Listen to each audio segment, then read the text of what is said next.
Hey, everyone! If you enjoy my quantum audiobooks, you can support me by becoming a Patreon member. Your support helps me keep creating, and you'll get exclusive perks. You can also access my audiobooks directly through Google Drive. Check out the link in the description. Now, let's get started. Room of Authority, Mary Geos. Clang! The sound of the teacup shattering resonated throughout the room as Elder Warcury huffed and puffed, having just gotten off the transponder snail. The faces of the other elders darkened, knowing that whatever news had enraged Warcury was not good. Compose yourself, Topman. Tell us what happened. Elder Saturn, the eldest among them, commanded, tapping his staff on the ground with a resounding thud to quell the unsightly behavior of his colleague. It's gone. It's not there anymore. Elder Warcury took a deep breath and replied as he sat back down, his face flushed with frustration and anger. What's gone? What's not there anymore? Elder Nustero questioned, his expression turning gloomy as he braced for the worst. Few the poneglyphs. The ones at Fishman Island. They seem to have vanished in a thin air, Elder Warcury explained, his voice tinged with disbelief. The entire room froze, the temperature dropping noticeably. All the remaining elders, except for Elder Saturn, shot up in shock at Warcury's words. Even Jay Garcia tightened his grip on his staff, causing it to creak under the pressure as his knuckles turned white. He responded with a single, growled question, his voice barely containing his fury. How? How is this possible? His haki manifested unconsciously, soaring out and sending cracks spiderwebbed across the marbled floor.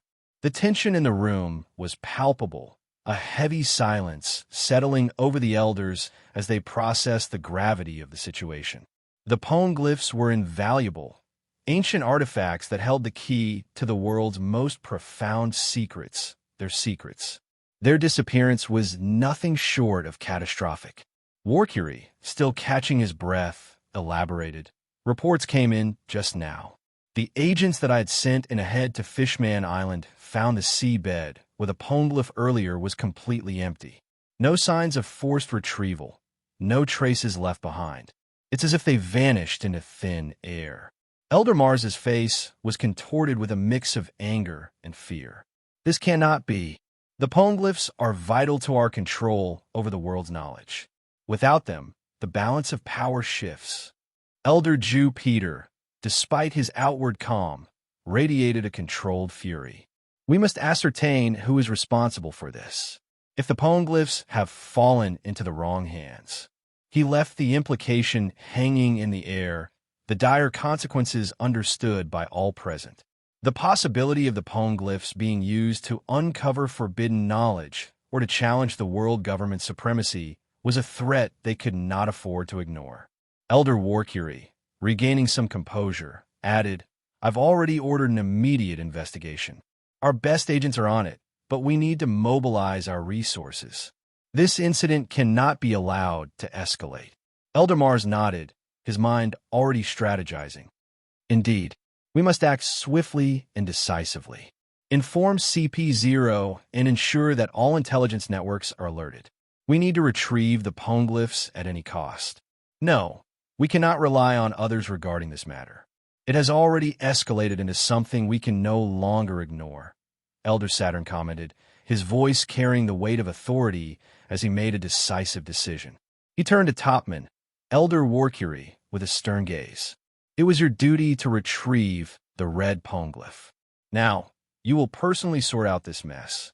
Leave for Fishman Island immediately. Sink the island if you must, but find the whereabouts of the red poneglyph.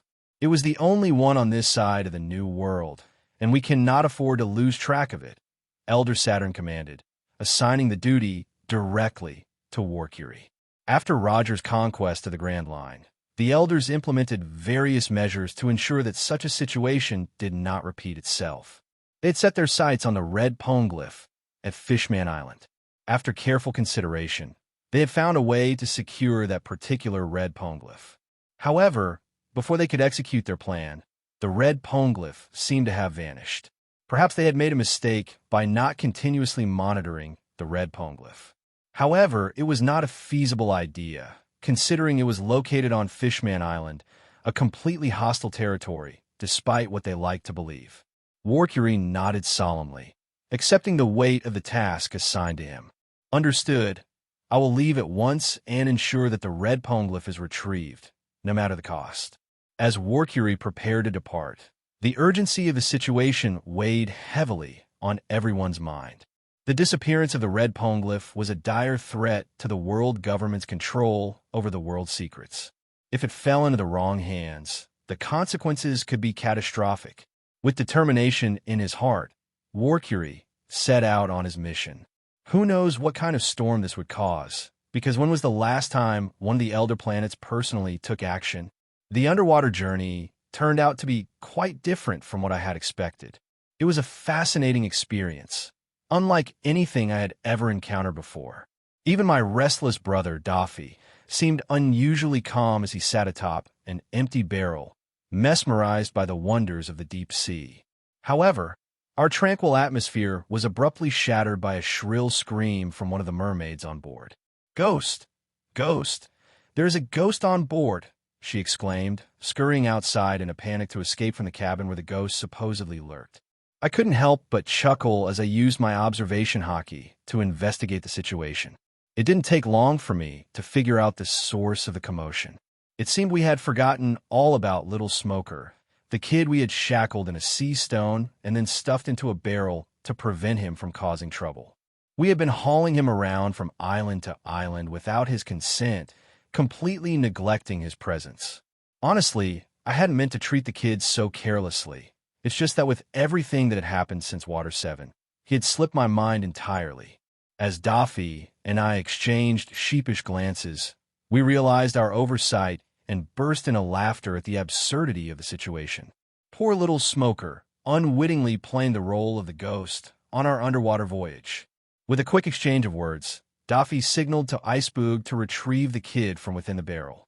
Icebug, always the dutiful one, approached the barrel cautiously and lifted the lid. But just as he did, Little Smoker burst out with righteous fury, tackling Icebug to the ground in a fit of rage. He didn't even bother to look at who he was attacking, his eyes ablaze with indignation.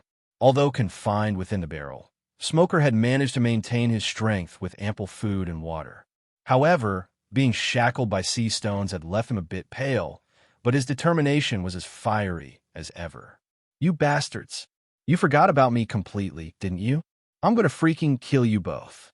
he roared, struggling to claw his way toward Daffy, who couldn't contain his laughter at the sight of Smoker's outburst. "Don't you dare laugh!" Smoker bellowed, his face contorted with anger. "I gotta take a leak.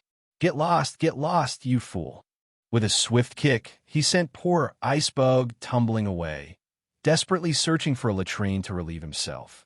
As Icebug scrambled to his feet, his dignity somewhat bruised from the unexpected attack, Daffy continued to chuckle, thoroughly amused by the entire situation.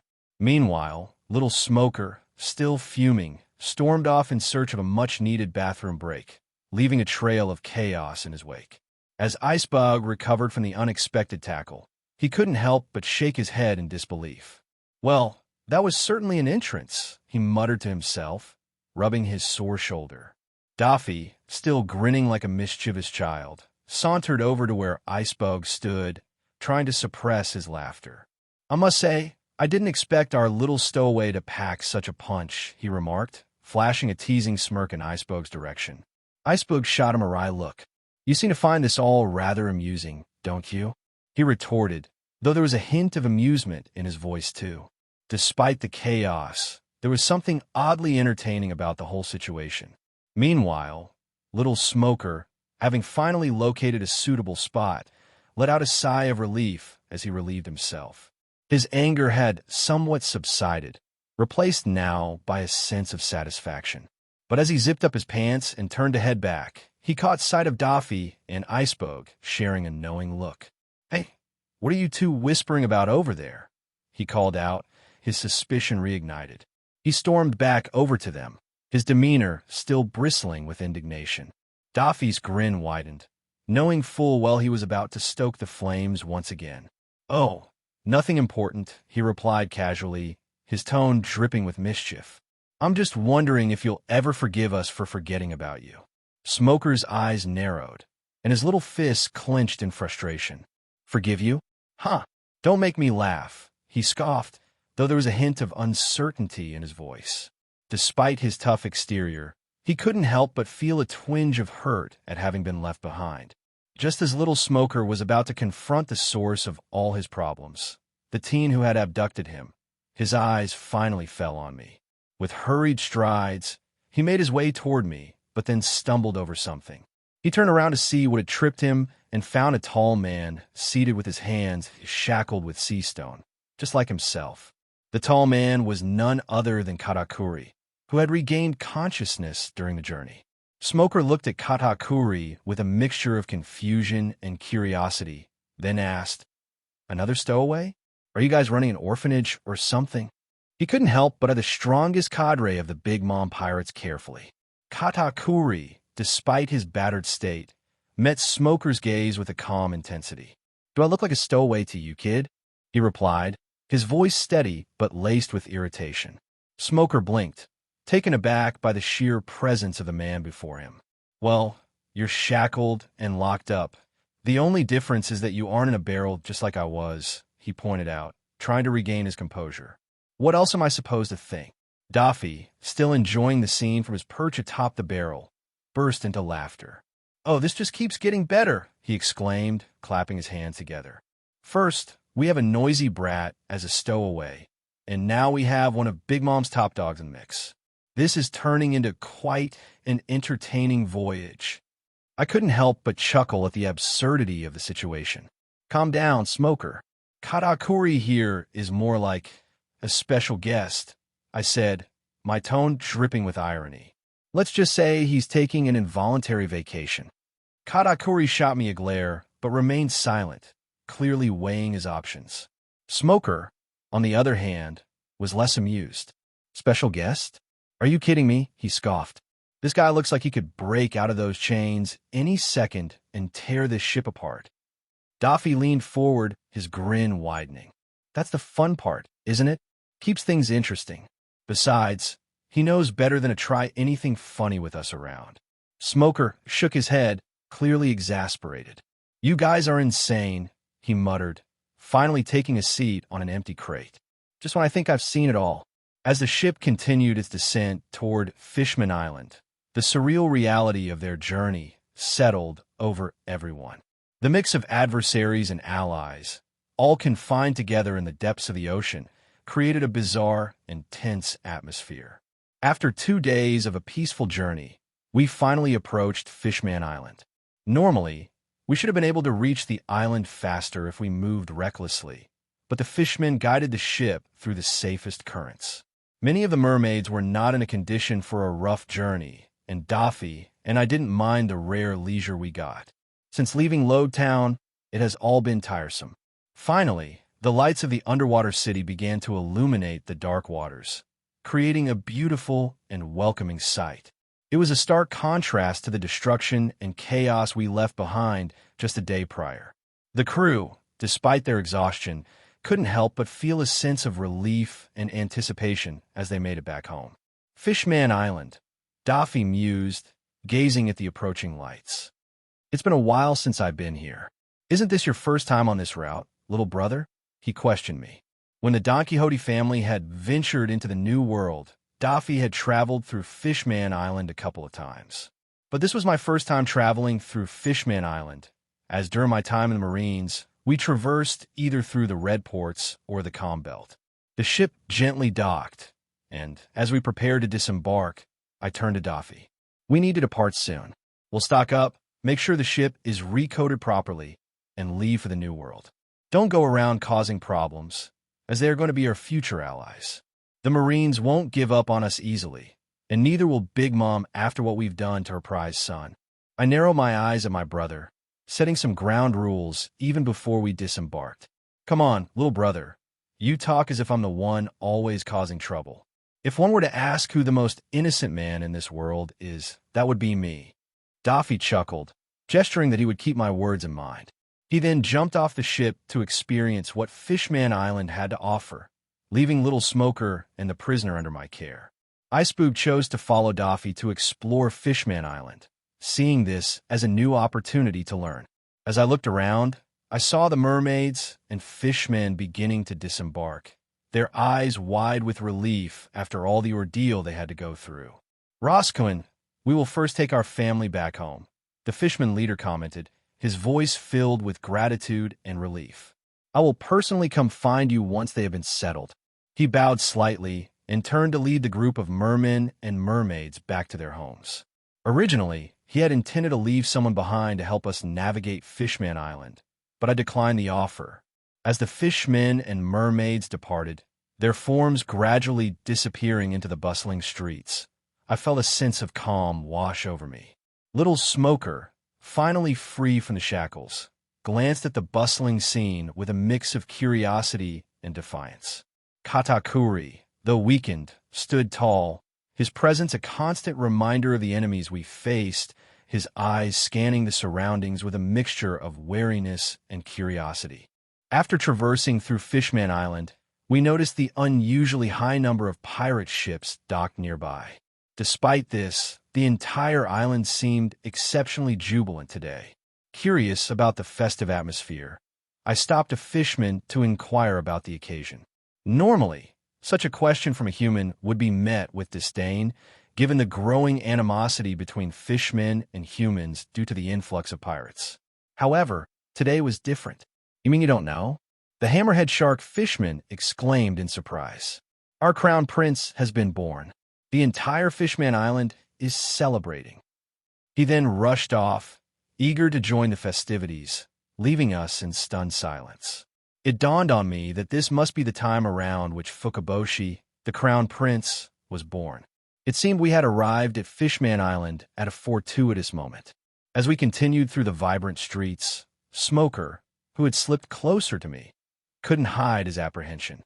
His eyes were fixed on Katakuri, who walked beside us with an air of quiet strength. Are you sure it's all right to let him roam without being shackled? Smoker asked, his voice low and filled with concern. I glanced at Katakuri, who was surveying the surroundings with an impassive expression. Smoker, I've already told him he's free to go, I replied, keeping my voice equally low. But he's chosen to stay with us until we reach the new world. Smoker's brow furrowed in confusion. Why would he stay with us? He's Big Mom's son, isn't he? He should be trying to escape or return to his family.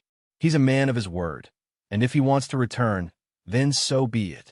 I explained, and perhaps, after everything that's happened, he's curious to see what lies ahead. Besides, having him with us could be beneficial. We're heading into dangerous waters.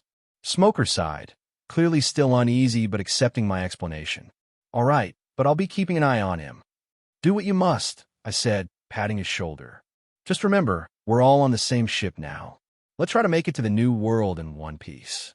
As we navigated through the celebratory streets, the joy of the fishmen was infectious. Decorations adorned every corner, and music filled the air. Children laughed and played, and vendors handed out free treats to everyone. It was a rare sight of unity and happiness, a stark contrast to the tension that had marked our recent days. We made our way to the heart of the celebration, where a grand announcement was being made. King Neptune stood tall and proud, holding his newborn son, Fukaboshi, for all to see. The crowd erupted in cheers, their voices echoing through the underwater city. For a moment, we were caught up in the celebration. It was a reminder of the joy and hope that still existed in the world, even amidst the chaos. I exchanged a glance with Daffy, who had found his way to the venue of the celebration, and saw a rare smile on his face. Even Katakuri seemed to relax, his usual stern expression softening as he watched the festivities. Enjoy it while it lasts, I murmured to Smoker. We'll be back in the thick of things soon enough. Smoker nodded, a small smile playing on his lips. Yeah, let's take this moment to breathe. As the joyous celebration in the plaza reached its peak, a stark contrast of horror unfolded in the sea forest, also known as the ship's graveyard. Hundreds of fishmen bodies lay scattered across the seabed, their once formidable presences now reduced to lifeless forms. These were not ordinary fishmen. They were ruthless fighters from the slums, notorious for their merciless nature. But now, their blood stained the waters, and their bodies littered the ocean floor. Standing solemnly amidst the carnage was Elder Topman Warcury. His presence exuded a terrifying aura that even the seasoned CP0 agents, close to a half-dozen of whom were present, found unnerving. None dared to move as they observed the Elder's ruthless efficiency. Warcury had personally slaughtered every fishman that dared to obstruct their path to the location where the red poneglyph had once stood. His sheer dominance and the palpable intensity of his haki left even the most hardened agents in awe. In Warcury's iron grip, a fishman dangled helplessly. Despite the size disparity, the fishman was powerless under the Elder's crushing hold. Warcury's voice was a cold whisper, filled with lethal intent. "Where are the poneglyphs?" he demanded. When no response came, Warcury noticed that the fishman's throat had already been crushed. His life had been snuffed out. With a dismissive flick, he tossed the corpse aside and turned his steely gaze towards another wounded fishman clinging to the last threads of life. He stepped forward, his boot crushing down on the fishman's limb with a sickening crunch. "Where are the 2 poneglyphs that were in the sea forest?" Warcury repeated, his voice a chilling growl. "Who took them? If you don't answer me, I will destroy the entire Fishman Island today." The surviving fishman, gasping and writhing in pain, looked up at the Elder with fear-filled eyes. Blood trickled from his mouth as he struggled to speak. We don't know. They vanished like shadows." Warcury's eyes narrowed, his patience wearing thin. "Lies will only bring you more pain. Speak the truth or face the consequences." The fishman whimpered, the terror in his voice unmistakable. "It's the truth. One moment they were there, the next gone. We swear it." Warcury tightened his grip on the fishman's limb, the bones creaking under the pressure. "Then tell me who has the capability to make them disappear." The fishman sobbed, his will to resist completely shattered. "Rumors. There are rumors of a powerful fishman capable of controlling sea kings, but we don't know who." Warcury released the fishman's limb, letting him collapse in a heap on the seabed. He turned to the CP0 agents, his eyes blazing with resolve. "We must find these poneglyphs. This island holds many secrets, and we will uncover them all. If necessary, we will bring the full might of the world government upon Fishman Island." As the agents nodded, Warcury's cold, relentless determination was clear. The celebration in the plaza continued, blissfully unaware of the impending doom that loomed over their paradise. In the shadows of the sea forest, a dark chapter was unfolding, one that would send ripples through the entire ocean. However, the fishman's last words struck a nerve, sending shivers up Warcury's spine. A powerful fishman who could control sea kings. Wasn't that the ability of Poseidon? Had Poseidon already been reborn? No. Even if it was merely a rumor, it couldn't be real. Poseidon could never be allowed to return, never again. Warcury turned to the CP0 agents and commanded, "Capture the monarchs of Fishman Island. That's the quickest way to subdue the island. Our influence and power are restricted amongst the Fishman race, so we need to act swiftly." He intended to use the monarchs' lives as leverage to find the person responsible for moving the poneglyphs. Warcury was aware he couldn't face the entire Fishman Island alone, especially when surrounded by the sea. He didn't bother about the tensions souring between the world government and Fishman Island. But then he thought about it for a minute and devised a better way to handle this discreetly. As long as the involvement of the world government remains unknown, everything should be fine. He commanded the CP0 agents again, "Lose all your uniforms, disguise yourselves as human pirates, and capture the royal family of Fishman Island." He moved towards the special government vessel anchored near the sea forest. If Fishman Island had been on the surface, he could have simply ordered a buster call to raise the entire island to cinders, as they had done to countless other islands. But that wasn't a possibility here. Even his own powers were restricted to a vast degree beneath the sea. Warcury already knew his arrival at Fishman Island hadn't gone unnoticed. The ancient sea kings had stirred. They were the true guardians of Fishman Island, and he needed to tread carefully because, even with his powers in the sea, he would need quite the effort to bring one of them down, and no one truly knows how many of these ancient sea kings still lurked about. These beasts were bound to Fishman Island by some sort of oath or calling, as if waiting for the arrival of their true ruler someday. They would surely intervene in any extinction-level crisis. Back in the square, the celebration had turned into a full-blown banquet. With Queen Odoheim's popularity, more and more fishmen started joining in. Even those from the slum areas participated, eager to escape the gloom that had settled over Fishman Island since the advent of the Great Pirate Age. This was an occasion to forget their pain. "Papa, look! Look! Cotton candy!" A little mermaid screamed happily from her father's arms. Nearby, Smoker used his Moku Moku Nomi abilities to entertain the children in the plaza. Clouds of smoke formed whimsical shapes, delighting the young ones. However, Katakuri stood frozen in shock. "The kid is a Logia fruit user?" he questioned me. He couldn't reconcile the silly-looking brat with such a powerful ability. It seemed like the kid only knew how to use his fruit powers for parlor tricks. Katakuri entertained the idea of taking the kid back to present him to Big Mom, but quickly discarded it. He knew that would be as good as enslaving the boy for a lifetime. He looked at me, then at Smoker, and finally at Daffy, who was dancing around with other mermaids and fishmen, oblivious to the disdain some fishmen openly showed. Daffy was simply living in the moment.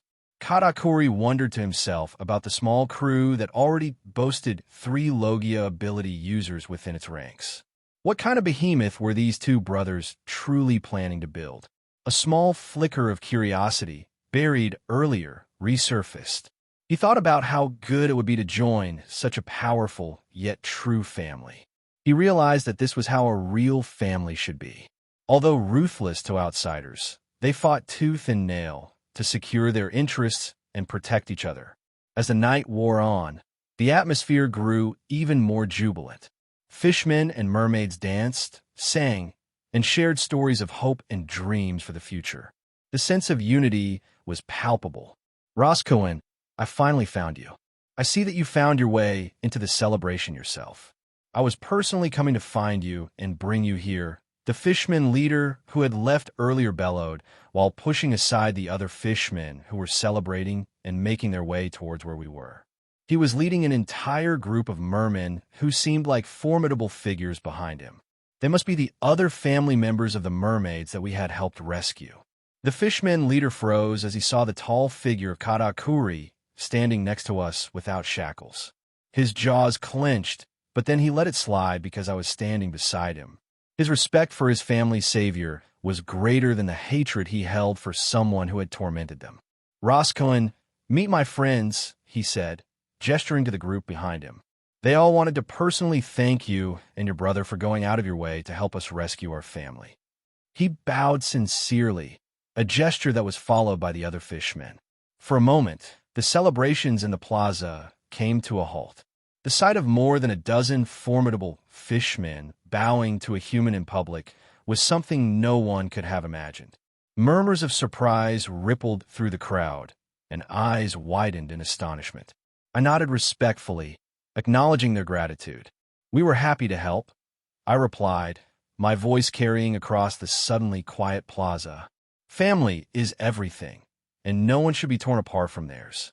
Katakuri, standing beside me, crossed his arms and observed the scene with a thoughtful expression. Despite his intimidating presence, he remained silent, respecting the solemn moment. The fishman leader straightened and smiled. "Roscoe, your actions have given us hope. You've shown us that not all humans are to be feared or hated." Daffy, still dancing and reveling in the celebration, caught my eye and gave me a carefree wave. I smiled, feeling a rare sense of peace amid the chaos of our lives. But in the back of my mind, I knew this respite was temporary. We still had a long journey ahead, filled with dangers and challenges. But for now, surrounded by new allies and the warmth of celebration, I allowed myself to enjoy the moment.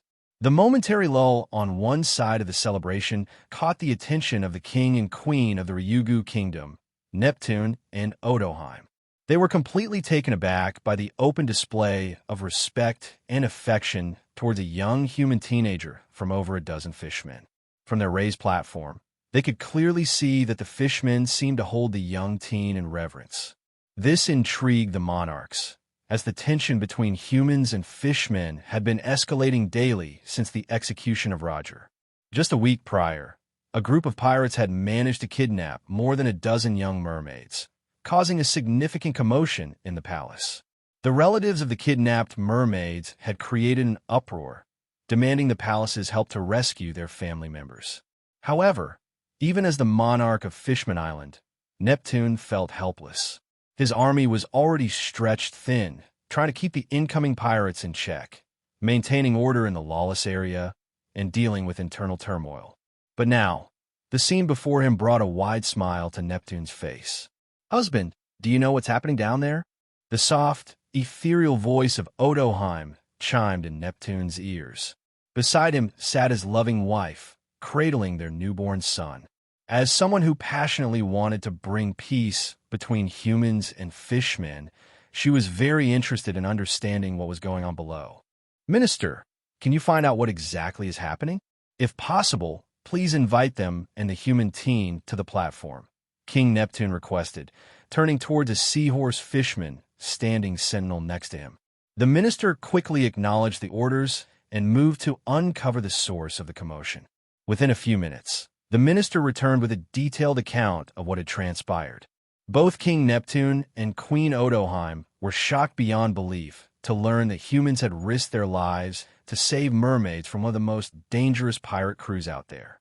Originally, Neptune had no idea that the abduction a week prior had been carried out by the Big Mom pirates. As Neptune and Odoheim contemplated inviting the humans and hosting them in the palace after the celebration, a resounding boom shook the entire central plaza. My observation hockey spread out, and I immediately zeroed in on the perpetrators. They were planning to use the chaos to target the royal family. My mind raced. This was the best opportunity to befriend the royal family. "Keep him safe until I get back," I instructed Katakuri, indicating Smoker, and then flickered towards the platform. Daffy also saw my reaction and moved towards the platform where the royal family was. Panic surged through the plaza as more explosions reverberated throughout. The Ryugu Kingdom soldiers quickly moved to restore order. "Minister, get down there and help them out. Take the guards with you," Odoheim ordered, seeing that many civilians were getting trampled in the chaos. "But that will leave fewer people to guard you, Highness," the Minister of the Right exclaimed. He did not want to leave the side of the king and queen and was already making preparations to evacuate the royal family safely. Just then, a figure appeared right above Odoheim, attempting to subdue her. The Minister of the Right moved to intercept. "Busashoku Koka," the assailant declared, clad in armament hockey, and punched out. The seahorse fishman immediately drew his cutlass, infusing it with hockey, but the difference in strength was evident. With a resounding boom, the minister was sent flying through the air. "Ha ha ha! Finally a royal mermaid," the assailant bellowed, ensuring everyone in the plaza heard him. The CP0 agent aimed to mask this as a kidnapping attempt for the mermaid of the highest status. Meanwhile, Daffy had intercepted one of the CP0 agents and engaged in combat. The battle quickly escalated, with both fighters proving formidable. "It's you. Why are you here on Fishman Island?" The CP0 leader, whom I intercepted, roared as he instantly identified me. Two other CP0 agents immediately surrounded me, knowing they couldn't handle me alone. Keeping me restrained was their only choice. "You guys aren't pirates, are you?" I chuckled, my observation hockey easily picking up the subtle differences. The assailants were too well-trained and disciplined to be mere pirates. The strength of the people leading the attacks was not ordinary. If there was such a pirate crew, they should have been famous. The CP0 leader's eyes narrowed, but he didn't respond. I smirked, realizing I had hit a nerve. So, the world government is getting desperate, sending its dogs to Fishman Island under the guise of pirates. Ignoring my taunt, the CP0 leader signaled the agents to attack. Capture the royal family and eliminate any witnesses, he ordered coldly. As the agents lunged at me, I activated my armament hockey, deflecting their attacks with ease. The plaza erupted into chaos, with civilians scrambling for cover and soldiers clashing with disguised CP0 agents. From the corner of my eye, I saw Daffy tangling with his opponent, a fierce grin on his face. "Daffy, protect the royal family," I shouted, blocking another attack. "Already on it, little brother," Daffy responded, his flames blazing through the air with deadly precision. On the platform, just as the CP0 agent sent the fishman minister flying, he marked Odoheim again. But in that moment, a massive trident, clad in hockey, aimed straight for his chest, poised to skewer him. It was none other than King Neptune himself who took action. As a formidable fighter in his own right, Neptune attacked with precision and power. The CP0 agent instinctively crossed his arms, clad them in armament hockey, and took a defensive stance, shouting, "Tekai!" Boom! The trident landed squarely on the agent, sending him crashing to the ground. But just then, another CP0 agent appeared on Neptune's flank, aiming to deliver a fatal blow to his side. Yakimachi! Suddenly, a powerful projectile attack was launched at the agent, who was about to sneak attack King Neptune.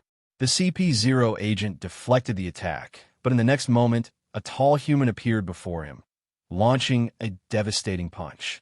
The CP0 agent immediately recognized the attacker.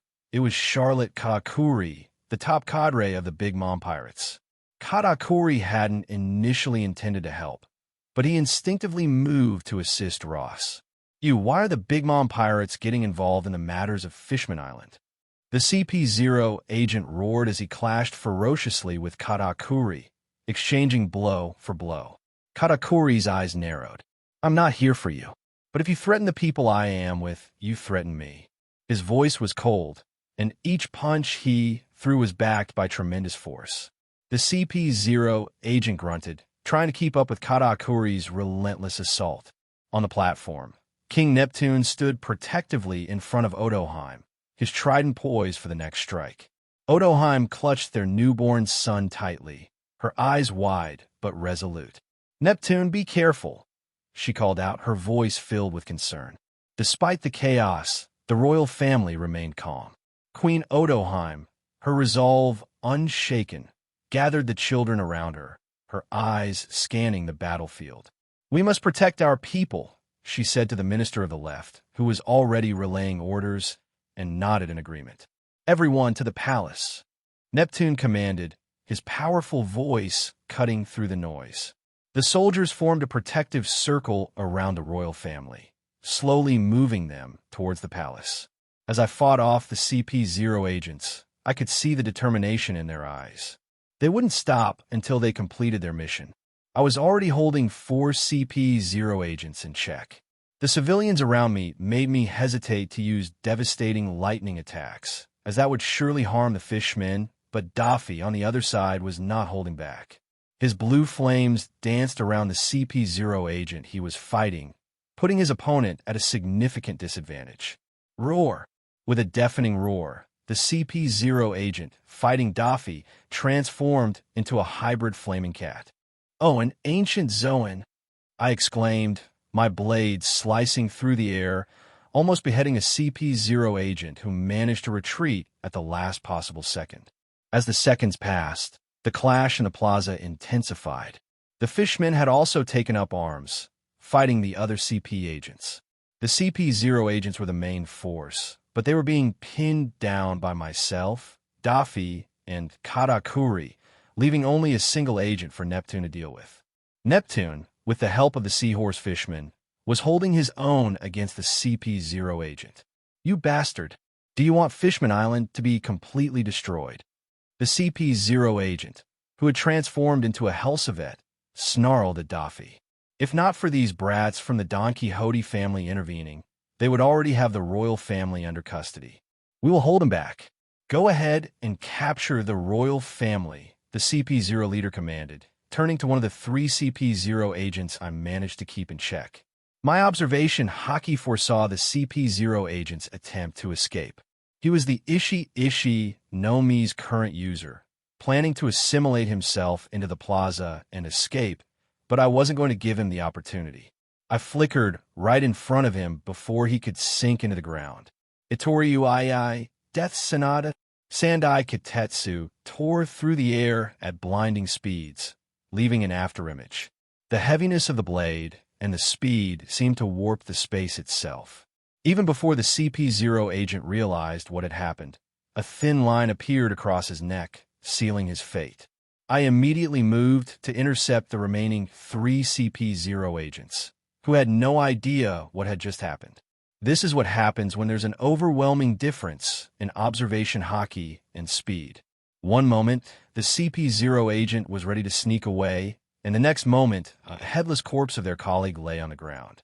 Daffy and his opponent continued their fierce battle, with the ancient Zoan's flames clashing against Daffy's blue flames. "You're strong. I'll give you that," Daffy taunted, his flaming whips weaving a deadly dance around the CP0 agent. Katakuri, meanwhile, was engaged in a brutal clash with another CP0 agent. His machi abilities, combined with his advanced observation haki, made him a formidable opponent. "You won't touch them," Katakuri growled, his eyes cold and focused. The CP0 agents, despite their training and discipline, were struggling against the unexpected resistance. This isn't how it was supposed to go. If this keeps up, the Elder may intervene personally. One of them muttered, eyes darting around in search of a way to execute their mission. "Die, you pirate scum!" The fishman leader I had helped earlier roared as he cut down a CP agent. The tide was shifting as more fishmen started attacking the assailants. Although there were nearly 100 pirates, only the ones being held back by me and my party seemed formidable. The rest were something they could handle. "Majestic Flame Destroyer," Daffy roared, unleashing a massive wave of blue flames towards the Hell Civet. Although it had the ability to create its own flames, they were inferior to the blue flames. Orange and blue flames clashed, but just as the Hell Civet was about to launch a counterattack, its observation haki flared.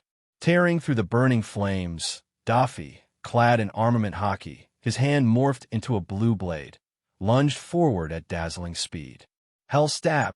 The blade tore through the opponent's defenses and pierced deeply into the chest.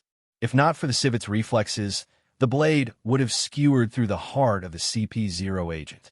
The opponent immediately created some distance, reverting back to hybrid form, and the wound, despite looking gruesome, started healing. "Tisich, you damn Zoans, always healing up," Daffy yelled in frustration and envy. He always wanted a physique like those Zoan users, always picking themselves up despite how fatal the injuries seemed. "You sure are lucky to have a cat model. I don't think you would have reacted if it was any other Zoan," Daffy chuckled while preparing himself for the next attack. The CP0 agent, drenched in sweat, knew the bastard was right. If not for the cat model fruit's natural reflexes, his heart would have been skewered. Katakuri, still engaged in his fierce battle, called out, "Keep the pressure on. We can't let them regroup." His machi abilities were a blur, overwhelming his opponent with rapid, powerful attacks. He had completely forgotten that he was a villain too, and was acting like a valiant defender. In the center of the plaza, the battle raged on. Fishmen, soldiers, civilians, and warriors from the slums fought side by side against the intruders. King Neptune, his trident in a blur of motion, fought valiantly with the seahorse fishman by his side. The CP0 agent facing them was skilled, but Neptune's fury and determination made him a formidable opponent. "Sky Slicer," one of the CP0 agents shouted, sending a powerful Renkyaka kick clad with haki in my direction. I simply responded with a powerful flying slash, cleaving the CP0 agent's attack in two. Despite their multiple attempts to disengage and capture the royal family, all their efforts were futile. My lightning powers gave me an absolute advantage in terms of speed. Out of the 3 agents I faced, 2 had already showcased their devil fruit powers. One wielded the Paramecia type Sabi no Mi, capable of rusting anything it touched, and the other had the ancient Zoan type fruit, which transformed him into a prehistoric crocodile. Despite their best efforts, they seemed inconsequential in the face of my lightning Logia abilities. Thunder Dragon's Descent. I bellowed. With the plaza mostly cleared of non-combatants, I began unleashing my large-scale lightning attacks. The crocodile form of the ancient Zoan agent towered over me, standing at 10 meters high and 60 meters long. Just as its powerful jaws were about to clasp around me, a massive pillar of lightning struck the colossal beast. The lightning tore a gaping hole in the back of the ancient Zoan, causing it to roar in pain and fury. The CP0 agent of the rust fruit was more challenging. Although I knew that powerful Haki could counter the effects of Paramecia-type fruits, I did not want to risk using Sandai Kitetsu. Instead, I relied on my fists and lightning to pummel this particular foe. Don Quixote Rosinante! The CP0 leader roared as he picked himself up from the debris where I'd sent him flying earlier.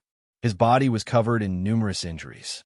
He felt insulted because, despite 3 CP0 agents attacking me simultaneously, I still seemed to hold the upper hand. It was evident that I was holding back a lot, as their organization was already aware that both my brother and I were Haushika Haki users, yet we hadn't used that power since the start of the battle. The battle had been progressing for almost half an hour now, with most of the plaza already in shambles. The civilians had been evacuated to safety, while the kingdom's army tightened the encirclement on the remaining assailants. Out of the original 100-plus attackers, only 24 or so remained. I flickered next to the ancient Zoan user and taunted, "Do you know there's a certain island in the New World where crocodile meat is considered a rare delicacy? Maybe in the future, if you survive this, you should give it a try." The CP0 agent was caught off guard. My speed was already overwhelming to them, and with my observation Haki in the mix, the gap between us was insurmountable. The CP0 agent with the ancient Zoan fruit looked at me with a mix of fear and rage, his prehistoric form looming over the battlefield. "You dare mock me?" he bellowed, his voice a deep rumble. I smirked, my eyes gleaming with confidence. "I dare. Now, let's see how you handle this." As I retreated, the sky darkened, and the air crackled with electricity.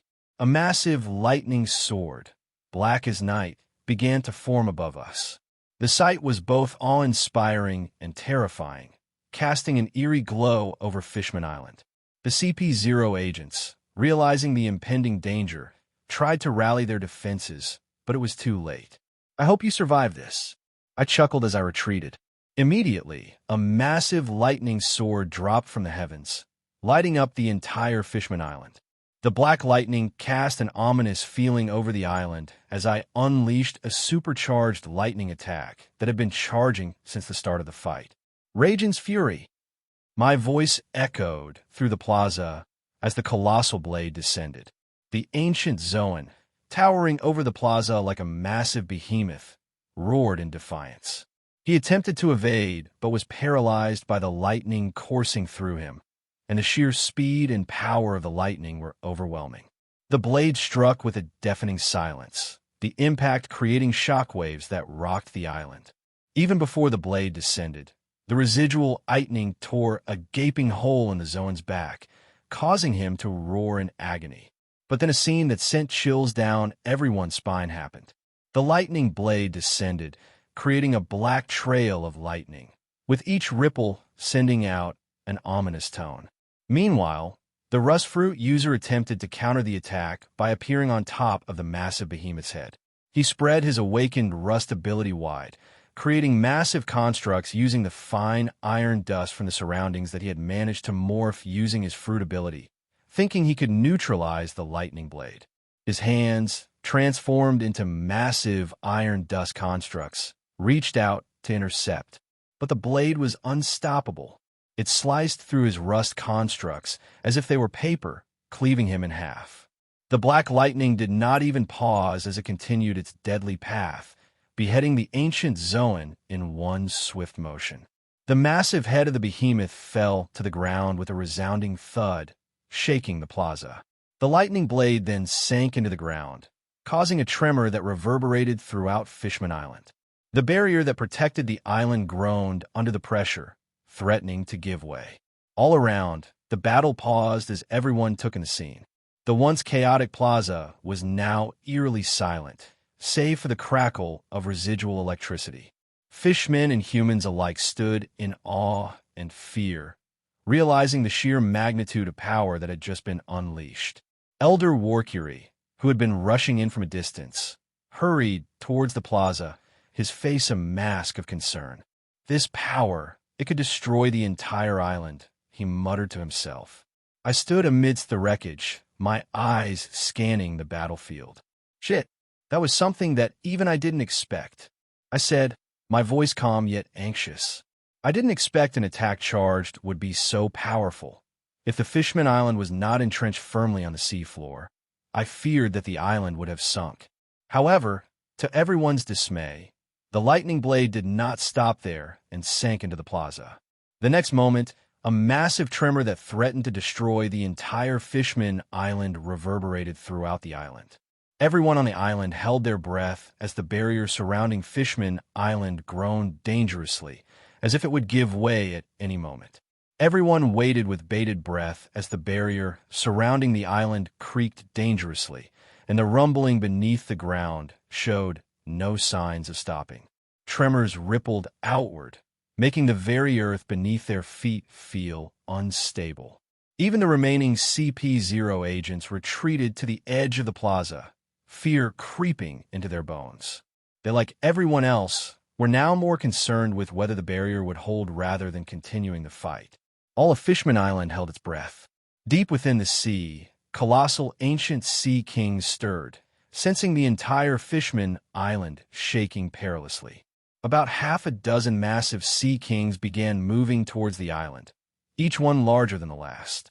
The smallest among them was more than 20,000 meters in length, their movements causing waves that could be felt even on the island. After what seemed like an eternity, the tremors began to subside. The plaza fell into an eerie silence, the air thick with tension. Where the lightning blade had descended, a massive gaping hole now dominated the landscape. It was so deep that no one could see the bottom, as if the blade had cut all the way to the planet's core. I stood at the edge of the abyss, surveying the damage. The remaining CP0 agents, now visibly shaken, hesitated to make any further moves.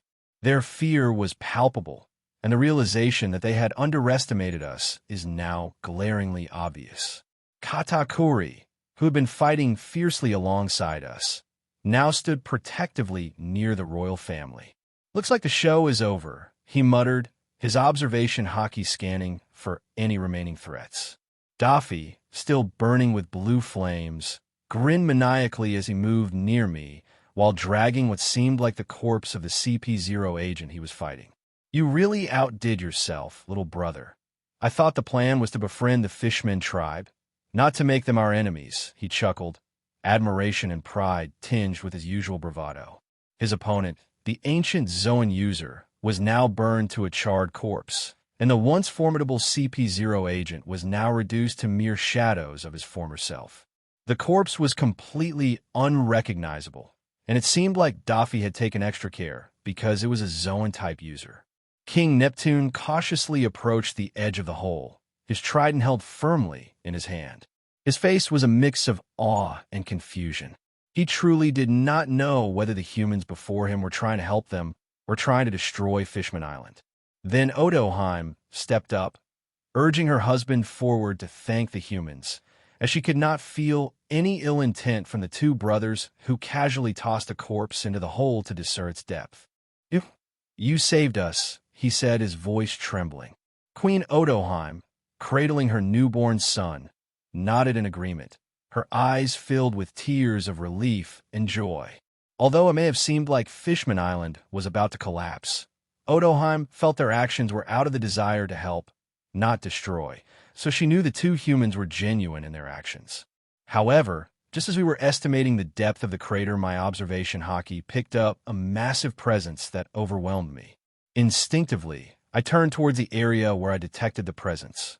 It was comparable to the aura emitted by Roger, Whitebeard, and Garp at their absolute peak, maybe even stronger. I couldn't tell for sure because I was still not at that level. I recognized it as one of the Elder Planet's topman Warkiri, the warrior god of justice. Even my palms unconsciously started to sweat. Although the distance between us was considerable, the pressure was palpable. When the earlier CP agent mentioned that the Elder would personally take action, never in my wildest dreams would I have guessed that an Elder would personally come down to Fishman Island. This place was one of the worst places a devil fruit user could be in, surrounded by sea on all sides with no room for escape. No, it's the lightning Logia. This power is similar to that of an ancient weapon. If the kid is left to grow unchecked, he will sooner or later become on par with an ancient weapon on his own. No, we cannot afford that. I need to eliminate him while I have the chance. Elder Warkiri thought to himself. The crater left behind on the plaza was similar to the one at Eni's lobby, which was created by an ancient weapon, albeit this one being much smaller in scale. With that thought in mind, he morphed and transformed himself into a massive fengshi, a mythical beast at the edge of the city. Everyone was now alerted to the change as a massive behemoth, which was multiple times larger than the earlier crocodile, emerged on the edge of the town, towering over the buildings. Warkiri prepared to eliminate the Don Quixote brothers once and for all. The sea surrounding Fishman Island would make sure that the lightning user did not have any way to escape. What in the devil's name is that? Katakuri, who always stood strong, showed signs of unease as the Elder's Haushiko haki spread out, engulfing the island. I knew this was not something I could avoid. Even though I was completely outmatched, I had to stall for time to get out of this alive. Turning to Daffy in a hurry, I shouted, "Daffy, we need to get out of here. We can come back some other time to build a relationship. We need to get out of here now. Take Smoker and Katakuri with you. I will follow you guys soon. Go. Hurry. Ross, who the hell is that?"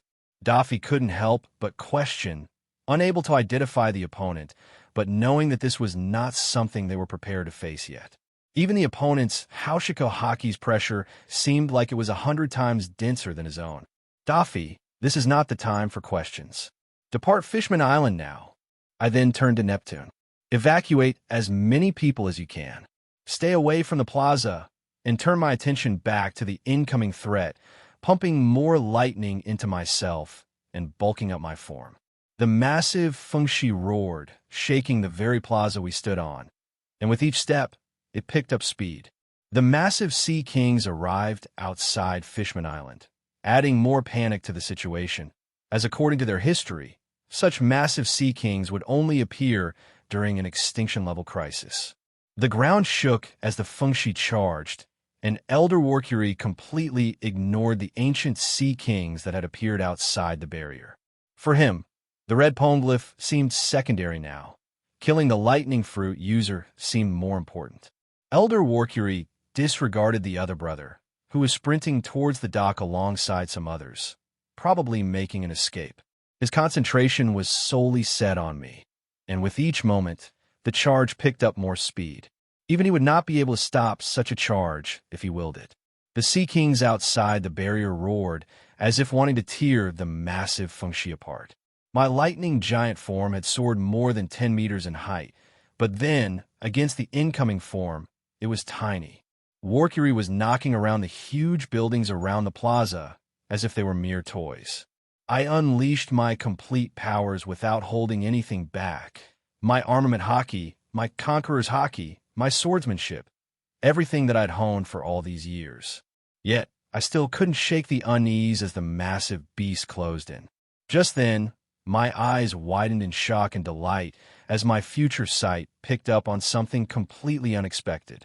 As Elder Warkiri was just about 100 meters away from trampling me to the ground, a massive black ritual circle manifested beneath him. Within a fraction of a second, his entire form vanished into thin air, leaving me standing at the center of the plaza, posing like an idiot. The attack that I had expected never came, as I understood that the Elder had been summoned back.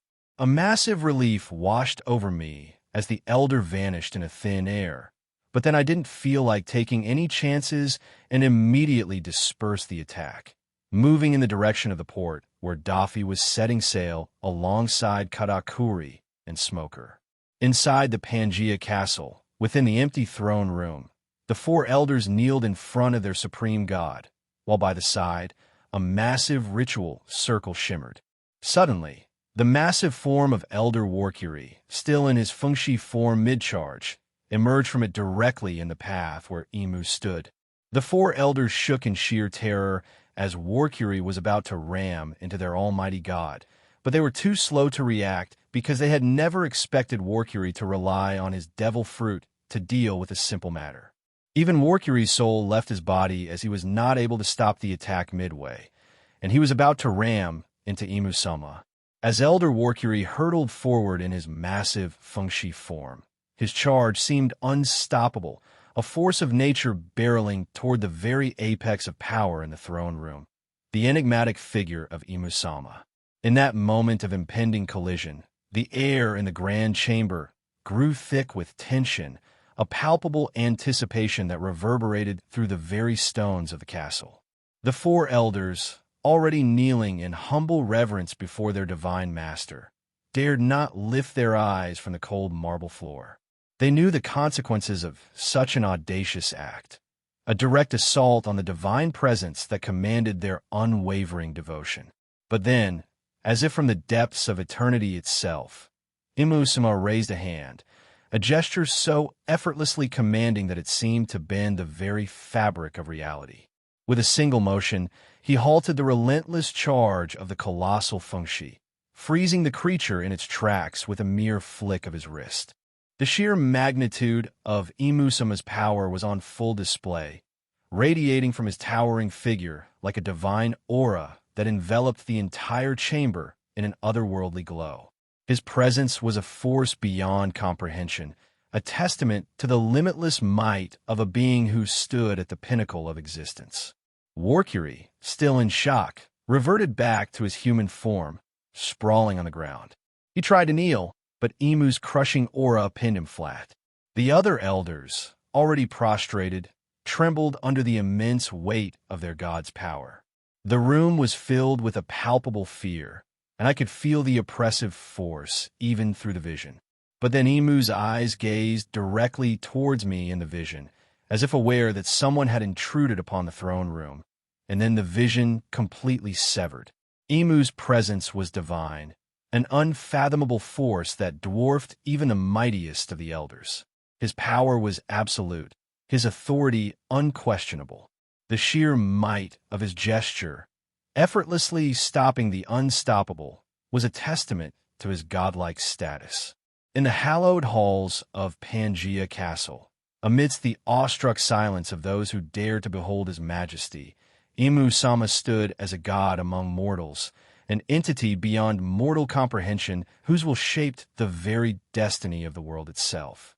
Back on the galleon, which had hastily departed from Fishman Island, I sat near the mast, my heart pounding so fiercely that the rhythm hadn't yet settled. My senses were heightened to the extreme, a primal awareness that even made Daffy wary of approaching me. What I was experiencing was a heady mix of exhilaration and dread. The thrill of having faced such a formidable opponent and the stark realization of my own helplessness in that moment. And then there was Emu, an entity even more powerful than the elders, whose true strength remained an enigma. Unbeknownst to anyone, I had caught a glimpse of everything that had happened within the throne room. I had no idea how it came about. Maybe it was my voice of all things forming a connection with the ritual circle, but I saw it all. The sheer power and strength behind that single gesture left me awestruck. As I sat near the mast of the galleon, still reeling from the encounter, my mind replayed the vision over and over again. The scene had unfolded with a clarity that was both mesmerizing and terrifying. Within the grand Pangea Castle, in the empty throne room, the four elders kneeled in reverence before their supreme god. A massive ritual circle shimmered beside them, and suddenly, the colossal form of Elder Warcury, still in his Fengshi form mid-charge, emerged from it. The four elders shook with sheer terror as Warcury hurtled towards Emu. They had never expected Warcury to rely on his devil fruit in such a manner. Warcury himself seemed paralyzed with fear, unable to stop his momentum. just as it seemed he would crash into Emu, the Supreme being raised a hand with an almost leisurely gesture. The impact that should have happened never came. With a simple stopping motion, Emu halted Warcury's charge as if it were nothing more than an inconvenience. The massive Fengshi skidded to a halt, its enormous form rendered powerless by Emu's mere presence. The elders, who had been kneeling on one knee, were forced to both knees, their heads pressed to the ground by the overwhelming pressure that emanated from Emu. Adrenaline surged through my veins, and I could feel the rush coursing through my entire body. Every fiber of my being was alive with the lingering effects of the encounter. "What's wrong with him?" Smoker asked, his voice tinged with concern. He made a move to approach, but Daffy placed a restraining hand on his shoulder. "Not now, kid," Daffy said, his tone firm. "My little brother is in a trance. He might attack anyone who comes too close. He's like a cornered beast, trying to break free from its cage. It's better if we leave him be for now." Daffy's words were filled with a rare blend of caution and understanding. He then turned to Iceberg, who was expertly guiding the galleon through a sea current toward the new world. Katakuri sat off to the side, his usually stoic demeanor cracked by the day's events. The aura of the figure that had attacked them was more potent and oppressive than even Big Mom's. The realization left him reeling. Big Mom, whom he had always considered at the very apex of power, suddenly seemed diminished in comparison to this new threat. He had always believed that, even against Whitebeard, Big Mom could hold her ground. But now, his reality has been shattered. He knew he needed to return to his family as soon as possible and inform them of the events that had transpired. Mama had to know what they were up against. The atmosphere on the galleon was thick with tension and unspoken fears. My body was still buzzing with the residual effects of the adrenaline, each beat of my heart echoing like a war drum in my ears. The sight of Elder Warcury's transformation and the sheer power of Emu-sama burned into my memory. That towering Fengshi stopped with a simple gesture, and the overwhelming presence of Emu-sama had left an indelible mark on my psyche. As I sat there, my thoughts raced. The confrontation had ignited something within me, a burning desire to grow stronger and one day stand on equal footing with the true God. The road ahead was perilous, but the thrill of the challenge called to me. I knew that the journey to surpass such formidable foes would be fraught with danger, but the very thought of it filled me with an unyielding resolve. Daffy, sensing the tempest within me, remained silent, his eyes fixed on the horizon. He understood better than anyone the turmoil that roiled inside me. Smoker, though still concerned, heeded Daffy's warning and kept his distance, watching me with a mix of curiosity and apprehension. Iceberg continued to steer the ship with expert precision, aware of the gravity of the situation, but focused on navigating the treacherous waters ahead. Katakuri, lost in his own thoughts, resolved to return to Tato land and report the day's events to Big Mom.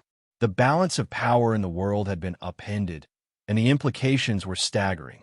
He knew that his family needed to be prepared for the challenges that lay ahead. The galleon sailed onward, carrying with it the weight of newfound knowledge and the silent promise of future battles. The encounter with Emu-sama had changed everything, and as the waves crashed against the hull, the resolve within me solidified. I would rise to meet this new era of conflict, no matter the cost. The world would soon know the true extent of my power, and I would carve my name into the annals of history alongside the greatest legends of all time. Dressrosa, New World. Kill them all. Loot everything that's worth something. From today, Dressrosa will belong to me. It will be my domain in the new world, roared Krogath the Ravager, his booming voice echoing across the chaotic battlefield. Krogath stood at a towering height of 5 meters, his massive frame built like a tank. His presence alone was enough to instill fear in the hearts of his enemies. A gruesome scar ran diagonally across his face, a testament to the countless battles he had fought. His reputation as an infamous pirate had surged recently, and with a bounty of 586,900,000 belly on his head, he was not a force to be taken lightly. His crew, 2,000 strong, unleashed a wave of destruction upon Dressrosa, intent on claiming it as their own. The kingdom's army, worn down by repeated pirate attacks, mobilized in full force to confront the invaders. Despite their superior numbers, they struggled against the relentless onslaught. Among the pirates was their captain, a fearsome ancient Zoan user wielding the power of the Rio Nomi Allosaurus model. In the heart of the city, the pirates wreaked havoc. Buildings crumbled under their assault, and flames roared as they set fire to homes and marketplaces. The streets were filled with the cries of the terrified citizens, desperately fleeing the destruction. "Captain Krogath, we've secured the eastern port. The eastern city will soon be under our control," shouted a pirate lieutenant, his sword dripping with blood. "Good. Keep pushing forward. Leave no stone unturned. Kill anyone that resists. And remember, I want the princess of the kingdom unspoiled." Krogath bellowed, swinging his massive battle axe and cleaving through a line of soldiers. Captain Krogath's laughter was a dark symphony amid the screams of Dressrosa's people. He reveled in the chaos, his scarred face twisted into a sadistic grin. "This kingdom is mine now," he declared, his voice a thunderous proclamation. Nearby, a group of pirates cornered a family. The father, desperately wielding a broken chair leg, stood between the marauders and his trembling wife and children. "Stay back," he shouted, his voice shaking with both fear and determination. One of the pirates sneered, drawing his sword. "Out of the way, old man. We've got no quarrel with you, just your belongings." "Please don't hurt my family," the man pleaded, but his words fell on deaf ears. With a cruel laugh, the pirate struck him down, and the others rushed forward to seize the terrified family. Meanwhile, the kingdom's soldiers fought valiantly, but the exhaustion was evident in their every movement. Captain Marcus, a veteran of many battles, rallied his troops. "Hold the line. We must protect the citizens at all costs," he commanded, his sword clashing against a pirate's cutlass.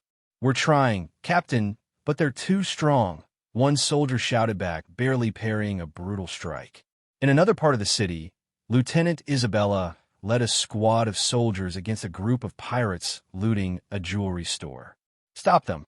Protect the civilians!" she cried, lunging at a pirate with her spear. The pirate laughed as he blocked her attack, countering with a swift punch that sent her sprawling. "You're outmatched, little girl. Just give up." Isabella gritted her teeth, refusing to back down. "Not while I still draw breath," she spat, rising to her feet and renewing her assault. Amidst the chaos, Krogath spotted a soldier trying to evacuate a group of children. With a malicious grin, he charged forward, his battle axe raised high. "There's no escape for you," he roared. The soldier, seeing the monstrous pirate bearing down on them, pushed the children behind him. "Run! Get to safety!" he yelled, turning to face Krogath. His brave stand was short-lived as Krogath's axe swung down, cleaving through his defenses and cutting him down in one brutal blow. Krogath's laughter echoed through the streets. "Dressrosa will kneel before me," he declared, his eyes gleaming with madness. Despite the kingdom's army's best efforts, they were pushed back, inch by inch. The pirates' cruelty knew no bounds as they slaughtered civilians and looted indiscriminately. The once vibrant city of Dressrosa was now a war zone, its streets running red with blood and echoing with the sounds of battle and despair. As the battle raged on, a sense of hopelessness began to settle over the defenders. Yet, even in the face of overwhelming odds, they fought on, driven by a fierce determination to protect their home and loved ones from the ravages of Krogath the Ravager and his merciless crew. Author's note: Dear readers, thank you for embarking on this thrilling journey through my One Piece fanfiction. Your enthusiasm and support have been incredible, and I am deeply grateful for each and every one of you. Your engagement and feedback mean the world to me, and it's what keeps me motivated to bring you more epic battles and heartfelt moments. If you've enjoyed the story so far, I humbly ask for your support in the form of Power Stones and reviews. Your votes and comments not only help the story gain visibility, but also provide invaluable encouragement. Your feedback helps me improve and shape the narrative, making it even more engaging for you. For those who would like to support my work further, you can join me on Patreon. As a patron, you will have access to up to 30 advanced chapters, exclusive content, and behind-the-scenes insights into the creation of the story. Your support on Patreon allows me to dedicate more time and resources to writing, ensuring that I can bring you the best possible experience. Thank you for your support and for being a part of this adventure. Together, we can take this story to even greater heights. With gratitude, in one part of the town, a group of pirates cornered a young woman and her elderly mother in their modest home. The pirates, eyes gleaming with malicious intent, kicked down the door and stormed in. The young woman, clutching a kitchen knife, stood protectively in front of her mother. "Please, leave us alone," she pleaded, her voice trembling with fear. One of the pirates, a hulking brute with a scar across his chest, sneered. "Ah, look at the little mouse trying to play hero." He swatted the knife out of her hand effortlessly, then grabbed her by the hair, dragging her outside. "Help! Somebody, please!" she screamed, but her cries were drowned out by the chaos all around. The elderly mother, frail and shaking, tried to intervene. "Let her go, you monsters!" she cried, her voice cracking. The pirate laughed cruelly, kicking the old woman to the ground. "Stay out of it, hag, or you'll be next." Outside, other pirates were setting fire to houses, their laughter echoing through the night. The young woman was thrown to the ground, and the pirates surrounded her, their intentions clear. Her screams for mercy were met with jeers and taunts as they began their brutal assault, their depravity on full display. The elderly mother, too weak to stand, could only watch in helpless horror as her daughter was violated, her cries piercing the night. In another part of Carta, a group of children had taken refuge in the town's chapel, a small sanctuary they hoped would offer some protection. Father Matthias, a kind and gentle priest, stood at the chapel's entrance, trying to reassure the terrified children huddled inside. "Stay calm, children. The king and his army will come to save us," he said, his voice as steady as he could manage. But the pirates had no respect for holy ground. They stormed the chapel, their weapons drawn and their eyes filled with bloodlust. Father Matthias stepped forward, holding up a crucifix. "This is a place of peace. Leave these children alone," he demanded. The lead pirate, a woman with wild eyes and a maniacal grin, sneered. "Peace? There's no peace under Krogatha's rule." She lunged forward, stabbing Father Matthias in the chest. He collapsed to the floor, blood pooling around him as the children screamed in terror. "Please, don't hurt us," a little girl cried, clutching her younger brother. The pirate laughed, kicking aside the lifeless body of Father Matthias. "We'll do whatever we want," she declared. The pirates began to ransack the chapel, tearing apart the pews and smashing the stained glass windows.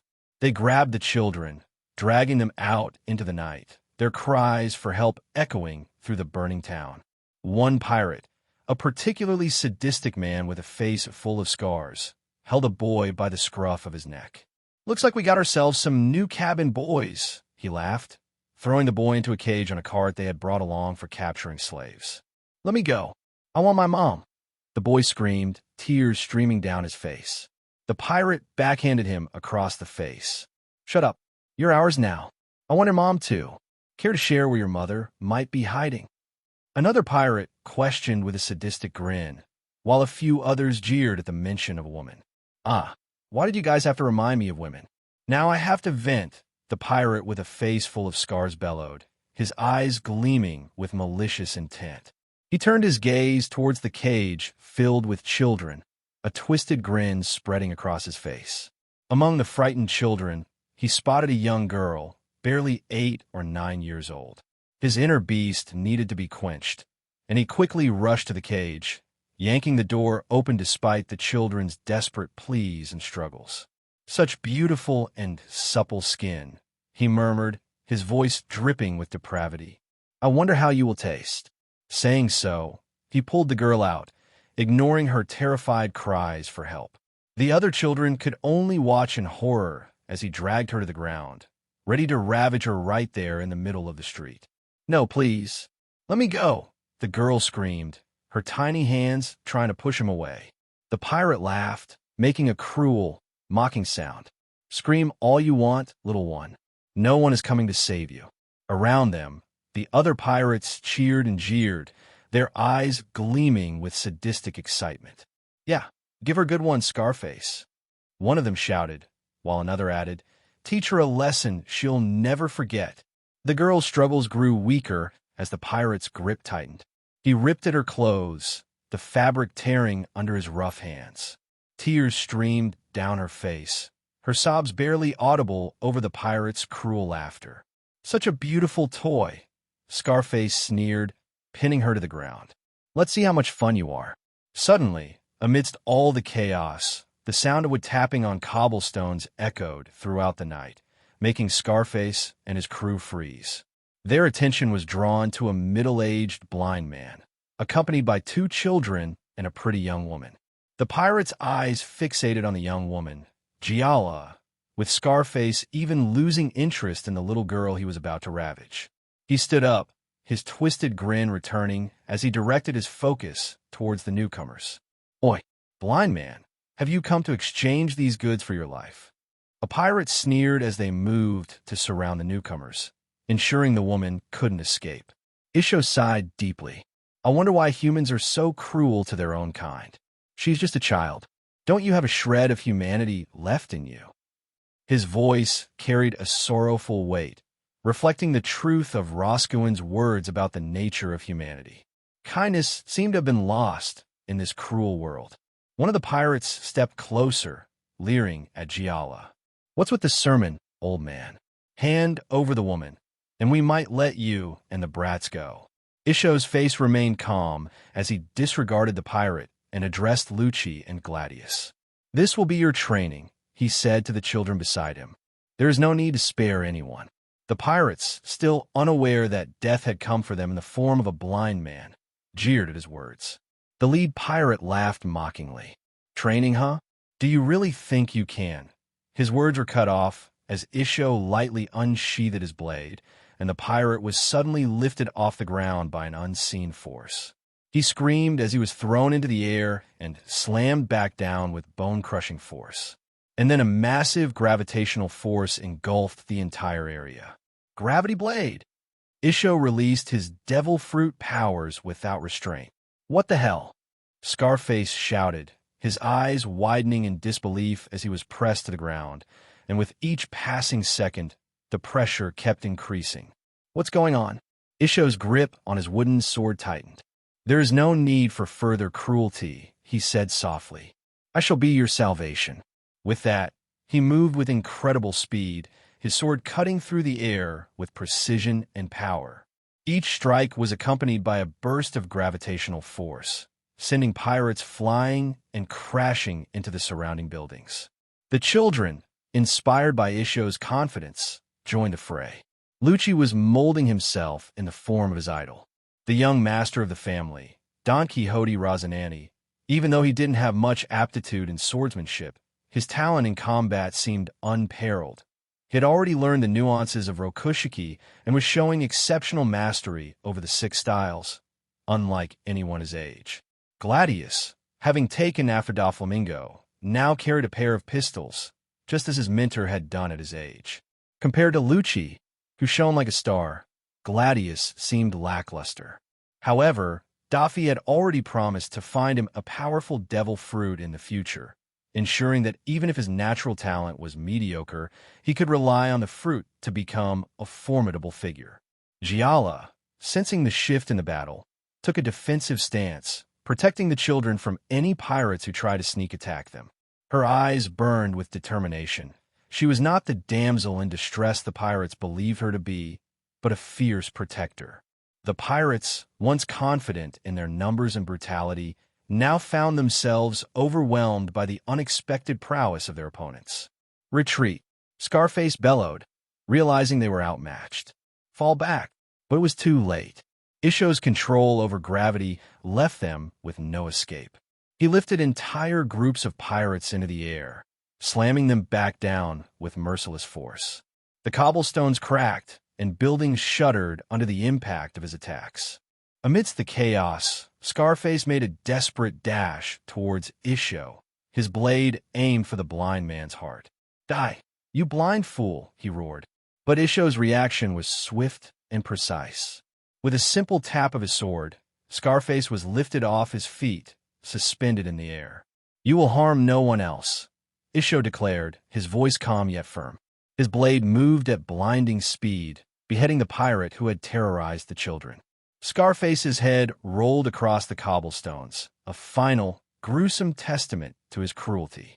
The remaining pirates, seeing their leader defeated so effortlessly, dropped their weapons and begged for mercy. "Please, spare us," they cried, their earlier bravado gone, replaced by sheer terror.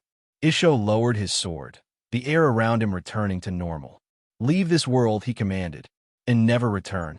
With a powerful sweep of his blade, Isho intoned Hell's Journey.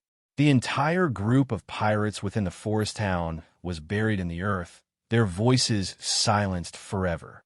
Isho then directed his blind gaze toward the port, where the remainder of the Ravager pirates were still on a rampage.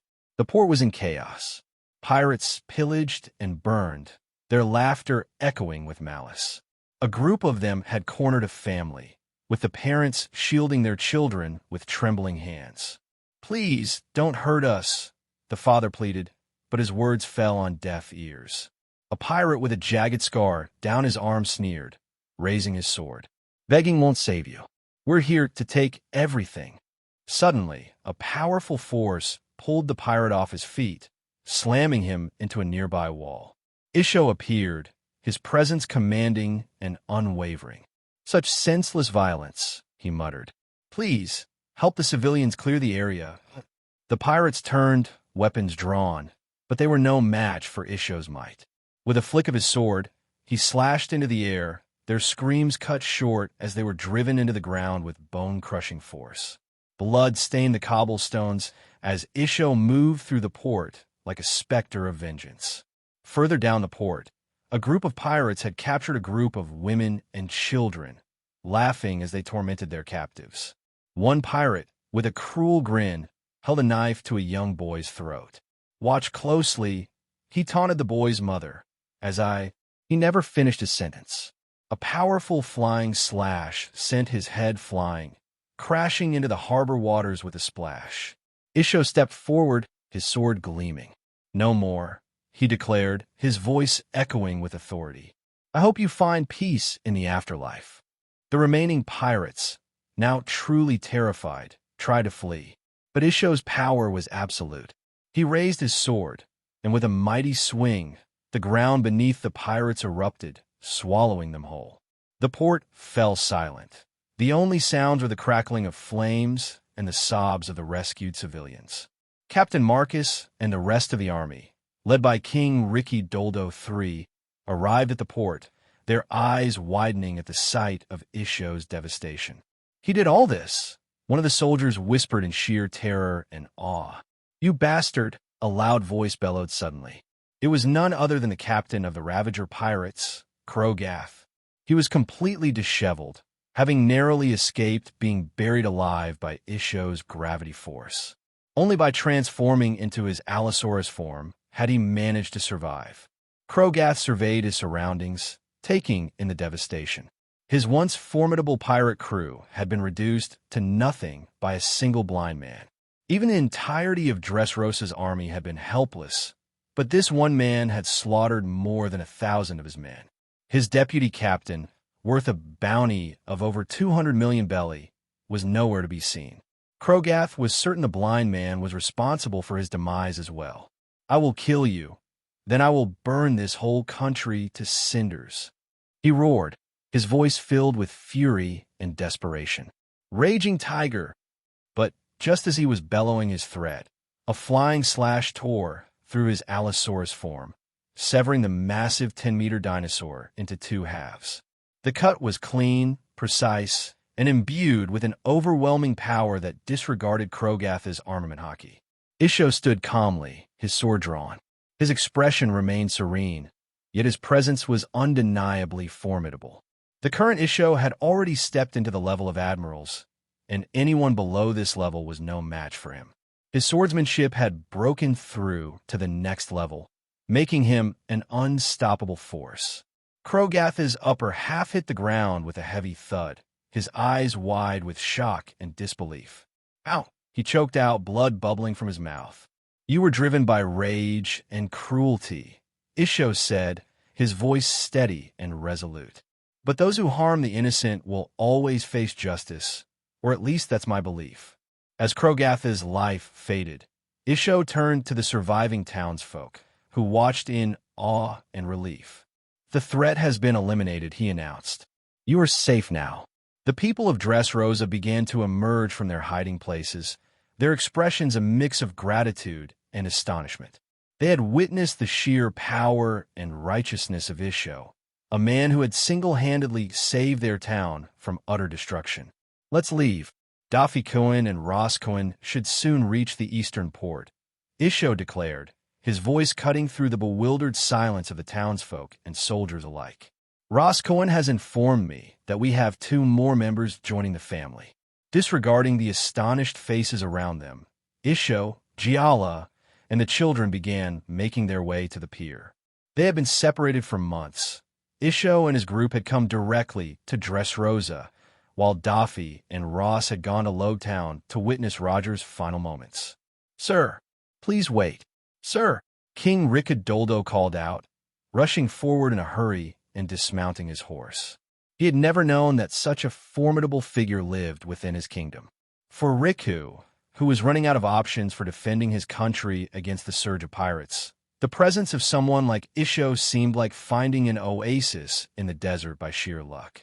Riku had even entertained the idea of recruiting gladiators from the Colosseum to mitigate the need for powerful fighters in exchange for their pardon. Especially, a gladiator named Kairos caught his attention, having accumulated more than 2,000 victories. The only reason he hadn't released them yet was because he believed the Marines would send backup to help them. As a country affiliated with the world government, he thought they would receive aid, especially with the upcoming reverie. Sir, at least, please tell us your name so that we can thank you properly, King Riku implored, his voice carrying a note of desperation. He seemed flustered, as if holding on to his last lifeline. Isho paused for a moment, then turned back with a gentle smile. Isho, he said simply, before continuing on his way towards the pier. However, King Riku was not about to let such a chance slip by easily. Desperation welled within him. He was even ready to guilt-trip the blind man into helping them. Protecting his people was his highest priority, and he believed that fooling a blind man would be forgiven if it was for the greater good. Isho-sama, King Riku called again, his tone desperate. Please, I must speak with you. Isho paused, turning to face the king. What is it, your majesty? You've shown incredible strength today, King Riku said, panting slightly from his hurried run. Dressrosa is in dire need of such power. The pirates, they are relentless. I beg of you, please lend us your strength. Help us protect our people. I must apologize, King Riku. I am afraid I cannot help you with your current predicament, Isho remarked while he continued walking towards the port. Please, Isho-sama, Riku called out again, his voice thick with emotion. You have shown us mercy and strength unlike any we have seen. We are a kingdom on the brink, besieged by those who seek to destroy us. I beg of you, stay and help us protect our people. They need someone like you. Isho halted, his back still turned to the king. He sighed, feeling the weight of the plea in Riku's voice. He could sense the sincerity and the desperation behind the king's words. Slowly, he turned around, facing Riku with a look of contemplation. You ask for much, King Riku, Isho said softly. But my path is already set. My loyalty lies with my companions, and I don't think I can help you in any way. Isho already knew that the 2 brothers were planning to take back their original kingdom, and although he disliked the idea, he could not refute the fact that Dressrosa once belonged to the Don Quixote family. The current monarchy was just someone who took the opportunity to fill in the power gap left behind by the original monarchs. As long as there wasn't too much bloodshed during the takeover, Isho would stand by Roskoin's side. Even if it exceeded his tolerance, Then he would have to intervene, and he knew at least the younger brother was someone who would listen to reason. Riku stepped forward, his expression one of earnest determination. I understand your loyalty to your friends, Isho-sama, but consider the innocent lives here. The children, the elderly, and the families who have nowhere else to turn. They look up to you now, even if they don't yet know your name. To them, you are a beacon of hope. Isho's brow furrowed as he considered the king's words. He could sense the truth in them, the raw, unfiltered need of a kingdom on the edge of destruction. But he also realized another stark reality. Riku and his retinue were not strong enough to defend the people from what was to come. Soon enough, more pirates would come, and they wouldn't stop until Dressrosa was stripped of everything of value it held. King Riku, Isho began, his voice firm but compassionate. It seems like desperation has driven you to the brink. Before you make any hasty decisions, just know that I'm also a pirate. Maybe not like them. He gestured towards the countless littered corpses, but the world still classifies me as a pirate. Who knows? Maybe soon enough, you will come to hate me as much as you cherish me now. Isho then continued walking, tapping his sword stick on the cobbled stones. Isho's revelation that he was a pirate himself froze the entire populace. Even King Riku, who thought he was being clever and wanted to corner the blind man, was dumbfounded by the statement. If such a man was truly a pirate, as he claimed, would a country like Dressrosa stand a chance? Even if the Marines were to dispatch an admiral, they might not be able to best this blind master. Although King Riku thought the blind man might be joking, he couldn't take any chances. He gestured for his commander, a huge, muscular man. Tank, quickly call up a Marine base and share the name Isho and his description. See if there are any pirates by that name. I feel that Isho is trying to avoid responsibility. We cannot have such a formidable figure within our country and not use his presence for our country's safety. Tank immediately moved to find a transponder snail as Riku decided to wait. Isho had gone to the pier to receive his companions. If Isho's companions were half as strong as him, then Dressrosa would not have to fear the presence of pirates ever again. As Tank rushed to find a transponder snail, the citizens murmured amongst themselves, a mixture of awe and fear in their voices. They had seen Isho's incredible power, and the revelation that he was a pirate left them uncertain about their future. At the pier, Isho, Giala, and the children waited for close to half an hour. Just as the moon rose high in the sky, a lone galleon made its way to the dock. Within minutes, Daffy and Ross's ship arrived, and the reunion was filled with relief and joy. The months of separation had felt like an eternity. In addition to Daffy and Ross, there were two more figures on the ship, a white-haired, rowdy kid about 11 or 12, and a calm-looking teen who seemed to be about Daffy's age. Daffy-kun, Ross-kun, it's good to see you, Isho said, his usually calm demeanor tinged with warmth. Daffy grinned widely. Isho, Giala, it's been too long. It seems like you guys have been adapting quite well to our future home. As I noticed, Lucci and Gladius's clothes were stained with blood. It seemed like they must have just finished fighting someone and arrived here. Trouble? I questioned while jumping off the ship onto the pier. Lucci straightened as he saw me, as if he were in the presence of a superior officer. Gladius was already curiously eyeing Smoker, who felt a bit irritated by another kid of a similar age. Well, meet Smoker. He will be part of the family from now on, and he is a Logia-type Moku no Mi user. Everyone present was surprised that the white-haired brat was another Logia user. It seems like your luck is as good as always, Ross Cohen. And what about the young teen next to Daffy Cohen? Isho questioned, his blind eyes seemingly gazing at the spot where Icebug stood. Icebug was taken aback at how the blind man was able to perceive him. He was yet to become familiar with the concept of hockey. This here is Icebug. He is one of the best young shipwrights that Water 7 has to offer, and he will be joining us too. Daffy tapped Icebug's shoulder. Then Isho started introducing the others to the newcomers. Gladius's mood soured after learning that Smoker was a Logia user. He had also dreamed of acquiring such a powerful ability. Smoker, on the other hand, felt a mixture of curiosity and apprehension as he took in his new surroundings. Giala, sensing the tension, stepped forward with a welcoming smile. "Welcome, Smoker, Icebug. We're glad to have you both with us. You'll find that we are more than just a crew. We are a family." Smoker's eyes softened slightly, though his posture remained guarded. "Thanks," he muttered, unsure of what to expect, but determined to prove his worth. Icebug, though still slightly dazed by the recent turn of events, managed a nod. "I'll do my best to be useful."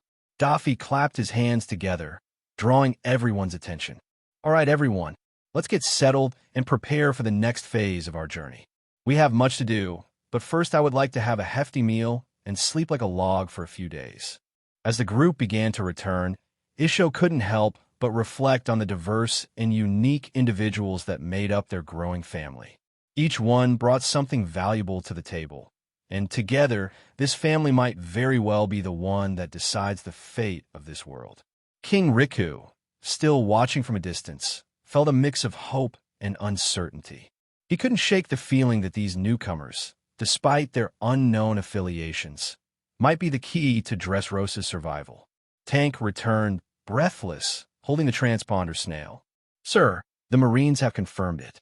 There is not a single pirate with the name Isho. Even the description did not come up with any matches of pirates in the Marine database. It must be just like how you said, Your Majesty. He and his companions must be trying to avoid any sort of trouble." King Riku's heart bloomed with joy. He realized that the blind man's words were simply a trick to deceive him. Now that it was confirmed that Isho was not a pirate, there was no longer a feeling of despair. He felt a spark of hope. If Isho and his companions were this strong, perhaps there was still a chance to protect Dressrosa. With renewed resolve, he turned to his soldiers. "Show your utmost respect to Isho-sama and his companions. I don't want to hear any complaints about any form of disrespect later on. Is that understood?" King Riku addressed the soldiers firmly, already feeling confident that gaining Isho's help was a given. Just then, Isho and his companions returned, making their way toward the group. As Riku was about to enthusiastically rush forward to try and enlist their help, his commander, Tank, grabbed the king by the shoulder with all haste. When Riku turned to see why Tank had stopped him, he saw the commander's face completely pale, a soul-deep fear etched in his eyes. "Your Majesty, we need to return to the palace immediately. We need to get in touch with the Marines and get ourselves reinforcements. The stronger the people they can dispatch, the better. Yes, you must ask them to send an admiral. Dressrosa is affiliated with the world government, after all." Tank started speaking nonstop, his fear taking over. He had recognized the two teens walking alongside Isho. He had just seen their bounty posters the day before. Each of them were pirates with bounties over 600 million each on their heads. And what was even worse was that both belonged to the Don Quixote family, the original monarch family of Dressrosa.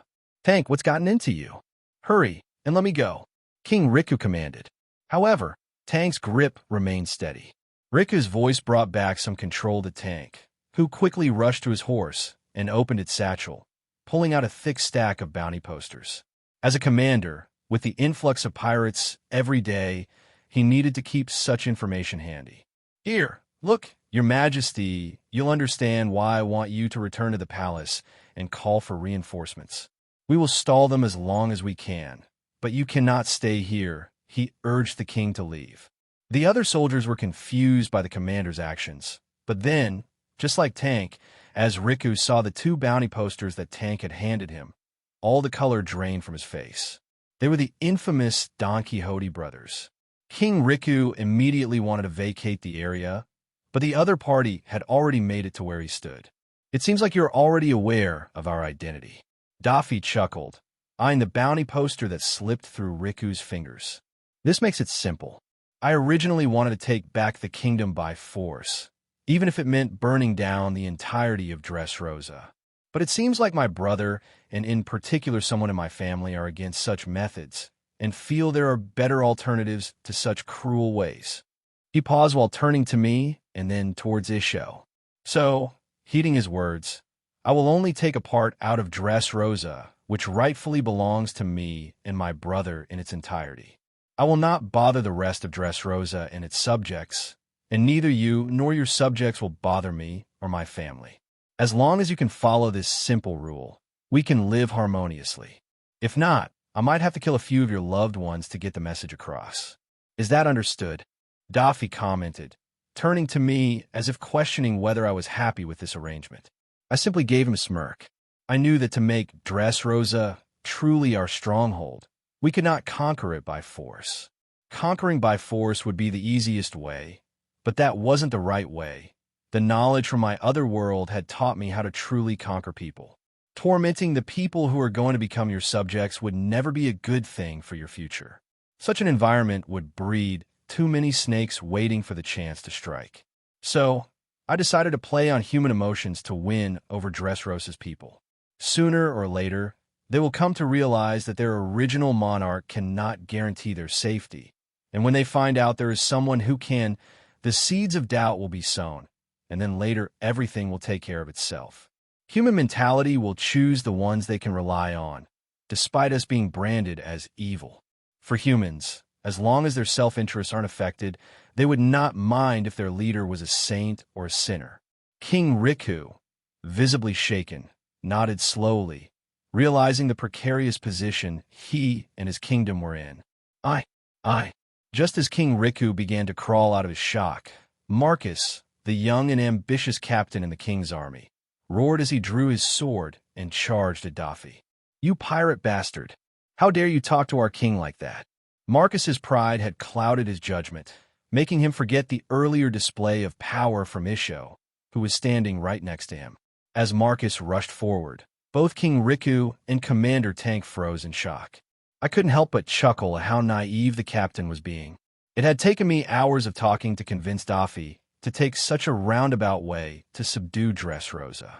If I had let my brother have his way, he might as well have burned the entirety of Dressrosa and become the King of Ashes. Before Daffy could take action, Lucci moved. He appeared in front of Marcus, using Soru. Tobu Shurgon.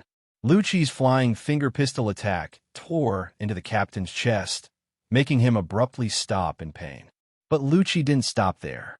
He closed the distance and unleashed his most powerful technique, Rokushiki Oji Rokwogen. A powerful shockwave generated by little Lucci's fist broke the captain completely, sending him flying through the air until he crashed into a post. Just when everyone thought the captain might be spared, Gladius arrived next to the fallen Marcus. He pulled out the twin pistols I had personally designed for him and pulled the trigger. Bang! Bang! Bang! The gunshots rang ceaselessly as Gladius emptied the chamber, littering the captain's body with a dozen bullets. The entire area fell into shocked silence. No one dared to move, not even the captain's subordinates, who were frozen in place under Daffy's cruel gaze. Daffy was just waiting for an excuse to unleash his anger. King Riku, I hope we can come to an understanding. But if you really want to fight us, then be prepared for the consequences. I stepped up, the thunderclouds looming ominously overhead, rumbling as if ready to burst any second. King Riku couldn't help but look at the night sky in shock and awe. The entire sky above Dressrosa was filled with thunderclouds, with streaks of lightning threatening to break free. When Riku lowered his gaze from the sky, I was already standing in front of him. We will be taking over the forest town in the north that leads towards Greenbit. I hope you and your men stay away from our home. As for the people already living there, they can choose to stay or leave. You have a day to move anything from the town in the north that you deem important. Trust me, my brother is not as forgiving as I am, so I hope you don't try anything foolish. I chuckled as the thunder rumbled more intensely overhead. Dressrosa belongs to the Riku family, and the people of Dressrosa will never welcome you. We are affiliated with the world government. They will send the Marines, the admirals to drive you out, Tank stuttered, gathering some courage to put himself between me and King Riku. Do I look like I care? I only informed you out of courtesy because we are neighbors. As for the world government and Marines, I hope they send someone strong. I'm itching for a fight. I tapped Tank's shoulder with the sheathed Kitetsu, making sure the message sank in properly. King Riku, still visibly shaken, nodded slowly. I understand. We will abide by your rules. Daffy grinned wickedly. Good. Let's hope it stays that way. As the tension settled, Isho turned to King Riku. Remember, King Riku, desperation can drive people to the brink. But make sure your decisions are for the greater good of your people. Not all who claim to protect you have pure intentions. With that, we continued towards our new home towards the north of Dressrosa, leaving behind a bewildered King Riku and his retinue, who now had much to ponder about their future and the safety of Dressrosa. After the Don Quixote family group vanished from sight, everyone sighed in relief as if they had just escaped the jaws of death. Tank couldn't hold back any longer and turned to King Riku. Your Majesty, was it wise to let such pirates take over our country? Their mere presence is a threat to Dressrosa. We must drive them out somehow. King Riku wore a gloomy expression, as if all hope had been stripped away. What are you proposing we do? Fight them? Did you not see what that single blind man did to those pirates who attacked Dressrosa earlier? And now they have two more figures among them who might be as dangerous as the blind man, he bellowed in frustration, his mind racing to think of countermeasures. But, Your Majesty, those teens are from the Don Quixote family. Their decision to create a base in Dressrosa may not be a coincidence. Sooner or later, they will try to take over the throne, Tank remarked, voicing his deepest fear. Dressrosa completely falling under the rule of a bunch of pirates. Yes, Your Majesty, Commander Tank is right. We cannot have pirates taking control of Dressrosa. We will have to drive them out, a soldier added. To them, King Riku was the most benevolent ruler they could have, and they did not want the status quo to change. Yes, Riku-sama, the entire army will fight for you. Even the civilians are willing to fight on your behalf. We cannot let such filthy bastards tarnish our country. I will personally chop them to pieces. Another man, who had earlier been saved by Isho, bellowed in anger, showing his stance against the pirates. Rumble. Just then, the sky rumbled ominously, and a massive bolt of lightning descended upon the man who had just spoken, turning him to ashes in an instant. The sudden descent of the lightning caught everyone off guard. The sight of the man turning to ashes was etched into everyone's mind. All those who had been vocal about supporting Riku unconsciously backed down. Even Tank couldn't help but gulp in fear. Let's leave them be for now, King Riku commanded, his voice trembling slightly. We will get in touch with the Marines and discuss the matter. I'm sure they will not allow such dangerous criminals to lurk within a country affiliated with them. Get to Balsa and evacuate all the people out of there, settling them in other towns. We first have to find out what their true motive is. With that, King Riku mounted his horse, issuing a few more orders before hastily retreating in the direction of the palace. As they rode back, the weight of the situation settled heavily on his shoulders. The future of Dressrosa was uncertain, and the threat posed by the Don Quixote family loomed large. But Riku was determined to protect his people, no matter the cost. The storm had only just begun, and he knew they had to weather it with all the strength they could muster. Room of Authority, Mary Geos. The room held an ominous atmosphere as the five elders sat in eerie silence, each contemplating the recent developments. The tension was palpable, and the weight of their roles pressed heavily upon them. Why would Imu-sama personally take an interest in this matter? Elder Nushiro finally broke the silence, his voice laced with curiosity and unease. We are not here to analyze Imu-sama's decisions, Elder Saturn replied in a low, measured tone. We are here to follow Imu-sama's bidding. If Imu-sama wants us to stop pursuing the Don Quixote brothers, then so be it. Earlier, Imu-sama had summoned them unexpectedly, commanding them to drop the matter of the Don Quixote brothers. The elders had not considered the issue significant enough to bring it directly to Imu-sama's attention, which only added to their bewilderment. Well, Imu-sama is right. We are exaggerating the importance of these two brats, Elder Mars interjected, his dismissive tone evident. What's the worst they can do? We can crush them like bugs with the power we wield. Elder Mars had always believed they were wasting too much energy on these young upstarts, given the myriad of more pressing issues they faced. However, Elder Warcury did not share this sentiment. No, you're truly underestimating the threat the kid poses. Sooner or later, he will be akin to an ancient weapon himself. You should see the crater he left behind at Fishman Island with his attack. I'm certain that given a decade or so, the kid might even catch up to our level, or perhaps even surpass us. The other elders widened their eyes in shock at Warcury's assessment. They had been around for centuries, and for a kid to potentially catch up to them was almost unimaginable. Some even wondered how advantageous it could have been if these two had not been stripped of their ranks. Unlike the other elders, Saturn's eyes shone with sudden realization at Warcury's words. Maybe that is why Imu-sama asked us not to pursue those kids anymore. He mused, his mind piecing together a larger puzzle. The rest of the elders were puzzled. What do you mean by that? Elder Jupiter asked, and curiosity piqued.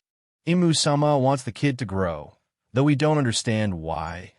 Imu-sama's orders are absolute, Elder Saturn explained, his voice carrying the weight of a revelation. The last time Imu-sama had a proper challenge was 8 centuries ago. Imu-sama has been waiting for the return of Joy Boy ever since. As Warcury said, the kid has the potential to surpass us. So, Imu-sama wants to ensure the kid grows unimpeded.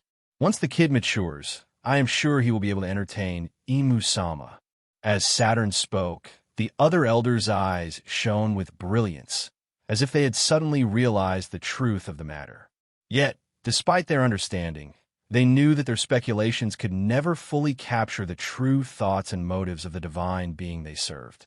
The room fell silent once more, the elders lost in their thoughts, each grappling with the implications of Saturn's insights.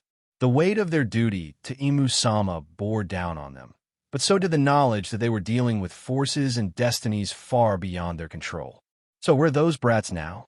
And how are we going to deal with them from now on? Elder Nustero couldn't help but question in frustration.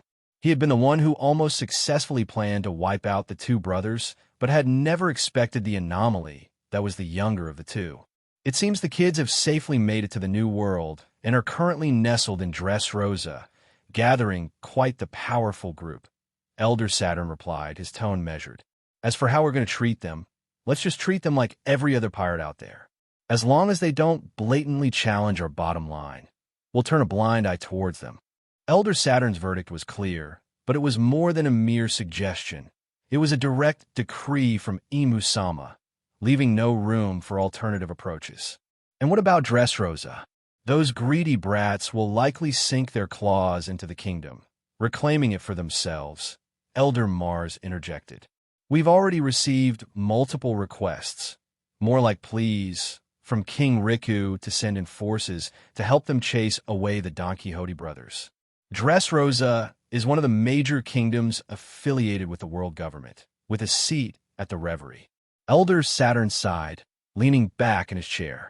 Dressrosa's situation is complicated. We can't afford to forsake such a strategically important ally publicly, but we also cannot defy Imu-sama's will. For now, we will keep a close watch. Send a contingent to monitor the situation discreetly. If the Don Quixote brothers overstep, we'll act, but until then, we must exercise caution. The other elders nodded, albeit reluctantly. Elder Mars added, Then what about the Riku family? King Riku has been repeatedly reaching out to the government for aid. With how things are progressing, I am sure those brats are planning to use Dressrosa as their main base. We cannot have the world government look weak, especially after all the recent chaos. We have almost completely lost balance in the New World. If this continues, our influence in the New World will be reduced to nothing. Elder Jupiter leaned forward, his expression thoughtful. And what of the Marines? Should we alert them to the presence of these brothers? Not explicitly, Saturn replied. The Marines should be informed to keep an eye out for any significant shifts in power in the New World, but without drawing attention specifically to the Don Quixote brothers. Let them operate under the radar as much as possible. Let's just send a Marine force to Dressrosa for appearance's sake. We do not want the other kingdoms to point out that we didn't lend support to one of our affiliated countries, especially with the reverie coming up, Elder Mars suggested, his voice dripping with pragmatism. As for the fate of Dressrosa and the Riku family, let's not bother ourselves too much. It's just a single kingdom with not much to its name. And after all, it originally belonged to the Don Quixote family. Let the kids play around with it. Elder Saturn nodded in agreement. A token force should suffice. It will keep up appearances and placate King Riku for the time being. We must ensure the other kingdoms remain confident in our support. Agreed, Elder Warcury added. But let's not entirely disregard Dressrosa. Keep a discreet eye on the situation. If those brothers grow too bold, we'll need to reconsider our stance. Elder Nustero's frustration simmered, but he understood the consensus. Very well, we'll send a contingent and monitor closely. But we must be prepared to act swiftly if the Don Quixote brothers become a threat. How about we invite those two teens to be part of the Shichibukai plan we're about to implement? We might even have a chance to get them to work for us. It's been close to 2 years, and the brothers have shown no signs of retaliation. Maybe they've realized they can't challenge the authority of the world government, Elder Jew Peter suggested. Elder Saturn snorted, finding the statement ridiculous. The idea of the kids letting go of their grudge was impossible. Whether they liked it or not, the blood of the celestial dragons flowed through their veins. Both brothers were blessed with immense luck and talent, and they had nearly faced death once. Saturn was not naive enough to believe the kids would forgive and forget. He knew for a fact that the brothers were preparing. If not for Imu-sama's order, Saturn, given Warcury's high rating of the younger sibling, would have personally hunted him down to ensure the problem was nipped in the bud. Well, the brats are powerful enough. They've already taken out one troublemaker worth 500 million since they made it to the New World. We might as well extend them the offer, Elder Mars added. No, it's a waste to offer the position to those kids. They might not accept it, and even if they do, they are too cunning. They will have a hidden agenda, and we cannot risk it. Once they become Shichibukai, they will be acting in our name. Those brats are sure to dig a pit for us if we let them run around using our authority, Saturn commented, lightly tapping his staff. Elder Nustero nodded, understanding the truth of the matter.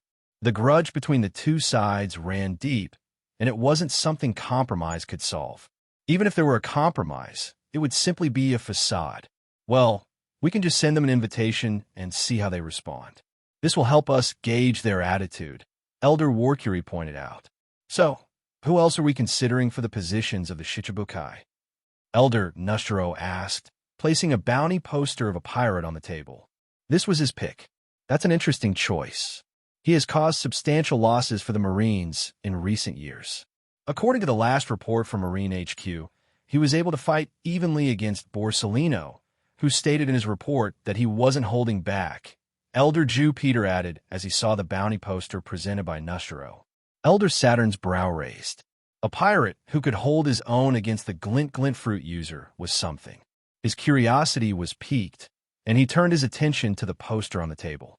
Dracule Mihawk, Saturn mused, a swordsman of unparalleled skill and power.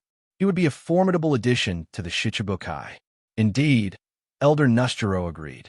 Mihawk's presence would not only strengthen our ranks, but also serve as a deterrent to those who might challenge us. Then it's settled, Elder Warcury concluded. We extend invitations to the Don Quixote brothers and Dracule Mihawk. Let's see how they respond. This will give us a better understanding of where they stand and how we can use their power to our advantage. So who else do you have in mind? Elder Saturn questioned. The formation of the 7 warlords was inevitable. The stunt Roger pulled had completely caught them off guard. In recent years, after the fall of Rocks, the world government has been continuously curbing the power of the Marines to ensure they do not grow too powerful.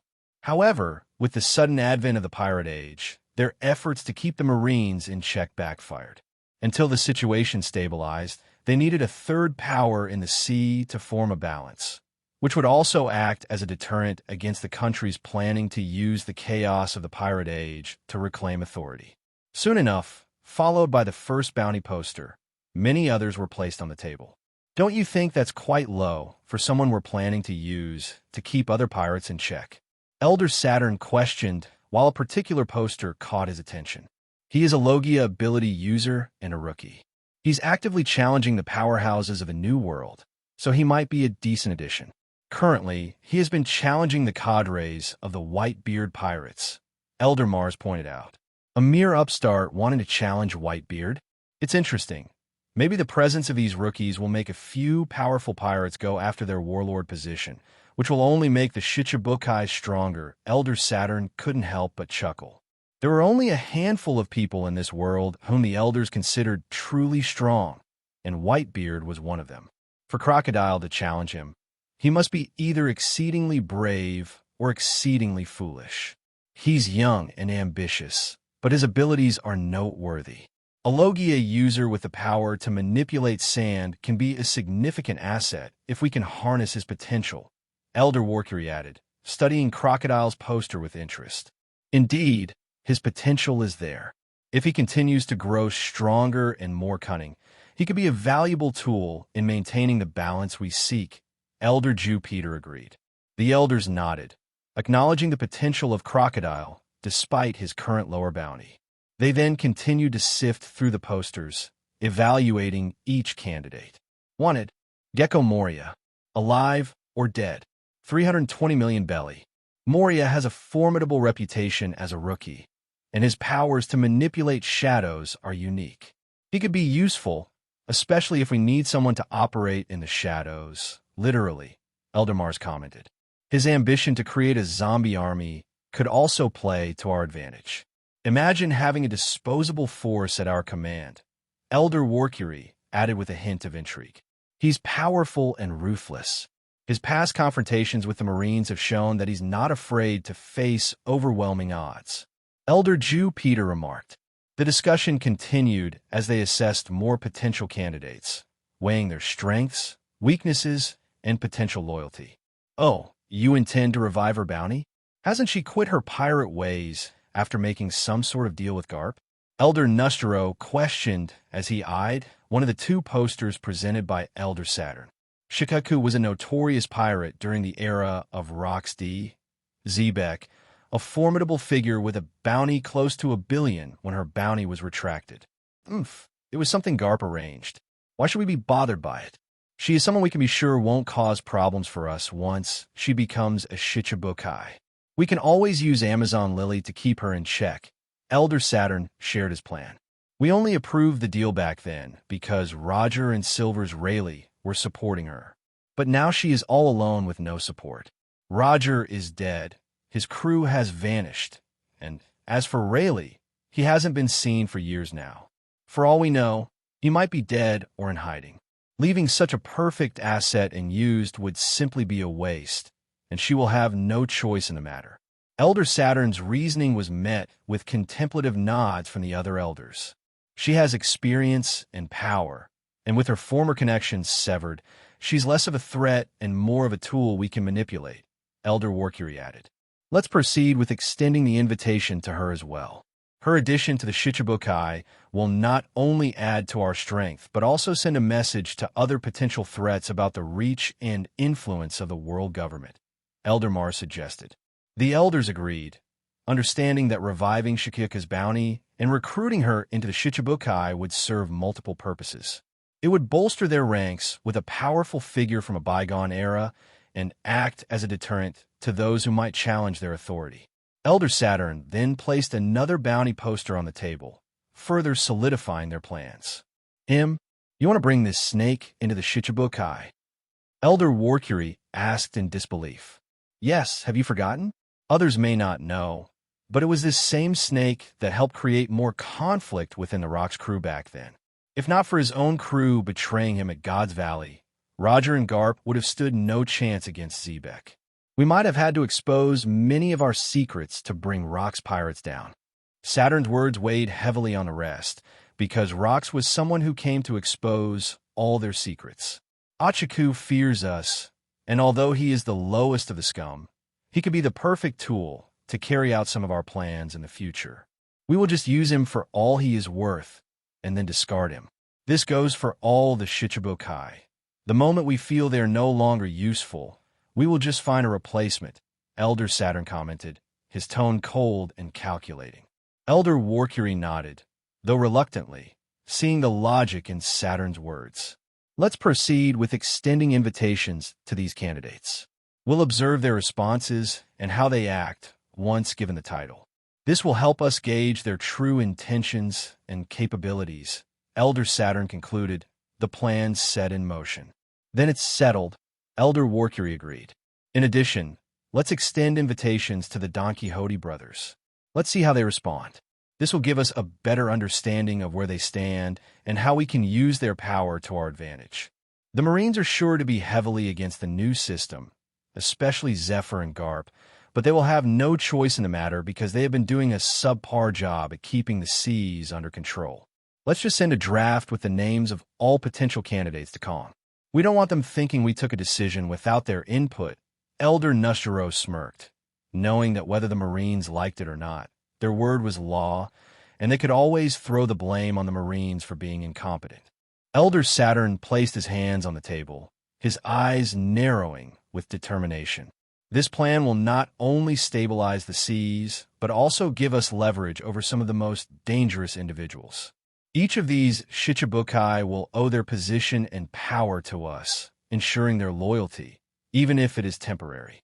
The world government will remain the ultimate authority. The elders nodded in agreement, each contemplating the future moves that would need to be made.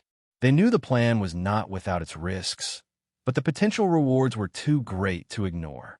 This new system of the 7 warlords of the sea was a gamble, but one they were willing to take to maintain their grip on the world. As they adjourned, the elders were acutely aware that their decisions would soon ripple across the world, altering the balance of power. The pirate age had begun, and with it, new alliances and conflicts would shape the fate of the seas. The world government needed to be prepared for whatever came next, and the Shichibukai would be a key element in their strategy. Elder Saturn's eyes gleamed with a cold light as he thought of the future. The seas are about to get a lot more interesting. Elite Training Camp Marineford. Tekai. A young teen bellowed as Zephyr, his arm wrapped in armament hockey, punched squarely on the teen's ribs. Despite the force of the blow, the boy stood steady, not showing any discomfort or pain that coursed through him on his face. Don't get distracted, Virgo. Your hockey is faltering, Zephyr bellowed while using shave to appear at Virgo's flank.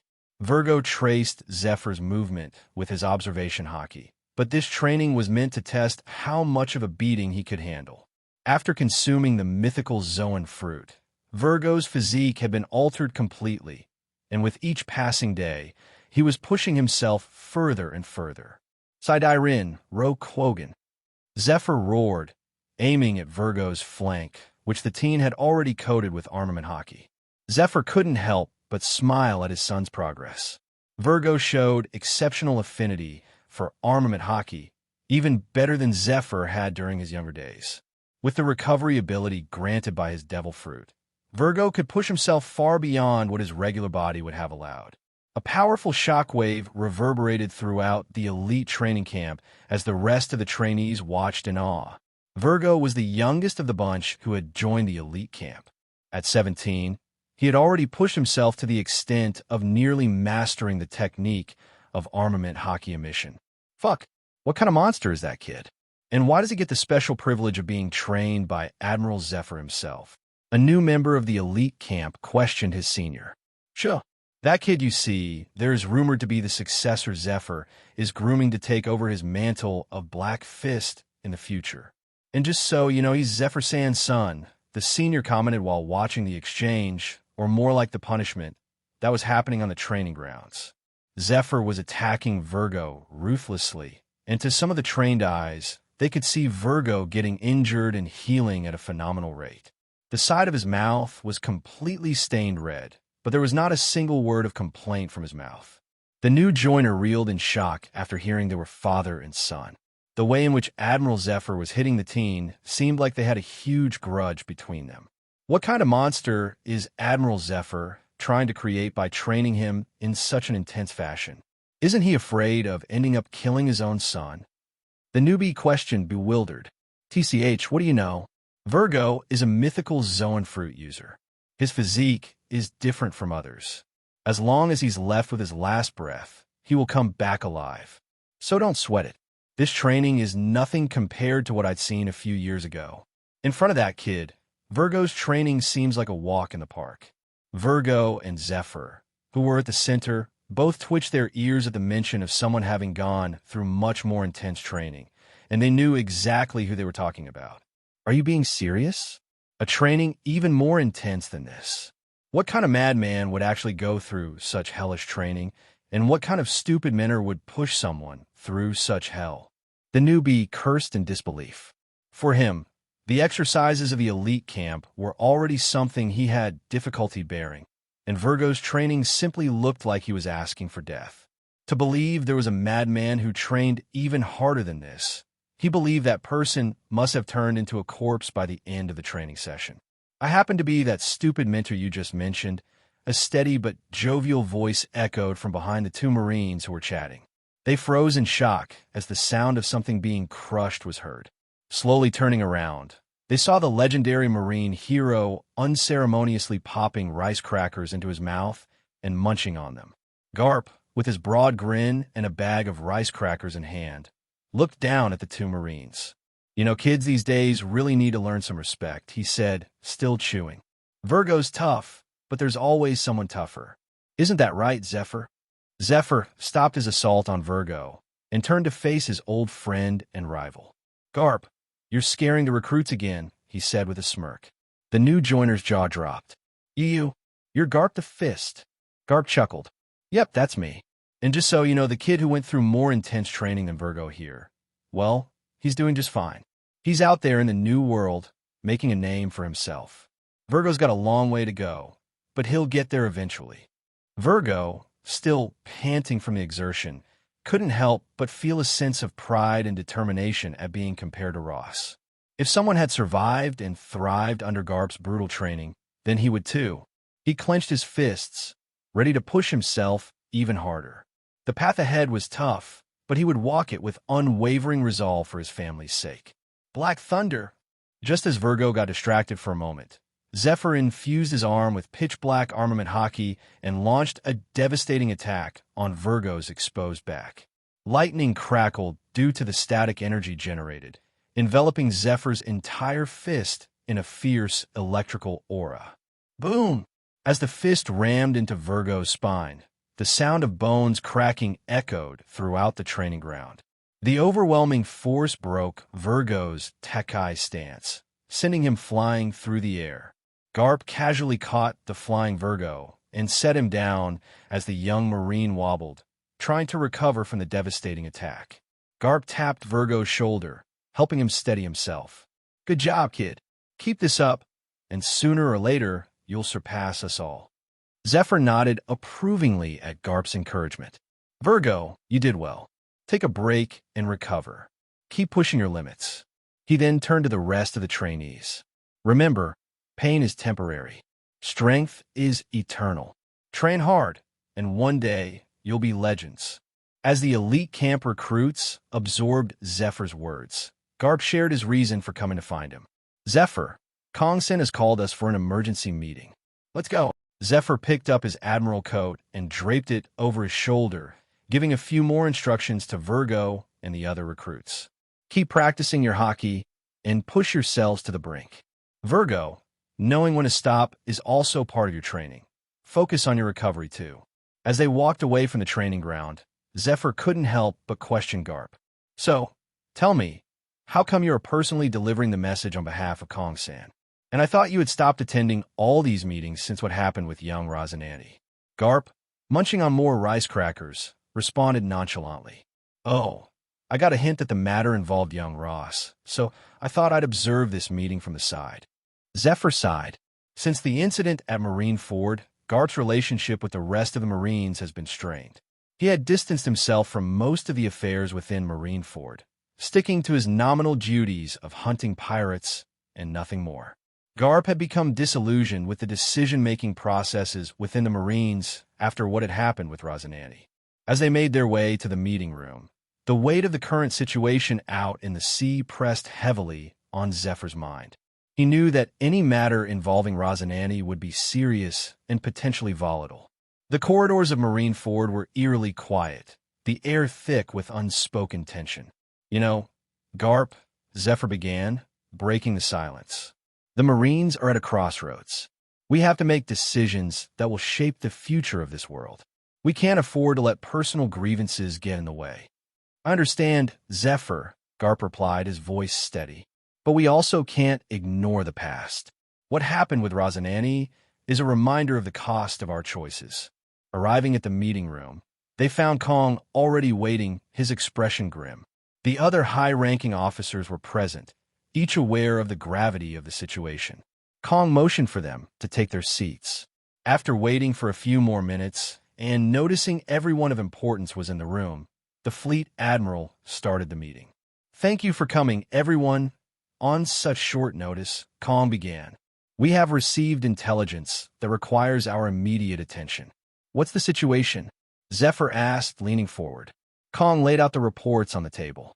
"The world government intends to initiate a new system called the Seven Warlords of the Sea. They aim to use this as a deterrent against the pirates." The room fell silent as the officers picked up the folders in front of them, their expressions growing increasingly grim as they read through the contents. This proposal felt like a blatant insult to the Marines. Granting special privileges to pirates, allowing them the right to loot and commit other crimes with the authority of the government, seemed like sheer madness. "Kong-san, you can't be serious about this. Agreeing to this plan is as good as admitting we're not fit for the job. It gives pirate scum even more power. Do they even understand the consequences?" A vice admiral's voice trembled with anger as he crushed the folder in his hands. "No, Kong-san, we cannot support this. Let the world government know we will not agree to this plan," another vice admiral added, his face flushed with frustration. Kong sighed heavily, rubbing his temples to ease the growing headache. "That's the issue. The world government is not asking for our opinion. They just want us to finalize 7 names and send them the list of the new Shichibukai." "Wait, they're not even asking for our opinion on the matter? Is that supposed to be some kind of joke?" Another Marine bellowed, his voice rising above the din. The room descended into chaos, with voices overlapping in heated arguments. Amidst the uproar, one man sat calmly, munching loudly on rice crackers, the sound punctuating the air and drawing the attention of the arguing officers. It was Garp, his demeanor as unbothered as ever, his casual snack a stark contrast to the tension filling the room. Kong's eyes narrowed, looking at Garp. "Garp, do you have something to add?" Garp shrugged, popping another rice cracker into his mouth before speaking. "Look, this plan is ridiculous, no doubt. But if we agree to this, our title as the world government's dogs will be set in stone. Even these filthy pirates will start bossing us around, if such a thing is implemented. If you ask me, I would tear that folder apart and send it back to Mary Geos," he commented, continuing to munch on more rice crackers. The room fell silent for a moment. The tension was palpable. Kong looked at Garp, his expression a mix of frustration and understanding. "Garp, we all know how you feel about this, but this isn't just about pride. The world government has made its decision. We have to find a way to work within these constraints." Sengoku, sensing the growing unrest, leaned forward, his voice steady and calm. "Garp, as much as I agree with your sentiments, we need to be strategic. This isn't about bowing to pirates. It's about maintaining some semblance of control in an increasingly chaotic world. If we choose the candidates, we can at least ensure they are manageable." Garp sighed, his shoulders slumping slightly. "I get it, Sengoku, but that doesn't mean I have to like it. We're playing with fire here. I am just making my opinion known here." "Playing with fire is better than letting the whole world burn," Zephyr replied. "We need to be smart about this. If we can control the candidates, we can use them to our advantage." Kong nodded, looking around the room. "We have to think of the bigger picture. The world is changing, and we need to adapt. Let's focus on choosing candidates who can serve our interests while keeping the peace." Kong-san and Sengoku are right. If we don't play along, the world government will just bypass us entirely. We need to be strategic about this. Vice Admiral Saru added while she froze on a particular bounty poster within the folder. Strategic? Saru, how can we be strategic when we're handing power to pirates? One of the old vice admirals retorted, his frustration palpable. By picking the lesser evils, Sengoku replied, his tone more serious now. We can influence who gets these positions. Choose pirates who we can control, or at least predict. It's not ideal, but it's better than having the world government pick them without any input from us. Zephyr considered Sengoku's words, nodding slowly. He's right. We need to make the most of a bad situation. If we choose wisely, we might turn this around to our advantage. Kong leaned back in his chair, a look of resignation on his face. Then let's do it.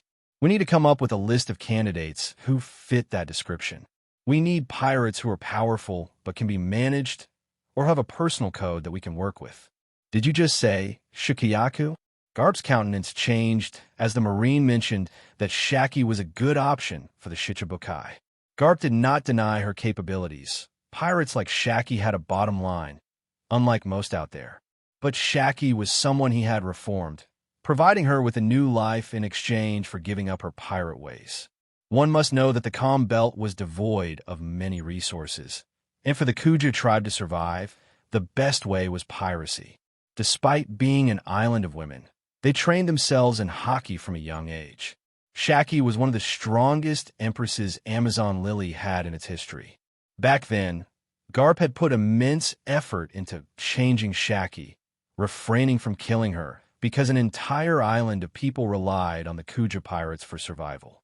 He had opted for a milder approach. But now, the world government was smearing dirt on all his hard work by dragging Shaki back into piracy. Kong-san, are we now so desperate that we're even bringing back people who are reformed and asking them to kill and loot on our behalf? Garp's voice was low, akin to a growl. Kong looked at Garp, understanding the weight of his words. Garp, this is not about desperation. It's about survival. The pirate age is spiraling out of control, and we need every resource at our disposal to maintain some semblance of order. Garp slammed his fist on the table, cracking the wood. Order? You call this order? Forcing someone who left the life of crime to return to it? Shaki has done her time. She's found a new way of life. Dragging her back into this mess is nothing but a disgrace to everything we stand for. Zephyr, sensing the rising tension, intervened. Garp, I understand your frustration, but this isn't just about Shaki. It's about the bigger picture. The balance of power is shifting, and we need to adapt. If we choose the right people, we can control the chaos rather than letting it consume us. Garp clenched his teeth. His frustration was evident. And what happens when this control slips? When these so-called warlords start abusing their power? We've seen it before. Pirates don't change. Kong sighed, the weight of the situation heavy on his shoulders. We will have contingencies in place. The moment any of these warlords step out of line, we will take action. This is a temporary measure until we can stabilize the seas. One of the vice admirals, trying to ease the tension, added, Shaki is strong and has a sense of honor. If she accepts, it might not be as bad as we fear. She could even help keep other warlords in check. Garp shook his head, the conflict within him clear. You're playing a really dangerous game, Kong-san. This plan might buy us time, but at what cost? The line between justice and corruption is already thin. This could shatter it. Kong placed a hand on Garp's shoulder, a rare gesture of camaraderie. I know, old friend, but we have to play the cards we're dealt. We'll keep a close watch on all of them, especially Shaki. If anyone can ensure she stays on the right path, it's you. Garp sighed deeply, the fight momentarily leaving his eyes. I'm sorry, Kong-san, I cannot do this. I cannot condemn a person who has truly changed for the better and push them back into the abyss. You're asking me to go against all the values the Marines stand for, Kong-san. I'm sorry, but I can't bring myself to do this. Kong looked at Garp, his expression softening at the earnestness in Garp's eyes. What are you suggesting, Garp? I have a humble request. If you think my years of service in the Marines are worth something, please remove Shiniku's name from the list, Garp pleaded earnestly. The room fell silent, the tension palpable. The other officers were taken aback, not understanding why Garp the Marine hero would go to such lengths to protect an ex-pirate. Even Sengoku and Tsuru looked puzzled. With the world government adamant about implementing the Shichibukai policy, choosing beneficial candidates seemed to be the best strategy for the Marines. Only Zephyr seemed to grasp the depth of Garp's request.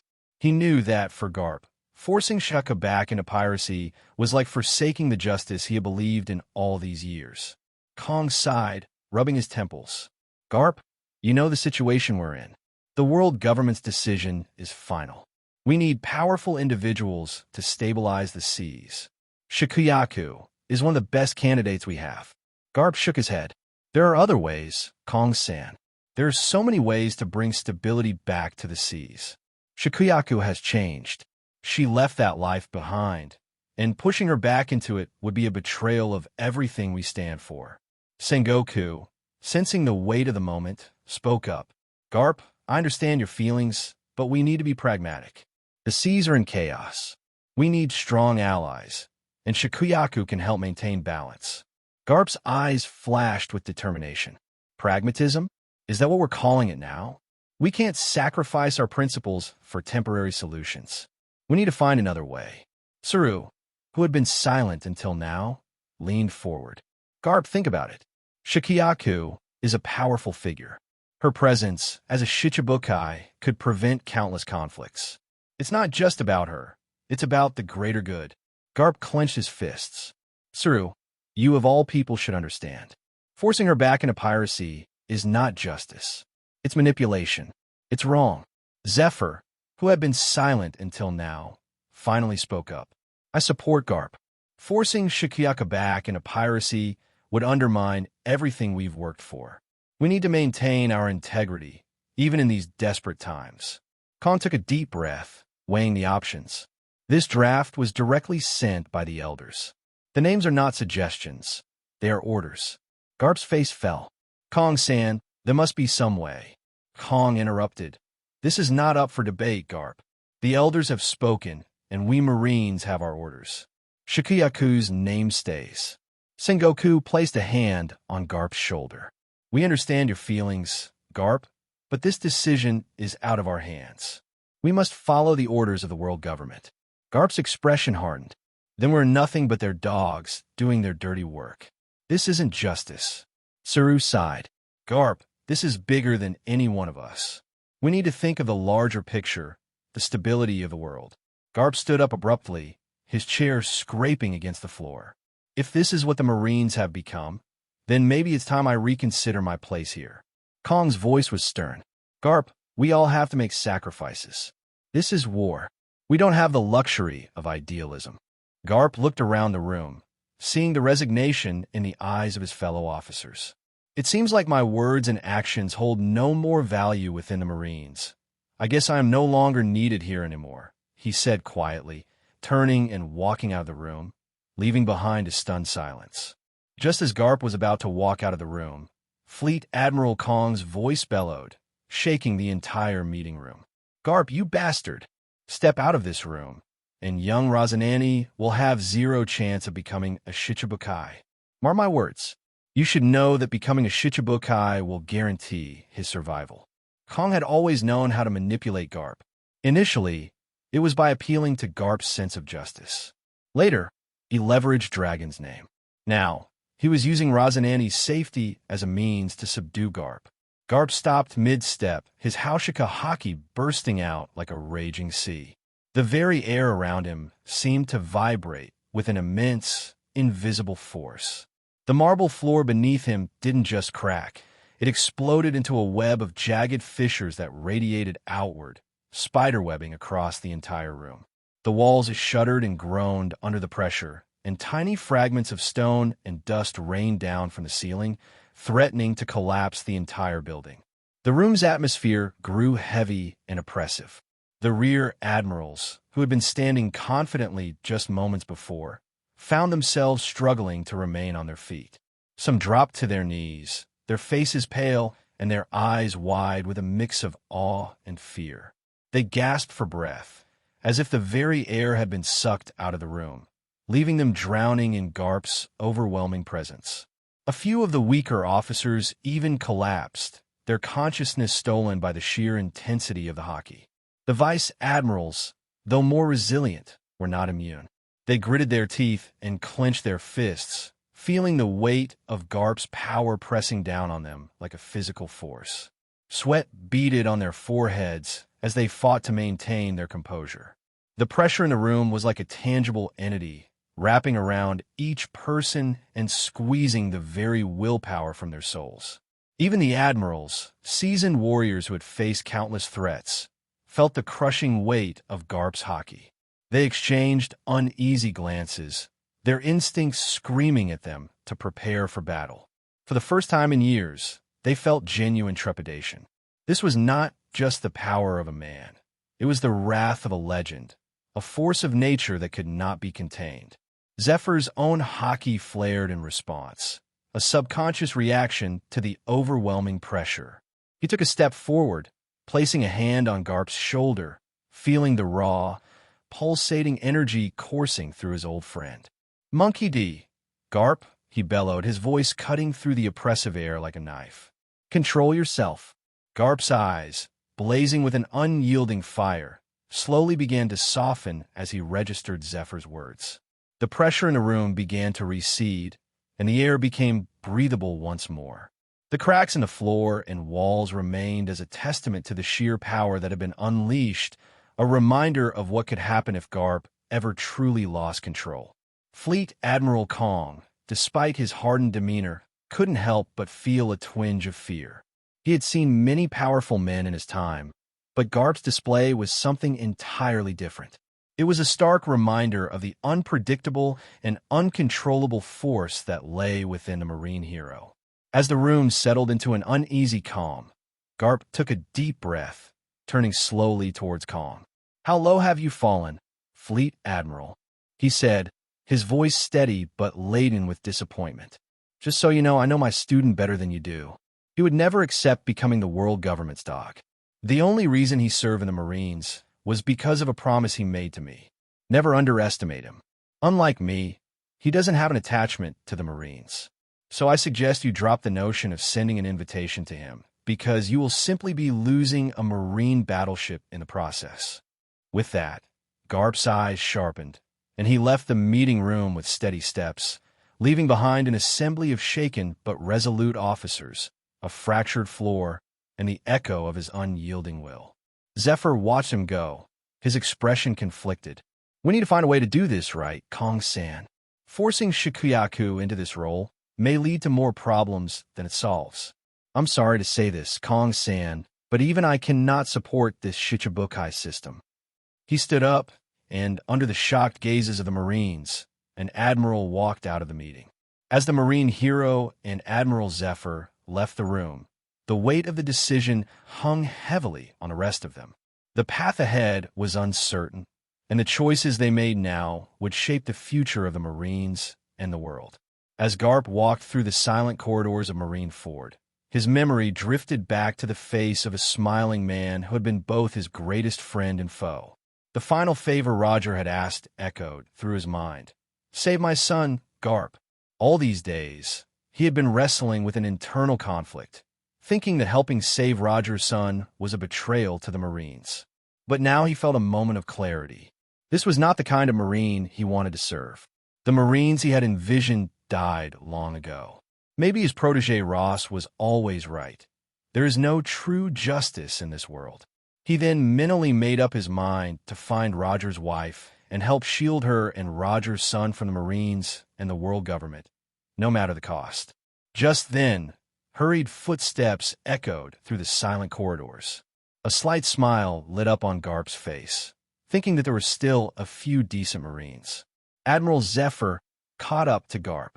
Neither of them spoke as they continued walking. Then Garp broke the silence as they exited the main building. "Zephyr, let the Fleet Admiral know that I will be going on a long vacation. Now, with the so-called warlords filling up our ranks, I don't think my presence is needed in the New World anymore. I intend to go back to East Blue and then maybe tour the Four Blues," Garp declared. Zephyr knew that trying to stop his friend was not an option, as he could relate to the pain Garp must be going through. How long? Zephyr questioned. A year, maybe 2. I don't want to be around when all that I believe in becomes simply a joke, Garp commented. Zephyr couldn't help but sigh. I don't think Kong-san would agree to such a long vacation. Then let the fleet admiral know that, in that case, he can feel free to remove my name from the Marines, Garp said, his voice heavy with resignation. Without waiting for Zephyr to add more, Garp walked away, and to find Bogard, the only man he thought he could trust in all of Marineford. As Garp walked through the bustling base, the memories of battles fought and comrades lost weighed heavily on his heart. Each step felt like a farewell to the ideals he once held dear. The corridors seemed narrower, the walls more oppressive, as if the very structure of Marineford was closing in on him, reflecting his own disillusionment. As he approached Bogard's quarters, Garp felt a deep sorrow settle over him. The man he once was, the Marine who believed in true justice, seemed like a distant memory. The realization that the institution he dedicated his life to had strayed so far from its principles was a bitter pill to swallow. He knew that shielding Roger's son might be his final act of true justice, a way to atone for all the compromises he had made over the years. Bogard looked up as Garp entered, sensing the weight of the decision his mentor had made. Garp-san, he started, but Garp held up a hand. I need your help, Bogard. There's something important I need to do, and I can only trust you, Garp said, his voice betraying the heavy burden he carried. Bogard nodded, understanding that this was not a request, but a call to stand by the man who had always stood by him. Balsa, Dressrosa. Wait, why am I the only one being left behind? I want to see the dwarves too, Daffy questioned, disbelief etched on his face. Well, it was you who said that you didn't feel like doing anything for the next few days. So, you better stay here and keep an eye on Smoker and the rest. The number of pirates coming in has increased drastically. We don't want our town being raided now, do we? I chuckled, watching a vein pop out on Daffy's forehead.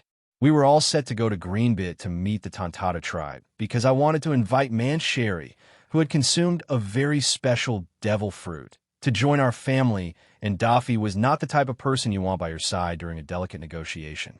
Isho had already built an amicable relationship with the dwarves of Greenbit during his time.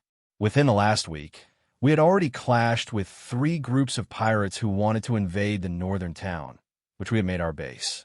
As I had originally expected, King Riku had evacuated most of the people living in the town to other areas. Only a few stubborn ones chose to stay back because they did not want to give up on their homes. At first, they were scared because we had come to their home, calling ourselves pirates. Naturally, they would be terrified. Wait, Ross, why is it that only Lucci gets to go along? I want to see the dwarves too, Smoker protested. Currently, only myself, Lucci, and Isho are going to Greenbit. Well, that's because he was the only one who completed the training that I assigned. As for you and Gladius, you guys quit midway. That's why, I remarked, while Lucci gave a stiff smile at Smoker, as if taunting him. You call that training? You were planning to get us killed. I'd rather learn from Isho-san. You are a... Smoker wanted to curse, but then a look from Daffy made him stop. It seemed like I had been too lenient with them. Maybe I should consider increasing Smoker's training. Our interactions with the remaining townspeople had slowly begun to shift.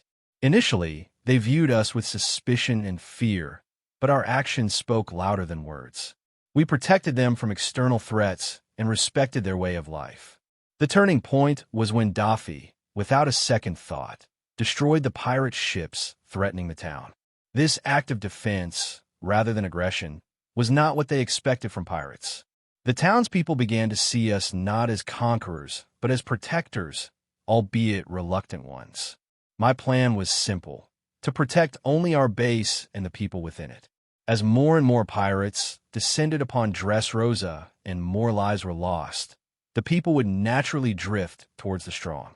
King Riku was already struggling to deal with the incoming pirates, making our strength all the more appealing. Each day, more pirates started showing up on the shores of Dressrosa, eager to strip the country of its wealth and resources. The greatest resource of all was the people, seen as potential slaves, workers, and, of course, tools of pleasure.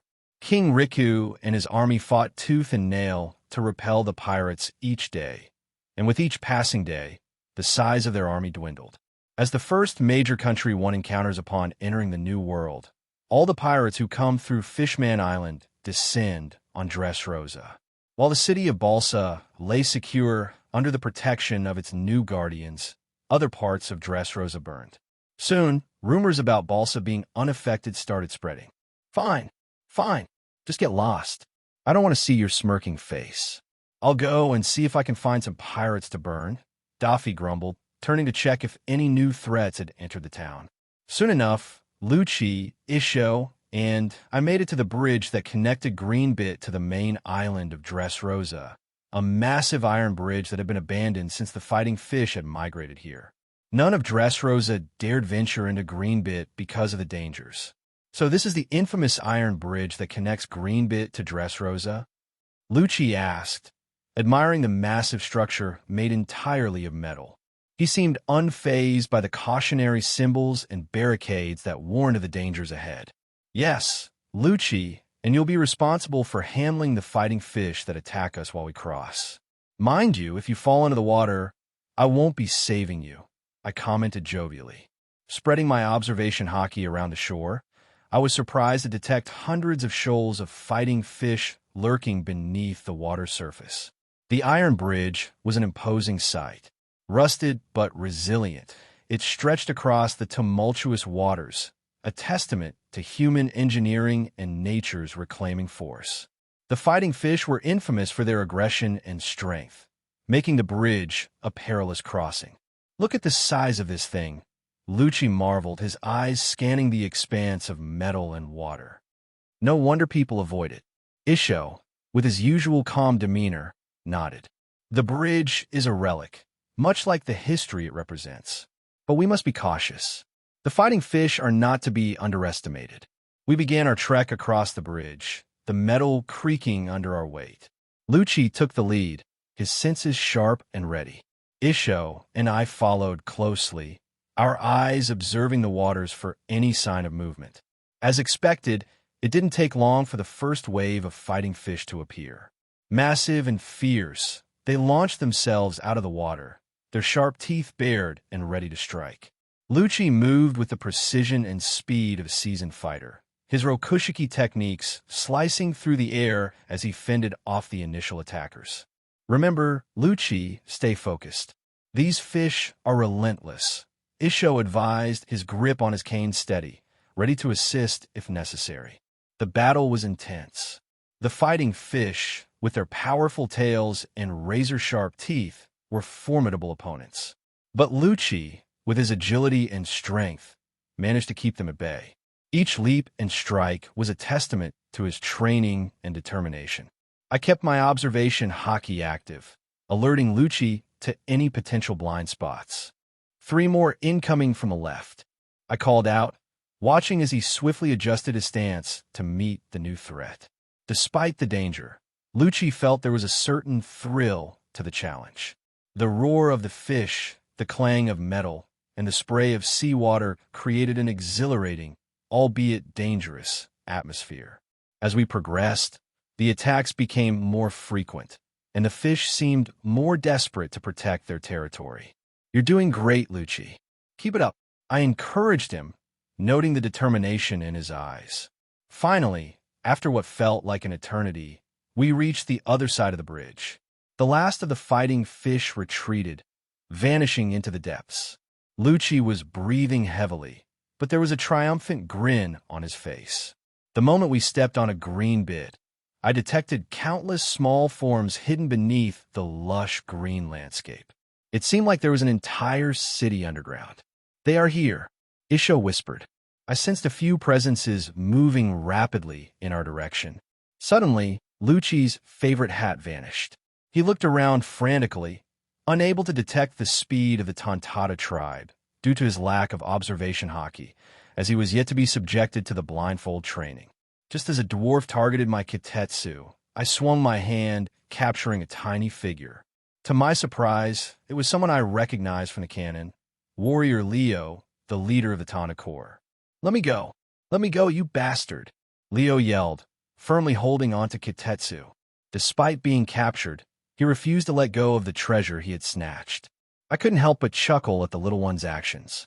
Meanwhile, Lucci had already lost one of his shoes and realized that the culprits were dwarves as he saw the small figure in my hand. Just then, a presence shot past me and rammed into Isho. Isho-san, you promised the next time you came around, you would get me fruit candies. A sweet little girl's voice echoed as a small dwarf manifested on Isho's shoulders. She had thick, wavy blonde hair partially tied up in two buns that covered her body and tail. She wore a short white dress with matching stockings and shoes. Her light blue eyes sparkled, and she wore two small green flowers in her hair. It was none other than Princess Mancheri. I already knew Isho had made contact with the Tontata tribe since he had come to Dressrosa, but I never expected him to build a relationship with the Tontata princess herself. Haha, how could I forget? Mancheri-chan? Of course I have them. Here. He pulled out a handful of fruit candies from his inner pocket and presented them. Suddenly, a dozen dwarves hidden among the foliage rushed to take away the fruit candies, while Mancheri took one for herself. Meanwhile, Leo kept struggling in my arms, demanding to be released, which I kept ignoring. Oh, it's Isho-san, and it seems you have brought along friends this time. Well, it means more guests. How many years has it been since we had so many guests on Greenbit? An elderly-looking dwarf stepped forward from within the forest, flanked by many others. It seemed like the island was being monitored by the Tontata tribe, and they became aware of our presence only moments after we stepped onto the island. Ah, it's the Tana chief. I apologize for bringing more people uninvited. I hope it's not an inconvenience. Isho apologized for bringing people without the tribe's permission to Greenbit. Ah, that's all right. Isho-san's friends are the Tana tribe's friends too. Why don't you introduce your new friends to us? The Tana chief requested Isho. Isho nodded respectfully. Thank you, chief. This is Ross, and the one currently missing his shoe is Lucci. They are trustworthy allies and are here to learn about your culture and perhaps discuss an alliance. I released Leo, who landed gracefully and immediately began examining us with a mix of curiosity and suspicion. Lucci, now recovered from his initial surprise, bowed slightly to the chief. It's an honor to meet you, chief, he said, his tone respectful but still carrying his characteristic edge. The Tana chief smiled warmly. Welcome, Ross and Lucci. Any friends of Isho-san are friends of ours. Please come with us. There is much to discuss and even more to show. We followed the Tana chief deeper into the forest. The vibrant greenery and the harmonious sounds of nature surrounded us, creating an atmosphere of tranquility and wonder. As we walked, the ground beneath our feet occasionally vibrated with the activity of the dwarves below, a constant reminder of the hidden world just beneath the surface. The Tontata were simple, trustworthy people. Their honesty was evident, and in the canon, even a person like Doflamingo could manipulate them. However, my intentions were not to exploit their trust. Instead, I wanted to earn it genuinely, particularly with Princess Mancheri. Her heel fruit was an extraordinary power, a massive boon to any organization. To truly integrate Princess Mancheri into our group, I knew I had to disclose my true identity. The name Don Quixote carried a dark history for the Tontata tribe, a reminder of past betrayals and nightmares. Transparency and honesty were the only ways to build a genuine alliance and possibly convince them of our good intentions.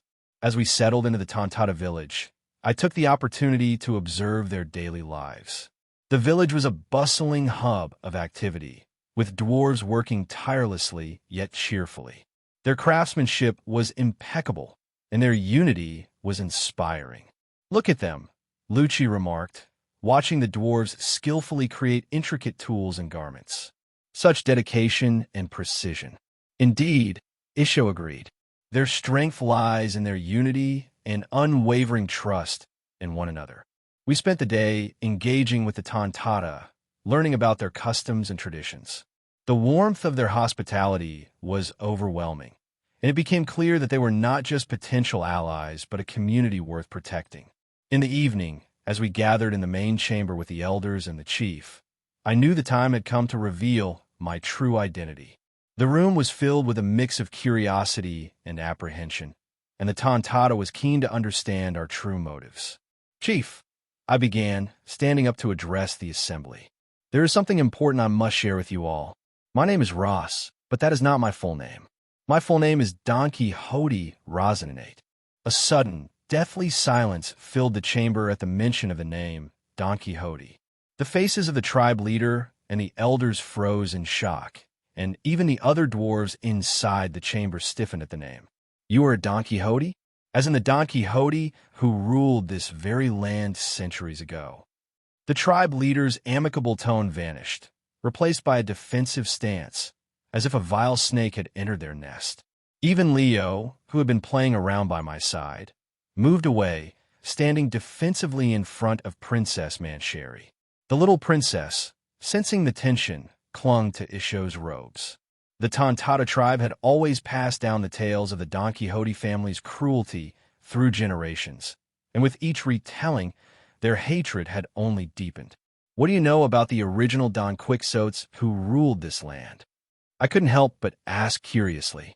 The elderly tribe leader's reaction suggested that he knew more about the family's history than I did. Perhaps some information had been shared by their ancestors. We know enough to know that you are from a vile bloodline, one that wouldn't blink at slaughtering a whole race if it was to your benefit. Maybe inviting you into our home was a mistake, the tribe leader commented. From the rest of the tribe, I could see genuine fear and hatred. I'm not my ancestors, and neither are you the same as your ancestors who suffered, I remarked. Isho, standing beside me, shook his head slightly, signaling to me not to escalate the matter and allowing him to mediate on my behalf. Well, I may not have personally suffered, but I know all the atrocities your family committed against my kind, the tribe leader countered, his voice filled with bitterness. Isho stepped forward, his presence calming the room slightly. Chief, please. Ross is different. He seeks to make amends and build a future that does not repeat the mistakes of the past. Give him a chance to prove his intentions. The chief's eyes narrowed as he studied me. His mistrust was evident. You speak of amends, but how do we know your words are true? How do we know this isn't another deception by a Don Quixote? Centuries ago, before we left our homeland in search of resources to sustain our kind, we numbered in the millions. An elder from the tribe spoke, his voice heavy with emotion as he recalled details from their tribe records. Many perished to the harsh seas, predators, and other factors, but even then, we had lost only about a quarter of the population. He paused, wiping away tears as he continued.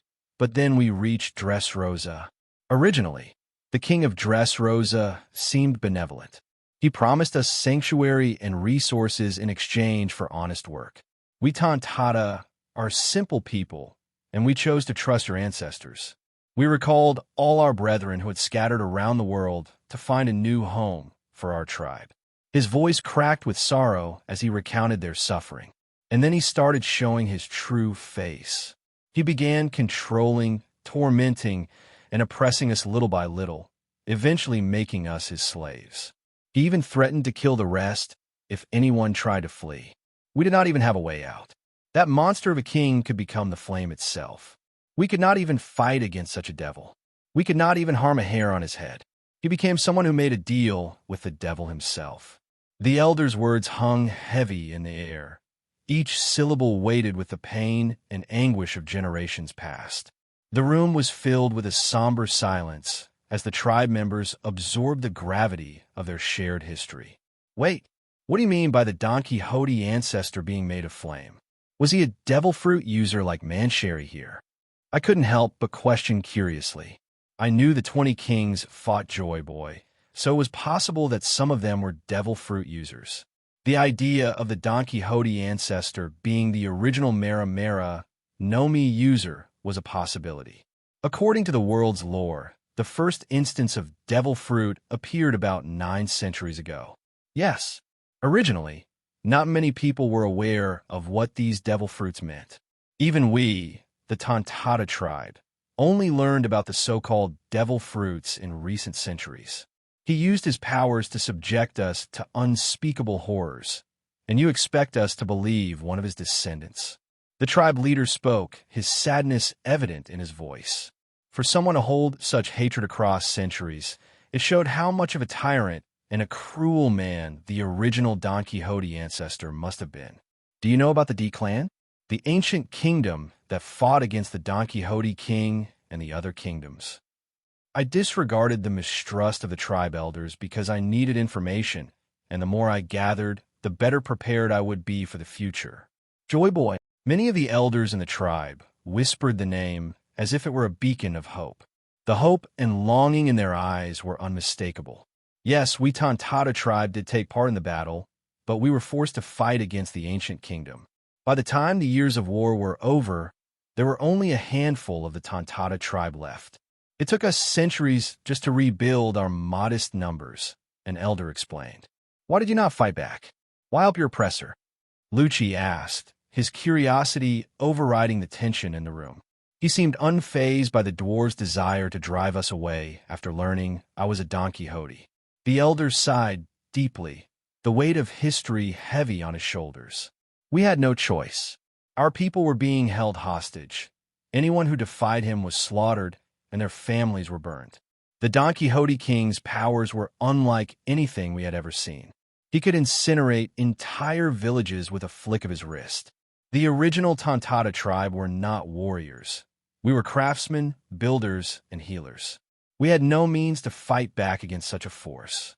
He paused, looking at the younger members of the tribe. Our ancestors made a choice to survive, to protect what little was left of our kind. They believed that by cooperating, they could at least ensure the survival of the Tontata tribe, even if it meant living under the yoke of a tyrant. It was a painful decision, one that has haunted us for generations. I could feel the weight of their collective sorrow and anger. The story of their suffering was a stark reminder of the atrocities committed by my ancestors. It was up to me to break the cycle of hatred and mistrust. So what else can you tell me about the ancient kingdom? About Joy Boy, about the Great War? Can I see the records that have been left behind by your tribe? I asked, noticing the tribe's incredulous stares. However, none chose to answer. I understood I wasn't going to get any more answers unless I could either subdue them or ally with them. Subduing them was the easier way, but that would surely come back to haunt my family. The Tontata tribe could be the best sentinels for Dressrosa, being tiny and fast, not easily detected. But I was not going to grovel for their help either.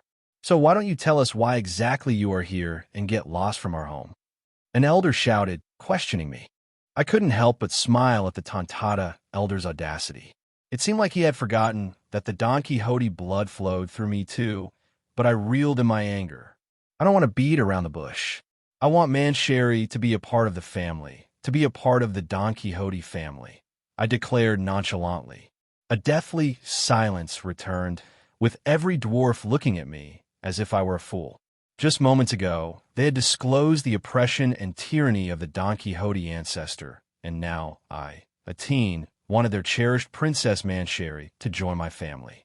What madness was I spouting? The tribe leader's face hardened. You have some nerve, Don Quixote Rosinante, to make such a request after all we've told you. I took a deep breath, choosing my words carefully. I understand how it sounds, but I have already told you that I am not my ancestor. Mancheri's abilities are extraordinary. In the wrong hands, they could be exploited, but with us, she would be protected and cherished. I promise to treat her with the utmost respect and ensure her safety. You may not be like your ancestor, but what about the rest of your family? Can you guarantee that your brother won't become the same tyrant? A voice echoed. An elder Tontata tribe member, followed by a dozen others, entered the chamber and hurriedly whispered in the ears of the tribe leader. His face turned grim as he listened, the news clearly unsettling him. My observation hockey was keen enough to pick up on their conversation. It seemed they had found out about my brother, and his being a flame fruit user was not working to our advantage. The tribe leader's eyes bore into mine with renewed suspicion. Your brother possesses the same power as your tyrannical ancestor. How can we trust that he won't use it against us as well? I took a deep breath, choosing my words carefully. I understand your concerns. My brother, Daffy, may possess the flame fruit, but he is not the same man as our ancestor. We're different people with different values. Our goal is not to dominate or oppress, but to protect and build a better future for all who live in Dressrosa. Stop your act. No one's going to fall for it.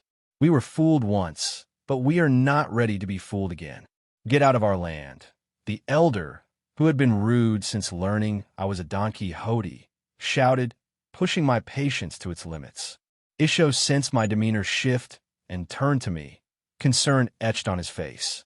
Roscoe, they're speaking out of the grief and suffering their ancestors endured, Isho said, hoping to calm the situation. He knew that I was not the type to take false accusations lightly, even if I was willing to own up to my faults. Isho-san, please don't intervene. They have made their stance clear, and don't worry, I'm not going to go on a rampage just because I was denied something, I replied, turning my attention to Mancheri. Her opinion truly mattered to me. The rest of the tribe was of little consequence. Tell me, Mancheri, would you like to join the family, like Isho-san here? I promise you that no harm will ever befall you, and you will no longer have to live in hiding. You can live freely, I said, disregarding the others in the chamber. The tribe members were furious as I tried to poach their princess right in front of them. Don Quixote brat, the only reason we are still entertaining you is out of respect for Isho-kun, the angry elder roared. I had had enough of this little pipsqueak.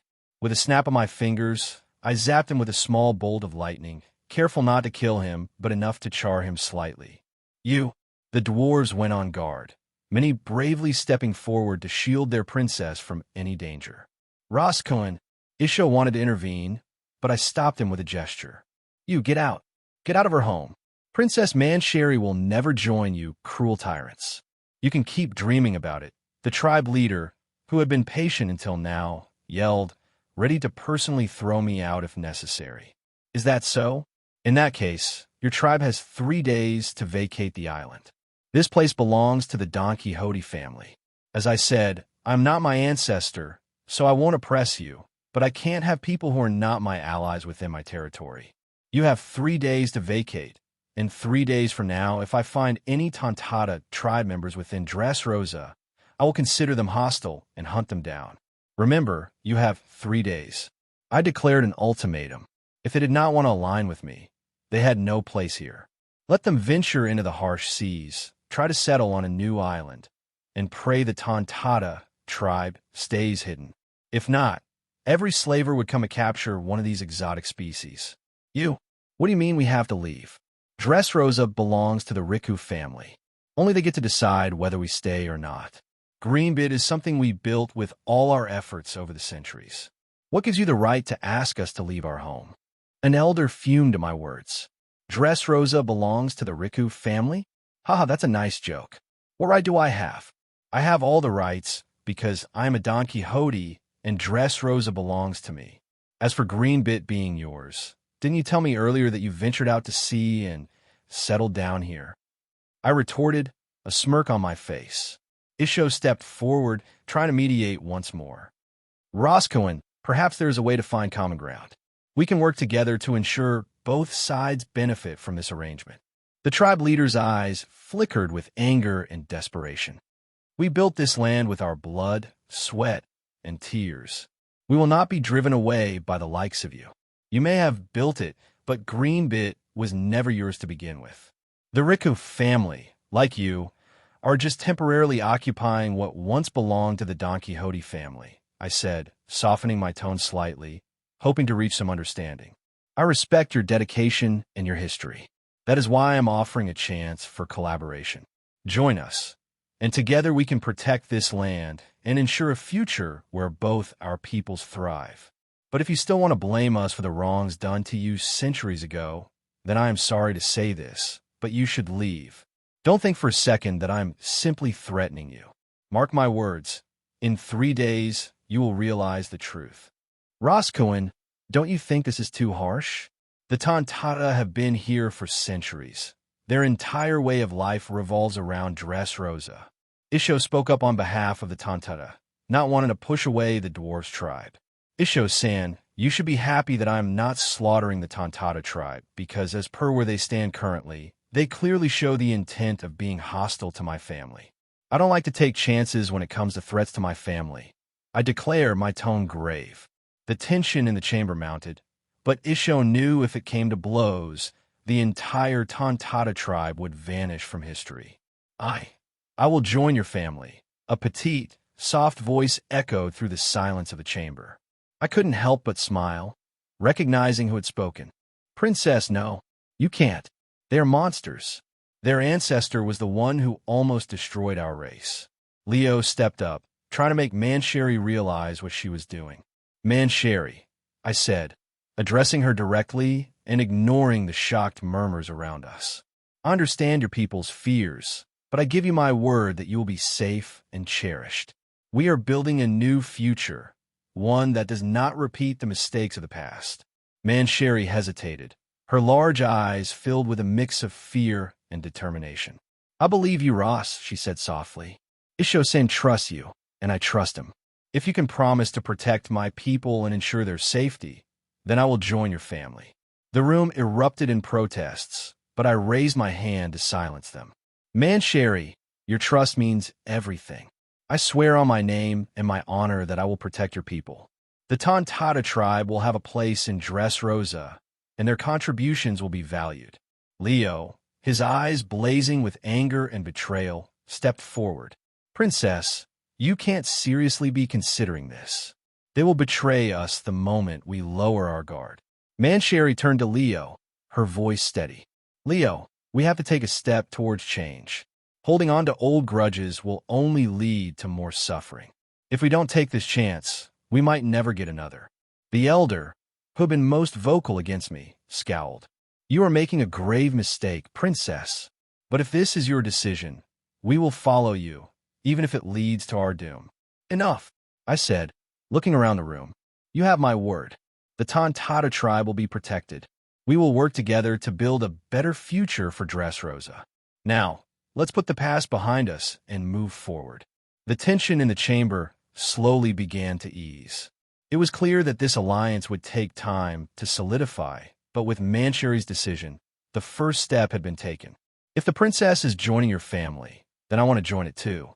I cannot have the princess be alone with your group of people, so I need to keep an eye on you all, Leo demanded, jumping in front of me with a determined expression. Fine, if that's what you want, I replied, understanding that having Leo by Mancheri's side would put the Tontata tribe at ease. Moreover, Leo was a skilled warrior and a loyal companion, making him a valuable addition. He could help manage the Tontata tribe in the future, ensuring their integration went smoothly. The tribe leader looked between Leo and Mancheri, his face a mix of resignation and concern. Leo, are you sure about this? You're putting yourself at great risk. Leo nodded firmly. I am sure, Chief. The princess has made her decision, and I will support her. We cannot keep living in fear of the past. It's time to move forward. I could see the reluctance in the eyes of the Tontata elders and warriors, but there was also a glimmer of hope. They were torn between their deep-seated mistrust and the possibility of a brighter future.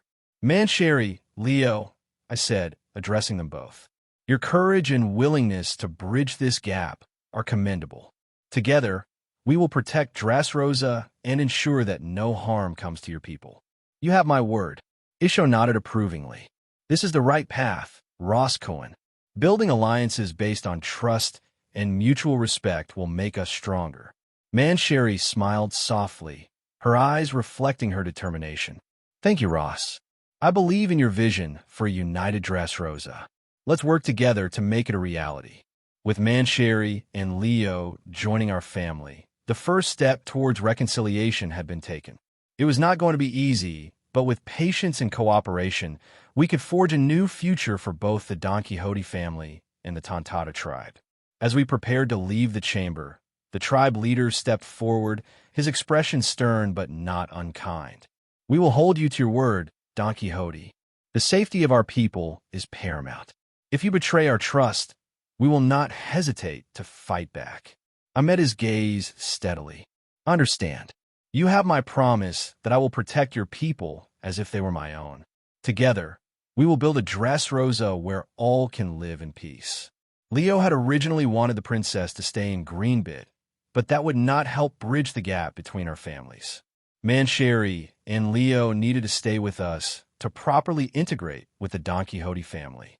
So, the princess should be provided with a separate bedroom with a king-sized bed, and I need a bedroom adjacent to hers so I can guard the princess at all times, Leo demanded, perched on Isho's shoulders. He began listing out a seemingly endless array of requirements, each more specific than the last. Lucci, standing nearby, was diligently making a mental note of every detail. She will need a garden where she can grow her medicinal herbs, Leo continued, and a spacious bathroom with a large tub. And the kitchen must always have fresh fruit and sweets available for her. Isho chuckled softly at Leo's protectiveness. You certainly know how to look after the princess, Leo. We will ensure all her needs are met.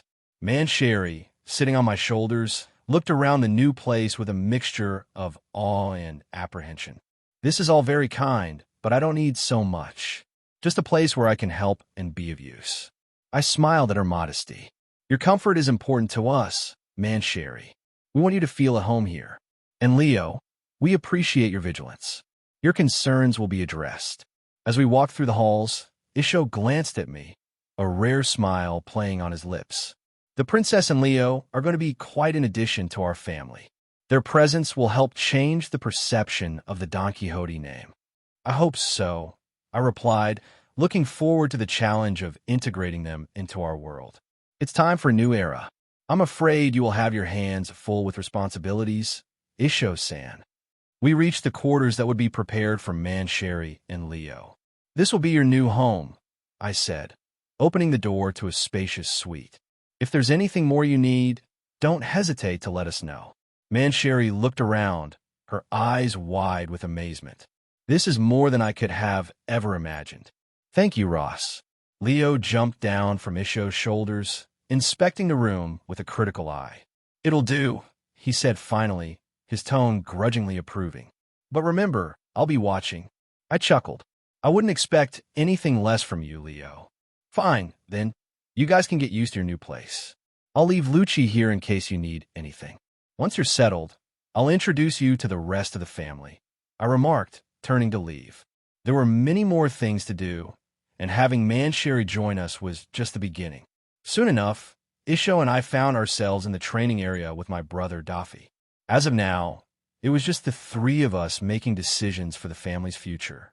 So you think that the Don Quixote ancestor was also the Mera Nomi user? Daffy asked in surprise as I shared the details the Tontata tribe had revealed. Most probably.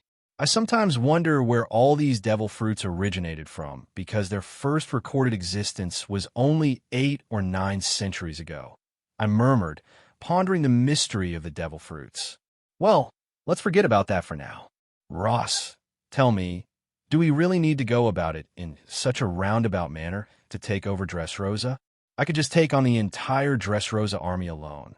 Daffy declared with a chuckle, as if he were ready to burn the kingdom to the ground. And then what? Do you want to become the ruler of ashes, Daffy? There are many ways to conquer a kingdom, and tyranny would be the most foolish.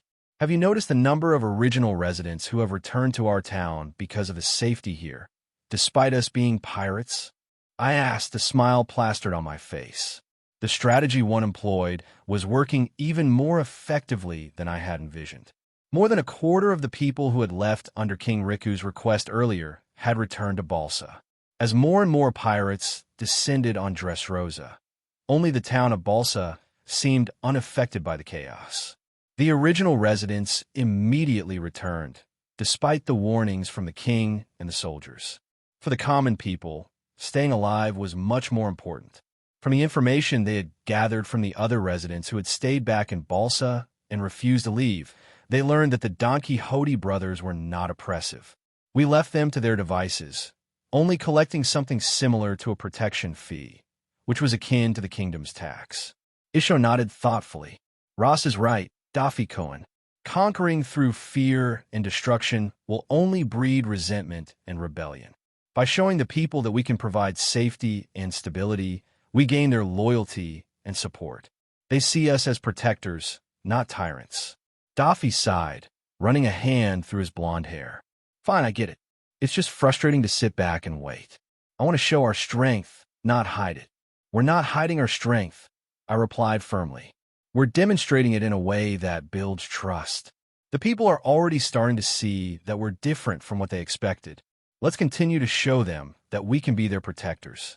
And don't worry, soon enough, we will have to use all our strength to carve ourselves a vast territory in a new world. Daffy grinned, his eyes gleaming with a mixture of mischief and determination. All right, brother, we'll play it your way. But if things get messy, don't expect me to hold back. I chuckled. I wouldn't dream of it, Daffy. Just remember, we're building something here. A future where the Don Quixote family is not just feared but respected. So what's next? It's been more than a week, but it seems like Riku isn't taking any action. And are you sure about starting a weapons factory all over again? Daffy questioned. Of course, Riku is afraid that we would go on a rampage or attack them directly. I'm sure he must have already appealed to the world government for aid. If I'm not mistaken, soon enough, the Marines should be here. There's even a chance those elders in Mary Geos might send an invite through the Marines, promising us a spot in the Shichibukai.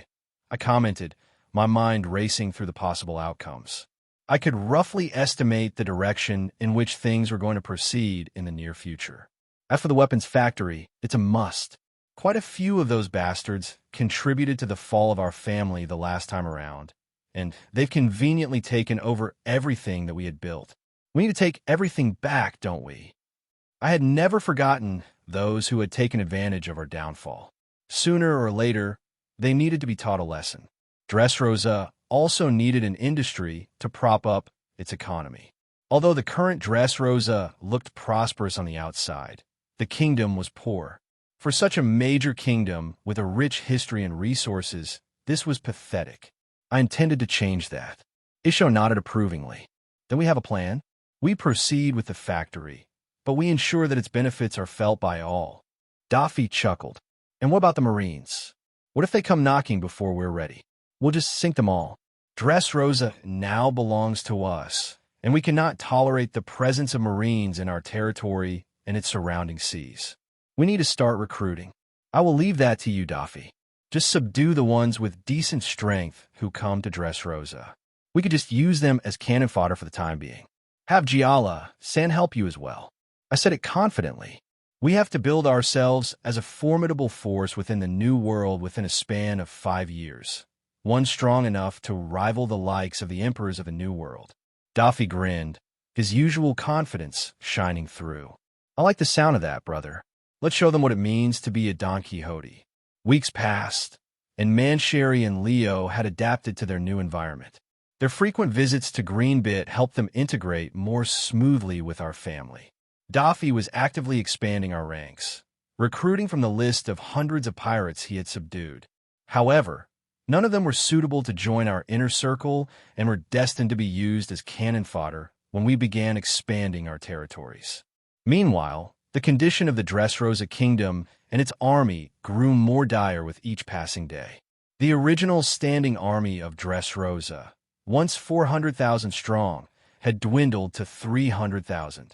On top of King's Plateau, inside Dressrosa's royal palace, an urgent meeting was taking place, attended by all the prominent figures within the kingdom. Your Majesty, have the Marines responded to our request yet? It has been more than a few weeks since we put forth the request. We've already lost a quarter of our army defending the general populace from the pirates, and the influx of pirates is only increasing each day. We don't know how much longer we can hold on. The general of the army spoke with a gloomy note, aware of the army's dire condition. Morale was at an all-time low, and only loyalty to their king kept them going. If this continued, the army would soon collapse. We just have to hold on a bit longer. The world government has already dispatched the Marines to reinforce us. They are being accompanied by the battleship that will escort me to the Holy Land to participate in the upcoming reverie. King Riku, who seemed dead tired, replied. He hadn't had a proper night's sleep since the advent of the pirate era. Each passing day brought new issues, and the two Don Quixote brothers had become a massive headache. They were actively recruiting, and currently, the entire town of Balsa to the north of Dressrosa has become out of bounds. To his dismay, most of the citizens who had originally relocated from Balsa had returned home because of the safety provided. Since the Don Quixote brothers took control, none of the pirates who entered Dressrosa dared venture towards the northern town. Those who did never returned. They had even gone as far as to build a small port next to the town on the northern shore. Will they be able to drive away the pirates inhabiting the northern town, Your Majesty? A minister questioned, eager to know. The northern town was originally under his administration and, with its lush forests and resources, was among the most prosperous in all of Dressrosa. As its overseer, he had fattened his pockets well, but now all that was lost. He desperately wanted to chase away all those pirate scum. King Riku sighed heavily, the weight of the kingdom's troubles evident on his shoulders. The Marines have promised assistance, but we must be realistic. The Don Quixote brothers have entrenched themselves deeply in Balsa. They have not only established a stronghold, but also garnered the support of the townspeople by ensuring their safety. Driving them out will not be as simple as we hope. The general nodded, understanding the complexities of the situation. Your Majesty, we need a strategy that goes beyond brute force. We must consider the morale of our troops and the support of our people. If the citizens see us as liberators rather than oppressors, they might rally for our cause. A murmur of agreement spread through the room. The ministers and advisors recognized the need for a nuanced approach. We must also consider our resources, another advisor chimed in. Our supplies are dwindling, and the pirates are becoming bolder. We need to secure our borders and ensure that our people are fed and protected. If we can maintain stability within the rest of Dressrosa, it will bolster our position when the Marines arrive. King Riku nodded, a glimmer of determination returning to his eyes. Very well. We will strengthen our defenses and support our people as best we can. We will also continue to seek diplomatic solutions. Perhaps we can find a way to negotiate with the Don Quixote brothers, or at least by ourselves sometime. Meanwhile, back in Balsa, within a narrow alleyway, a group of newly recruited pirates surrounded a woman who was originally a resident of the town. Despite strict orders from their superiors not to disturb the townspeople, the group disregarded the rules and cornered the woman with the intention of forcing themselves upon her. What do you think you're doing? Another civilian, seeing the scene, rushed forward to help the woman but was kicked aside by a pirate, eliciting jeers from the group. Don't you know the rules? You're not supposed to trouble the people living in this town. Another man, mustering some courage, questioned the pirates. In the past month, Isho has created a sense of security among the townsfolk, so they're no longer as fearful of the presence of pirates. Rules? Damn those rules. We're pirates. We take what we want, and right now, we want to savor this woman to our heart's content. As for the superiors, they're pirates too, so they'll understand. The pirate leader jeered, dragging the struggling woman along. Maybe we should join in on the fun too, one of the pirates from another group, initially bystanders, commented. His inner demons were taunted by the scene unfolding before him. Originally, they had come to the new world with grand dreams, but the monster known as the Heavenly Yaksha of the Don Quixote pirates had shown them what true terror was. He was cruel as they came. To survive, they had to serve under the new leader. Now, seeing another group challenge the authority of their superiors, he also wanted to test the boundaries. If you want to die, go ahead and try it, the original captain of their pirate crew commented, glancing in a certain direction where a blind man in a purple yukata was approaching the area, followed by a child wearing a white top hat.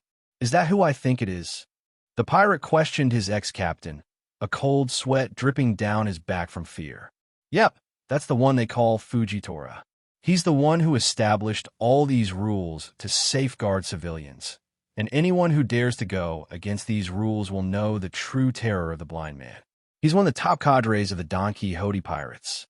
He treats regular folk with a kindness that's unlike any pirate, but against pirates, he becomes a different monster altogether. The ex-captain explained as Isho, known as Fujitora, reached the center of the commotion. Isho's presence immediately commanded attention. The pirates, initially emboldened by their numbers and disregard for the rules, now felt a palpable sense of fear. Isho stood tall, his hand resting lightly on the hilt of his sword, his demeanor calm, yet exuding an aura of authority and impending doom. "What's going on here?" Isho's voice was calm, almost gentle, but it carried a weight that silenced the street. The struggling woman and the cowering civilians turned their eyes toward him, a mixture of relief and hope in their gazes. The pirate leader, trying to muster some semblance of bravado, sneered, "We're just having a bit of fun, old man. Don't stick your nose where it doesn't belong." Isho tilted his head slightly, as if considering the pirate's words. "Fun, you say? And do you believe that terrorizing innocent people falls under the category of fun?" The pirate leader's sneer faltered, but he tried to push back. "We're pirates. We do what we want." Isho's grip tightened slightly on his sword. "Indeed, you are pirates. But in this town there are rules. Rules that I enforce." Before the pirates could react, Isho moved with a speed that belied his condition and appearance. In a blur, his sword was drawn, and the pirate leader found himself on the ground, missing his body. In one graceful, precise, and lethal slash, a dozen heads that had surrounded the woman flew into the air. The brutal maneuver was executed with such efficiency that the blind man didn't ponder it for even a second. Since joining the Don Quixote family, Isho's views on violence have shifted slightly. While he still held a deep sense of kindness for the innocent, he had become utterly ruthless towards their enemies. Isho turned his blind gaze towards the remaining pirates who had been spectating. They were now frozen in fear, paralyzed by the bloody display they had just witnessed. The blind man's calm demeanor, combined with his deadly prowess, made for a terrifying contrast. "Anyone else wish to disregard the rules?" he asked, his tone calm, but carrying an edge that promised swift retribution. The pirates quickly backed away, some stumbling over each other in their haste to escape the scene. Their earlier bravado had vanished, replaced by sheer terror. The townspeople, who had been watching the scene unfold, were in awe. Isho's swift and decisive action had not only saved the woman, but also sent a clear message to anyone who might think of causing trouble in Balsa. Isho turned his attention to the woman, who was trembling but otherwise unharmed. He approached her with a gentleness that contrasted sharply with the violence he had just unleashed. "You're safe now," he assured her, his voice a soothing balm. "Return home and rest." The woman nodded, tears of gratitude in her eyes, and hurried away. Isho then addressed the remaining civilians, his expression softening. "Do not fear. As long as I am here, no harm will come to you." "Damn, I almost got myself killed just now. I didn't even see the blind man's sword move. What kind of monsters are these Don Quixote pirates made of?" The pirate, who had earlier shown interest in tormenting the women, commented as the crowd started dispersing. However, he heard no response from his ex-captain. When he turned back to look at him, he saw the man frozen, staring in his direction as if a monster stood before him. But just as he was about to turn to see what had caught his ex-captain's attention, a childish voice echoed in his ears. "Shurgan Orin." A sudden flurry of Shurgan attacks pierced through the pirate's chest, targeting his heart. He hadn't expected such a sudden and lethal assault from out of nowhere. The attacker was just a small child wearing a top hat. The pirate choked on his blood as his breathing passage was blocked. "You little bastard," he managed to croak out before collapsing to the ground. The ex-captain roared in fury at the sight of a child killing his companions. But before he could react, he felt a massive presence behind him. Slowly turning, he saw Fujitora standing right behind him. "Do you have any complaints?" Isho questioned calmly as he watched the life drain out of the pirate wriggling on the ground. "Even the mere thought of breaking my rules is not something one should consider," Isho added sternly. He had heard the pirate's intentions earlier, and such individuals were always a threat. It was better to eliminate them swiftly. So, he had asked Lucci to take care of the man. Just as the pirate's life was snuffed out, a massive thundercloud formed right on top of Greenbit. Even the skies surrounding Dressrosa darkened as a massive thunderstorm was brewing. However, None of the civilians present reacted harshly because they had experienced such a similar phenomenon many times in the past month. Young Master Ross must be tempering his physique again, Lucci remarked, gazing at the massive thundercloud in the sky with longing in his eyes. The ex-captain knew that he could not challenge these monsters and resigned himself to fate, picking up the pirate's body to give him a proper burial. Isho did not stop the man and turned to Lucci, who was observing the sky. Don't worry. Maybe in the future, once you are strong enough, you can have Roscoe help you with tempering your own body. But for now, you should think about how to adapt and increase your body's foundation. I will soon be starting your training in hockey, he commented. Lucci gave a soft smile upon learning that he would soon start to learn hockey. He had already mastered Rokushiki and even learned the Rokwogen technique, which was the culmination of the 6 styles. At the edge of Greenbit, I was seated in an area away from the Tontata tribe. The area surrounding me, for hundreds of meters, had been charred black. This had become the place where I regularly used to temper myself. I recently found out that lightning helped me improve my physique, so I started honing my physique further. Ross, remember you promised me 100 different varieties of flowering plants. Don't forget, little man Sherry commented from the side. With her devil fruit powers, she had become the perfect aid in my physique enhancement. Despite being a lightning Logia user, when struck directly by lightning without the aid of fruit powers or hockey, it caused massive damage, even to me. Mancherry could heal me. The process was like tempering steel. Leo, keep Mancherry safe. I'm going to start, I remarked as the lightning overhead rumbled like coiling dragons. Leo immediately understood, and alongside the princess, they moved a mile away to a safe place where a few other Tontata tribe members had come to observe the spectacle again. Dear readers, for those eager to dive into the next chapters of our One Piece saga before anyone else, I invite you to join me on Patreon. By becoming a patron, you'll not only gain access to exclusive advanced chapters, but also play a pivotal role in shaping the future of our narratives and much more. Rumble, rumble. The sky roared as the thundercloud picked up more intensity, and lightning bolts rained down upon Greenbit. Meanwhile, King Riku, his ministers, generals, and other prominent figures of Dressrosa watched the darkened sky and the continuous storm from the balcony of the palace. The display was like the wrath of God descending upon Dressrosa. Your Majesty, we must find out what's going on in there. The less we know about what's happening, the more disadvantaged we are.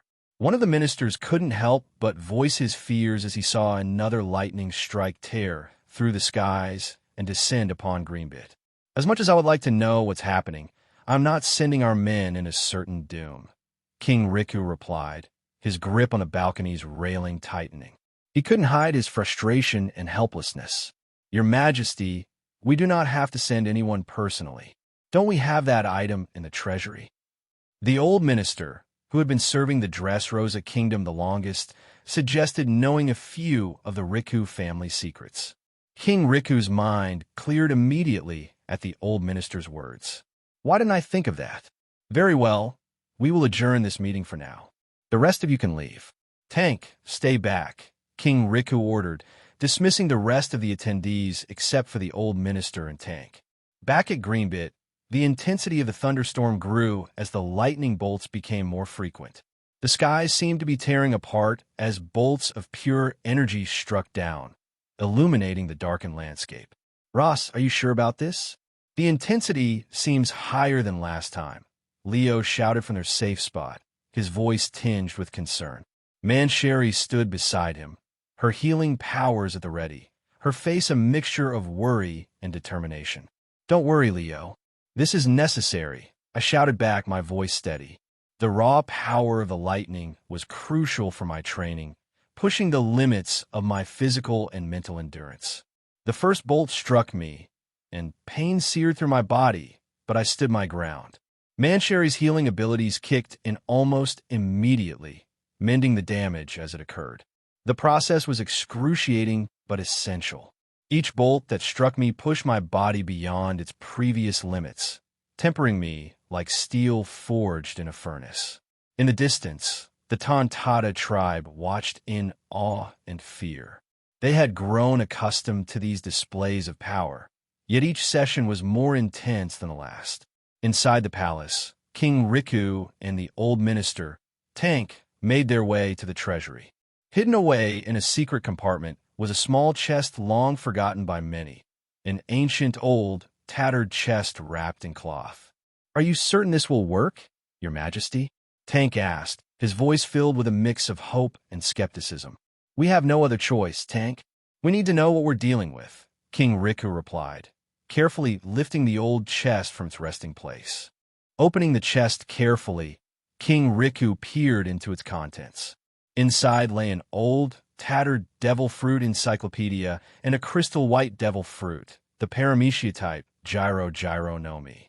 This fruit had been safeguarded by the Riku family for generations. "Tank, bring Scarlet here. Let her know that I need her for something important," King Riku commanded after contemplating for a few moments. He had decided it was best for the crown princess to consume the devil fruit. The details about the fruit were well known to him. There was a note stating that they should find a seer or someone with clairvoyance abilities to unlock the full potential of the fruit.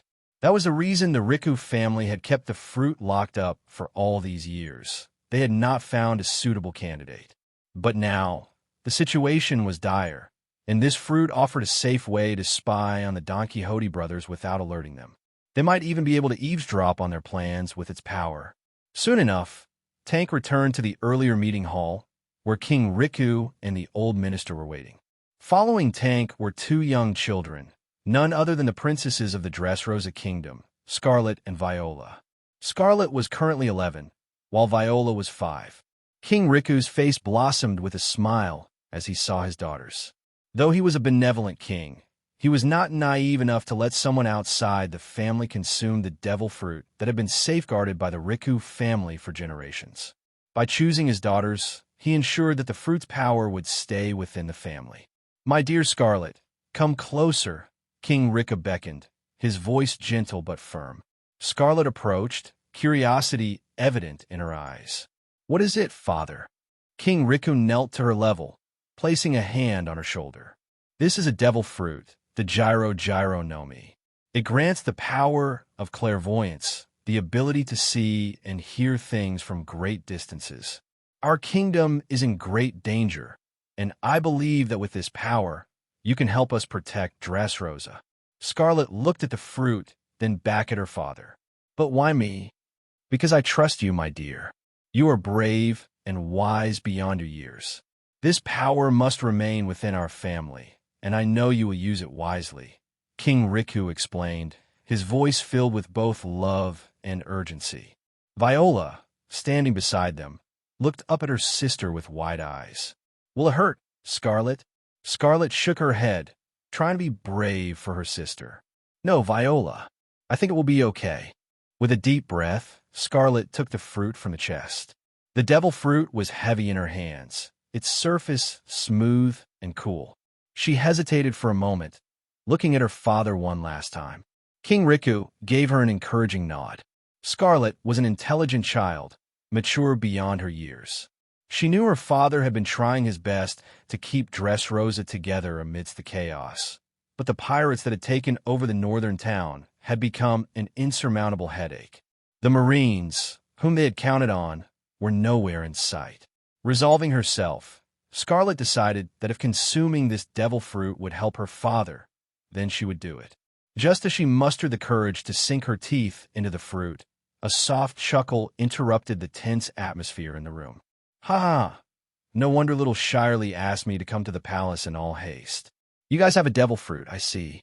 For Shirley to send me here, it must be quite special, I suppose," Daffy remarked, perched on the balcony with a cruel smile. He ignored everyone else. His attention was focused solely on the fruit in Scarlet's hands. Quick-thinking Scarlet immediately tried to bite into the devil fruit to prevent the villain from getting it, but Daffy was faster. Using Shave, he flickered past the rest, snatching the fruit from Scarlet's grasp. "Arf!"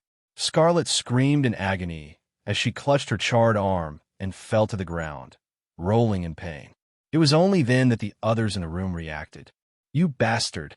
Tank roared, charging at Daffy with his sword drawn.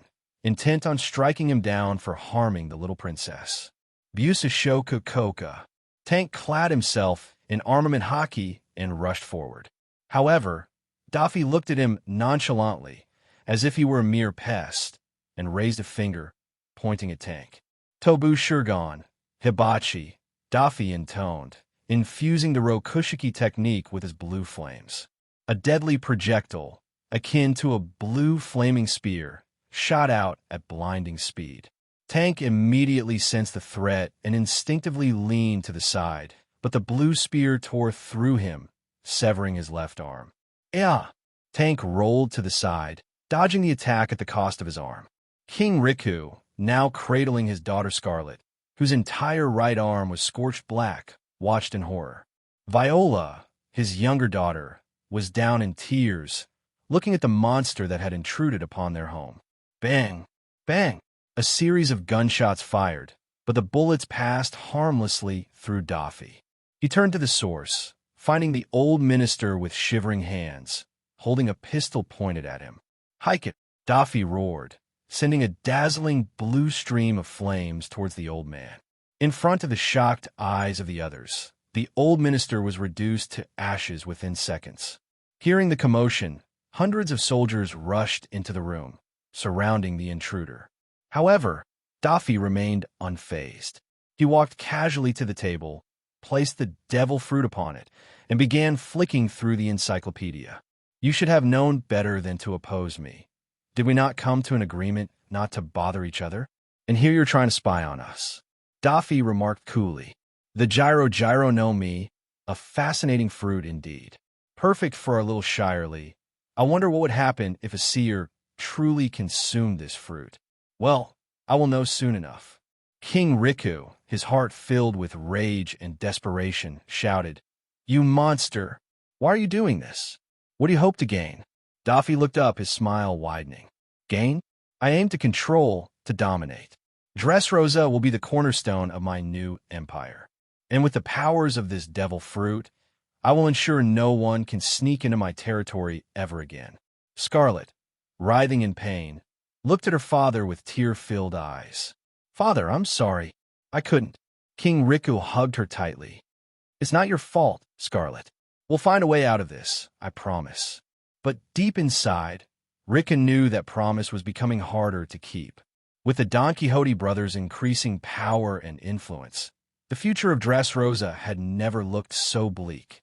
Seeing the little princess harmed and their commander lying on the floor with a scorched stump, the soldiers' eyes turned blood-red with anger. The younger ones, in particular, threw caution to the wind and charged forward collectively, their spears aiming to skewer Daffy. "No!" Riku screamed, trying to stop his men, but it was too late. Daffy, using his observation haki, had already assessed that none of them were haki users. He remained seated, nonchalant, as more than 36 spears passed harmlessly through his body. "What the hell?" one of the soldiers exclaimed in shock as a spear phased through Daffy. "Get away from that monster!" Tank, who had collected himself, shouted from the floor. Daffy looked up with a wide grin plastered on his face and whispered, "Hell's judgment, Diablo." Suddenly, the room's temperature rose rapidly, and a massive blue flaming skull appeared above Daffy's head. With Daffy as the center, a concentric circle of blue flames erupted, incinerating every soldier surrounding him to nothingness. The entire room fell silent at the display. Where there were once more than 36 soldiers, now there's not even a trace of ashes left. Many of the soldiers who had stayed back unconsciously took a step back, unsure of what to do. Even Riku was frozen, realizing he had gravely underestimated Doflamingo. He had not known that Doflamingo possessed such terrifying abilities, but now it was clear that, in addition to the blind swordsman Isho, there was another monster among the Don Quixote brothers. Scarlet, still writhing in pain, whimpered, drawing Riku's attention back to her. He tightened his grip around her, his heart breaking at his inability to protect his daughter. Viola clung to his leg, tears streaming down her face. Daffy, sensing the fear and desperation in the room, leaned back in his chair, clearly enjoying the scene. "Do you see now?" he said, his voice cold and menacing. "Resistance is futile. Dressrosa will fall under our control, and there's nothing you can do to stop it." King Riku, gathering what little courage he had left, stood up. "This isn't over, Doflamingo. The people of Dressrosa will never bow to you willingly." Daffy laughed, the sound chilling to everyone in the room. "Willingly or not, they will bow. But for now, I think I've made my point." He picked up the devil fruit from the table and examined it closely. Such a fascinating fruit. "Say, Riku, are you hiding any other devil fruit in that treasury of yours?" Tank, clutching his severed arm, struggled to his feet. "You won't get away with this," he growled through gritted teeth. "Oh, but I already have," Daffy replied, his eyes gleaming with malice. He stood up, still holding the devil fruit, and walked towards the balcony. "You monster! Do you know the value of life?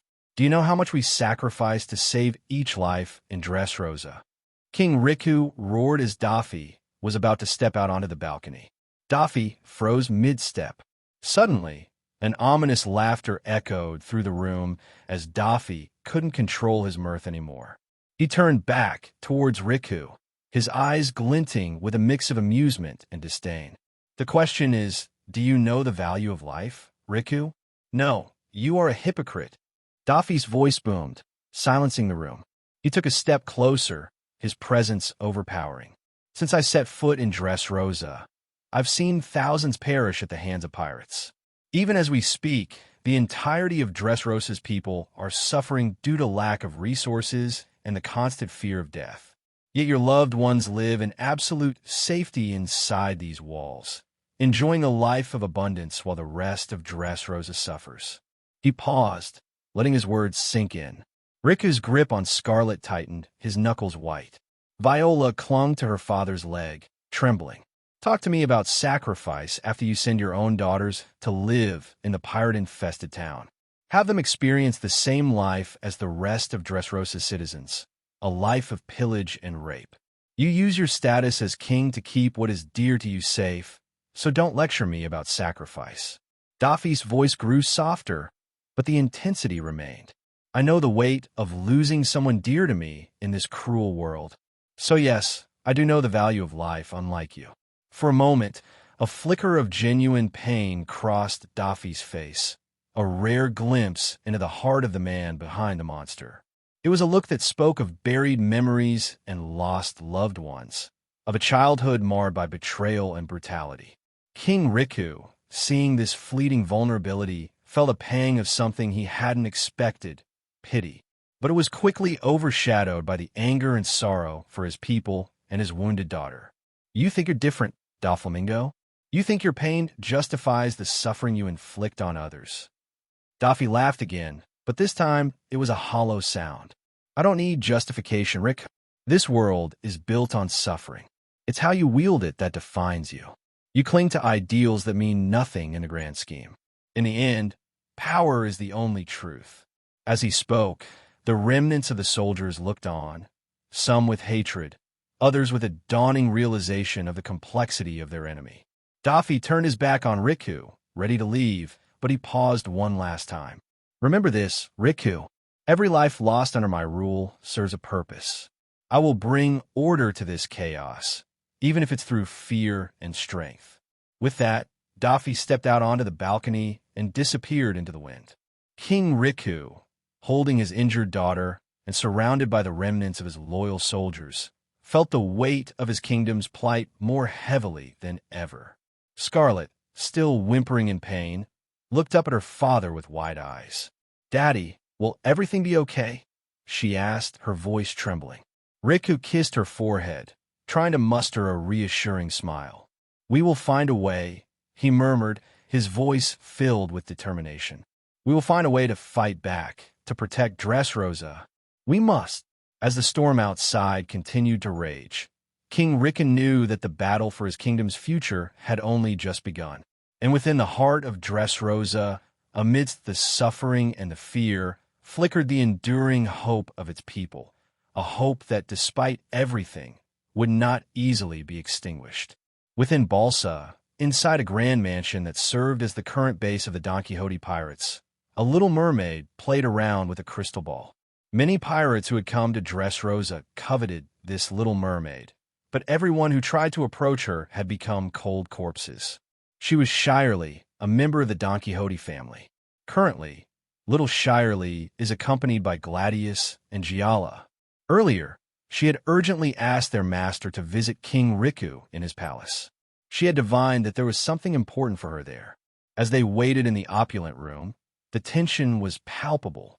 Gladius leaned against the wall, his arms crossed, while Giala fussed with her extravagant attire, trying to alleviate her boredom. Shirley, however, remained focused, her eyes occasionally flickering to the crystal ball.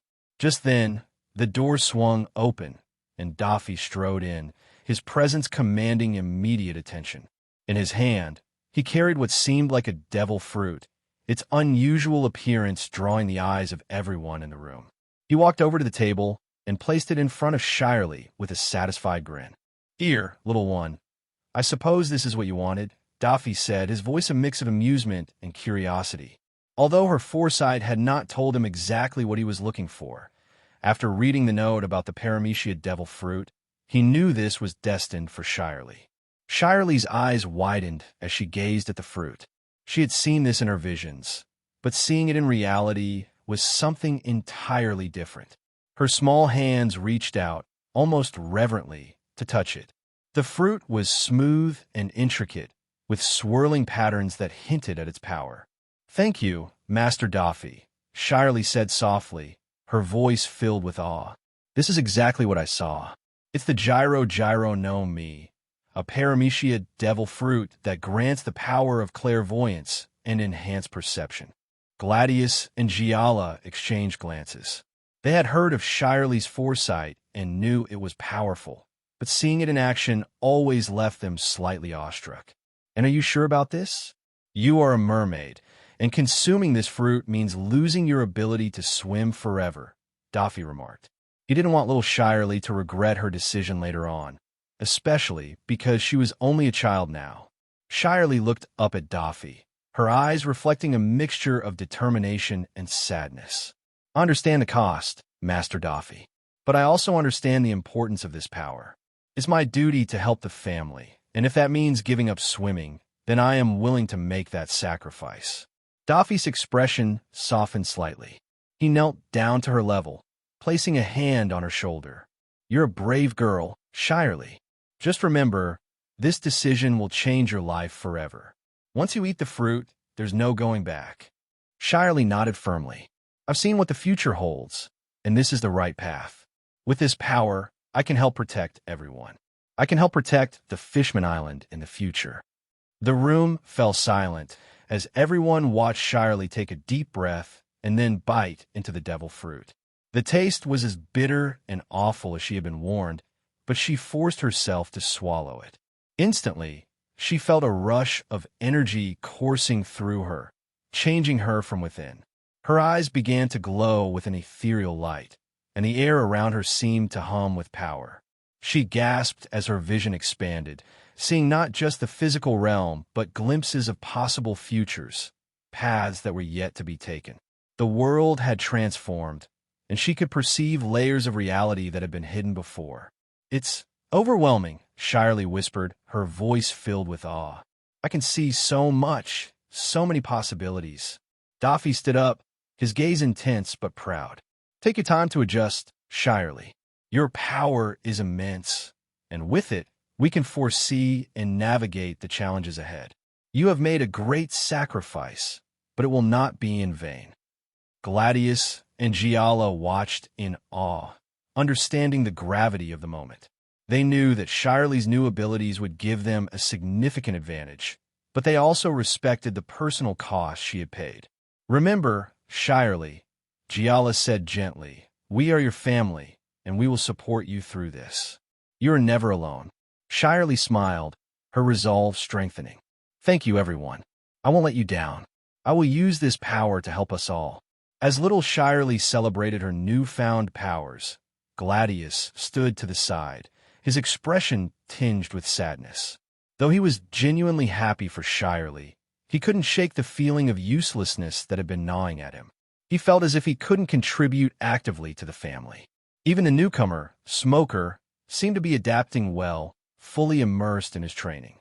As for little Lucci, he was a monster altogether, and everyone knew that Isho-san would soon start teaching Lucci the secrets of hockey, while Gladius was still stuck improving his basic foundations. Daffy noticed a change in Gladius's mood and couldn't help but sigh. Originally, he had thought he would wait until Gladius had formed a solid base before pushing him further. But the kid seemed too hung up on chasing after his peers. He even wanted to compete against a monster like Lucci. Daffy knew that Lucci was a different breed, much like his own little brother Ross. Comparing oneself to them would only lead to frustration and pain. This was a hard lesson Daffy had learned since he was young. Gladius realized that his moping had been noticed by their master and felt a wave of embarrassment. He quickly tried to compose himself, but Daffy stepped up, placing a comforting hand on his shoulder.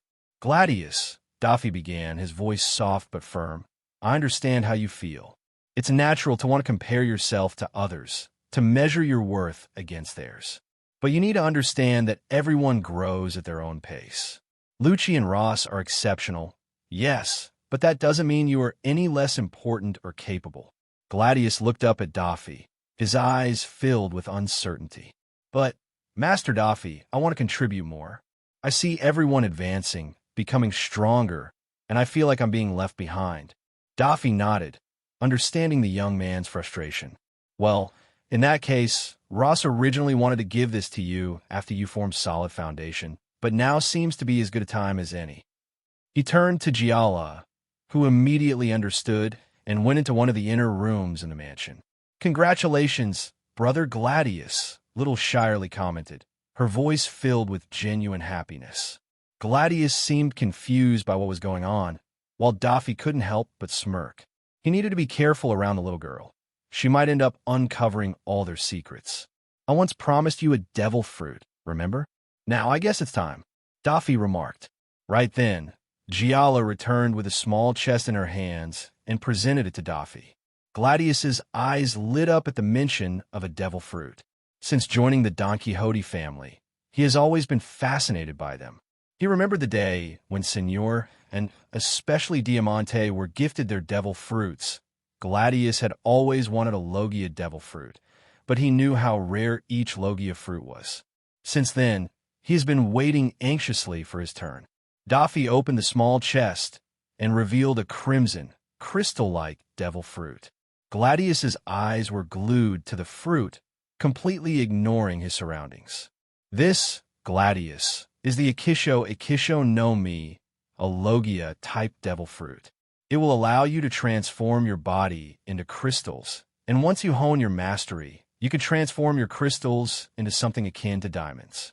Your defenses and attacks will reach new heights with this power, and you no longer have to feel inferior in front of Smoker just because he has a Logia fruit," Daffy explained, watching Gladius's awestruck expression. Just as Gladius was about to reach out to take the fruit, he paused and turned to Daffy. "Master, I think you should give this fruit to Lucci. I know how rare each Logia fruit is. This fruit would be better suited in the hands of little Lucci," Gladius said, his tone filled with reluctance. He very much wanted to eat the fruit, but the benefits of the family stood ahead of his own selfishness. He was an orphan. If not for the Don Quixote family rescuing him, he would have been dead in some ditch in North Blue. For that, he would always be loyal to the Don Quixote family. Daffy threw his head back and laughed heartily. "Ha! Why, Gladius, since when did you grow up? Remember, you are barely 10. You can worry about the family once you have grown up. As for Lucci, let my little brother worry about him. This fruit belongs to you and no one else." Daffy presented the fruit again to Gladius, his eyes gleaming with pride. "Eat up," Daffy encouraged, his voice softer now. "This is your moment." Gladius's hands trembled slightly as he reached for the fruit. "Master Daffy, thank you," he said, his voice filled with emotion. He took a deep breath and bit into the fruit, grimacing at the horrible taste. Daffy watched as Gladius consumed the devil fruit, his expression a mix of pride and satisfaction. "Remember, Gladius, This power now belongs to you and you alone. You have no more excuses to stay weak. So grow strong. Strong enough so that you can roam the seas unchallenged. Use it to protect our family and further our goals. As the initial shock of the devil fruit's taste subsided, Gladius felt a strange sensation coursing through his body. He looked at his hands, watching in amazement as his skin began to shimmer with a diamond-like sheen. "Brother Gladius, you look amazing," Shirley exclaimed, clapping her hands in delight. Gladius felt a surge of confidence and determination. "I promise I won't let you down, Master Daffy. I'll use this power to make our family proud." Daffy nodded, pleased with Gladius's resolve. "I know you will. Now, let's see what you can do with your new abilities. Giala, take Gladius to the training grounds and help him get started." Giala smiled warmly at Gladius. "Come on, Gladius. Let's see what you're capable of." As they left the room, Daffy turned his attention back to Shirley, who was still beaming with excitement. "You did well, Shirley.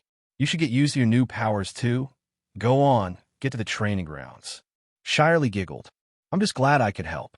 And now Gladius has a devil fruit too." Daffy ruffled her hair affectionately. "Yes, he does. And with all of us growing stronger, our family will be unstoppable." As Daffy watched Gladius and Shirley head towards the training grounds, he felt a deep sense of satisfaction. Each member of the Don Quixote family was finding their place, growing stronger, and becoming more united.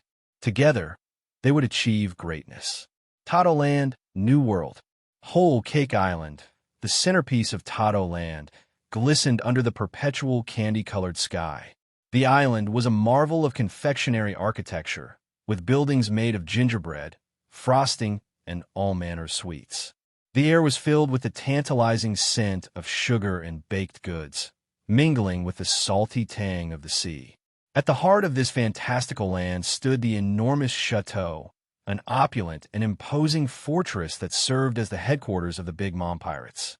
Within one of the grand mansions of Tato Land, the heart of the Big Mom Pirates' empire, lay the centermost chamber, a magnificent throne room exuding power and opulence. This chamber, adorned with candy-colored walls and intricate sugar sculptures, also served as the seat of one of the most formidable contenders for the title of Emperor of the Sea, Charlotte Linlin, known to the world as Big Mom. In the rapidly changing tides of the Great Pirate era, only Whitebeard held the undisputed title of Emperor of the New World.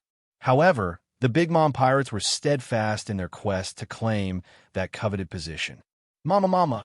A malevolent laugh reverberated through the throne room, sending chills down the spines of those present.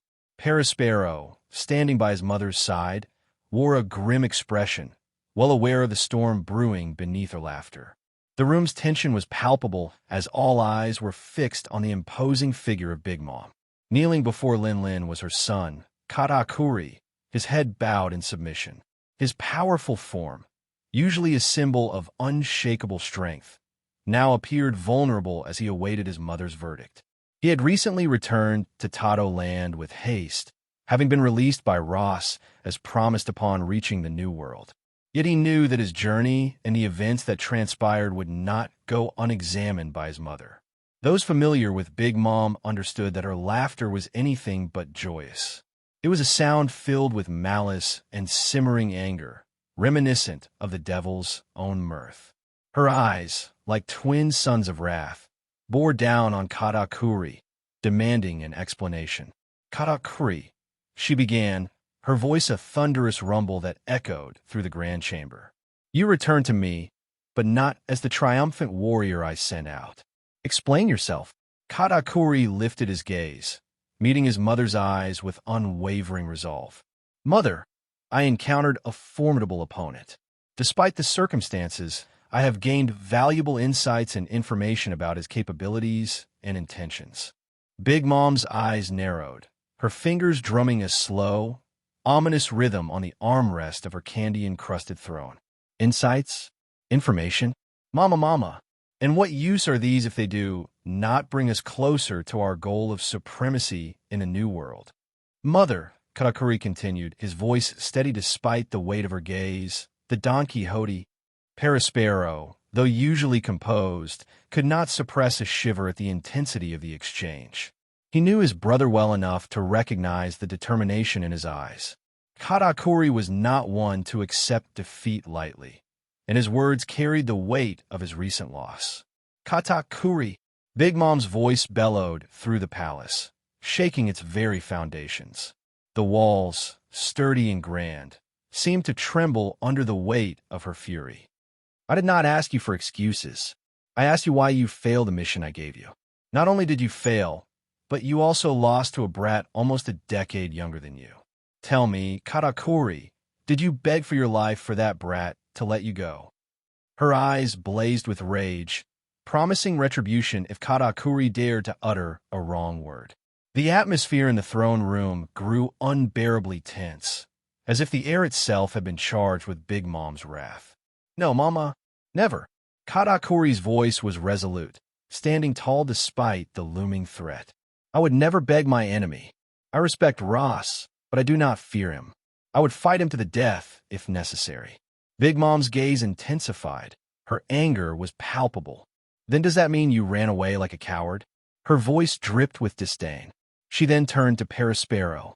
Summon those brats to Tato land. If they refuse to come, hunt them down. I want the Don Quixote brothers before me within the month, dead or alive. An ultimatum was given, her eyes gleaming with dangerous resolve. Perispero, his expression grim, stepped forward, ready to carry out his mother's orders. Yes, Mama, I will make sure to deliver the Don Quixote brothers to you dead or alive, he said, bowing slightly before turning to leave the room and summon the rest of the crew.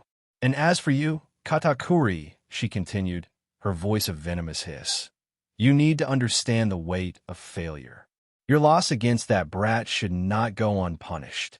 With a swift motion, she extended her hand toward Katakuri, using her power from the sorcerer Nomi to pull a portion of his lifespan out of him.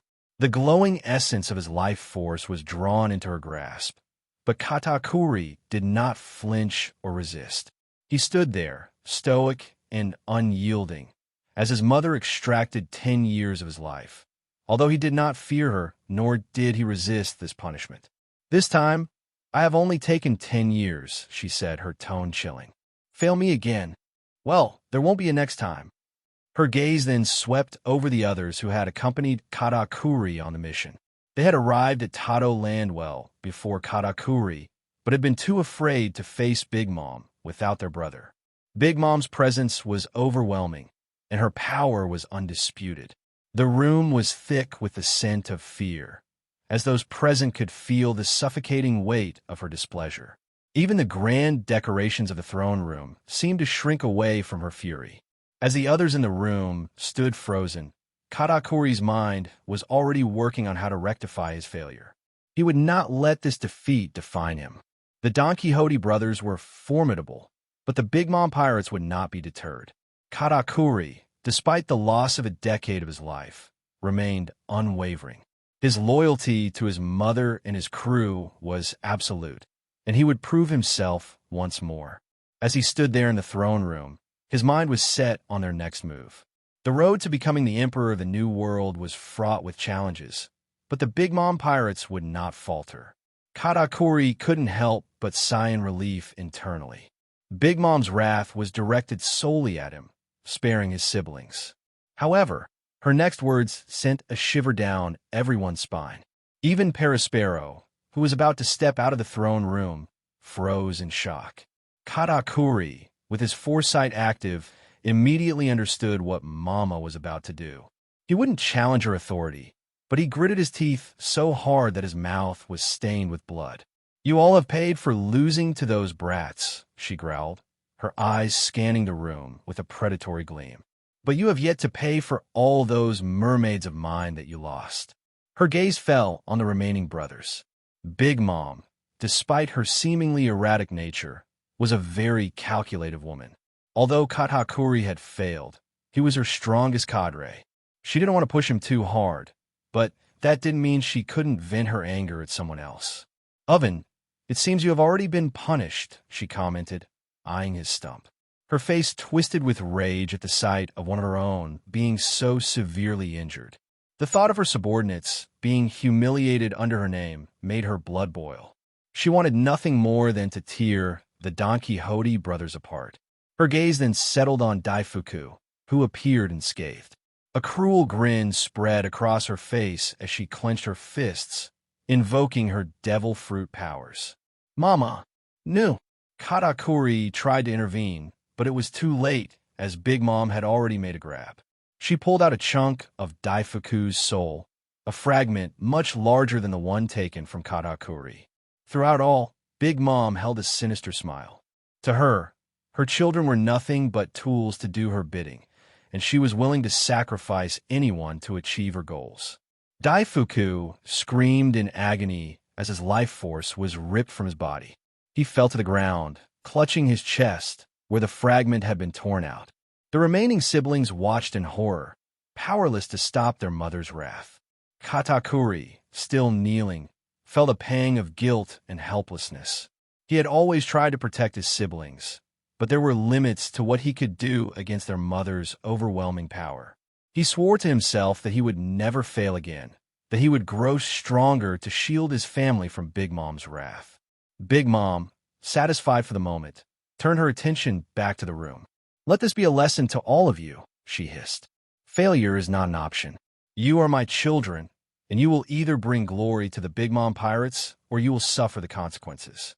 Perispero, finally able to move, nodded and quickly left the room to carry out her orders.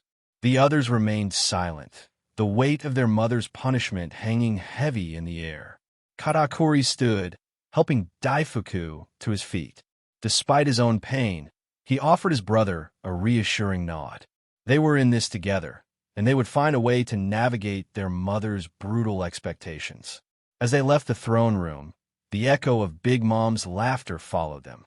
The path to becoming the strongest was fraught with danger, and the Big Mom pirates would need every ounce of their strength and cunning to survive, not just the challenges of the new world, but also the wrath of their own mother. After everyone left the throne room, it was just Big Mom and her homies, creations imbued with fragments of her own soul. The expression of mad glee she had worn in the presence of her children transformed into one of cunning calculation. For years, she had carefully built her power, never rising in silence, never reckless. Though she believed she could stand against the likes of Whitebeard and Roger, she was never eager to test that belief without cause. Katakuri had shared that he encountered someone on Fishman Island who seemed far stronger than Whitebeard. Initially, she had dismissed his account with laughter, accusing him of being too frightened to face his enemies. Yet, she knew Katakuri wasn't one to give false accounts.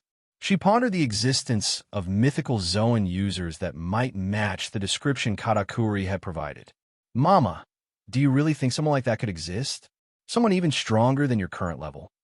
Prometheus, a manifestation of Big Mom's own soul, questioned curiously. As her creations, the homies were privy to things even the strongest cadres of the Big Mom pirates were unaware of. "Katakuri doesn't exaggerate," Big Mom rasped, her voice laced with a hint of respect for her son's honesty.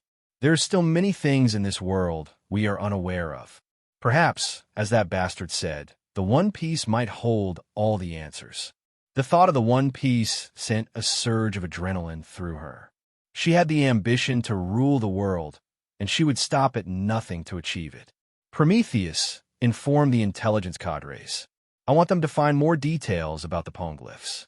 Roger wouldn't have risked his life to steal the contents of the poneglyph I hold without sound reason," she commanded, her mind already working on the next steps. "But Mama, what if what Katakuri said was true? What if there really is someone like that? Will you stand a chance against such a person?" Zeus questioned, only to realize he had overstepped. Big Mom's gaze narrowed, her eyes burning with fury. "In that case, we kill them. We kill them all," she bellowed, her voice echoing through the grand chamber. "I need to get Elbaf under my control. With the giants on my side, no one will be able to stop me." As she spoke, she used her soul power to torment Zeus, punishing him for his doubt. The homies quivered in fear, fully aware of their mistress's wrath. Big Mom's ambition knew no bounds, and her desire for power was insatiable. She was determined to conquer every obstacle in her path, no matter the cost. The throne room fell silent, the only sound being the crackling of Prometheus's flames and the faint whimpers of Zeus. Big Mom's mind raced with plans and strategies, each more ruthless than the last. She would find the secrets of the poneglyphs. She would seize control of Elbaf, and she would crush anyone who dared to stand in her way. The new world trembled under the weight of her ambition, and Big Mom's dark and ominous laughter echoed through the palace once more. Marine HQ, Marineford. In the meeting room reserved for the highest-level officials of the Marines, a crucial assembly was underway. The task at hand was to assign vice admirals the duty of delivering invitations to the pirates shortlisted to become Shichibukai. The fleet Admiral Kong, the two admirals Sengoku and Zephyr, and the rising stars among the admiral candidates, Akiji, Akainu, and Kazu, were seated on one side, surrounded by numerous other vice admirals. With Garp absent due to his abrupt vacation and Zephyr having distanced himself from the matter, the responsibility fell squarely on the vice admirals. Notably, Admiral Sengoku himself would deliver the invitation to Shichibukai, given her notorious strength and the paramount importance of her joining the Shichibukai program for the world government. Tsuru, are you sure about this? There are many others here who would gladly take on this daunting task. Admiral Sengoku questioned, concern etched across his face. Despite his repeated requests, Tsuru had insisted on personally embarking on the journey to Dressrosa to deliver the invitation to the Don Quixote brothers. Kong had already assigned another vice admiral to the matter, but Tsuru had forcefully interceded, determined to handle it herself. To make matters worse, the world government had issued an order to send a contingent of 5,000 Marines alongside 5 battleships to reinforce Dressrosa against pirate threats. Sengoku, acutely aware of the intricacies within the Marines, knew this was a show of force. Should the Don Quixote brothers decline the invitation, this force would turn on them immediately. Normally, only 1 or 2 ships will be dispatched for such a mission. However, these ships had an additional duty: to escort the world government ship collecting the heavenly tribute from Dressrosa and to ensure King Riku's safe passage to the upcoming reverie. Despite the need for coordination from Marineford, Tsuru wanted to personally lead the mission to Dressrosa. Sengoku was perplexed by her insistence. He still didn't fully understand why Tsuru was so obsessed with capturing Doflamingo herself. Whenever he tried to broach the topic, she met his inquiries with silence. Tsuru, sensing Sengoku's frustration, finally decided to speak. Sengoku, you know as well as I do that Doflamingo is not just any pirate. He is cruel to the very bone. His influence runs deep, and his connections are dangerous.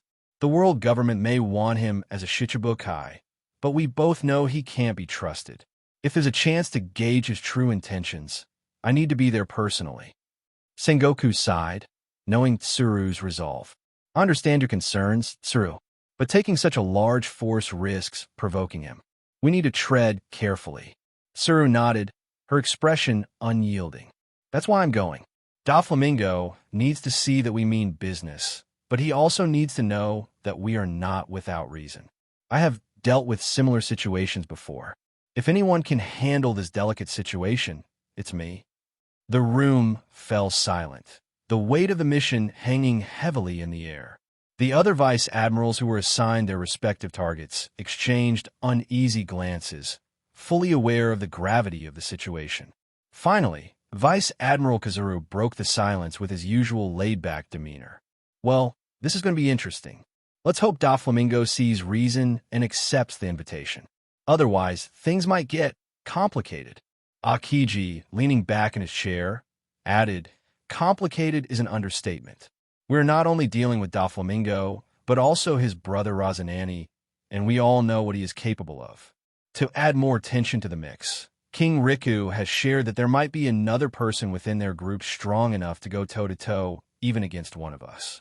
Akainu, his eyes burning with determination, simply said, we can't afford to show weakness. Whatever happens, We must be prepared to act decisively. They are pirates.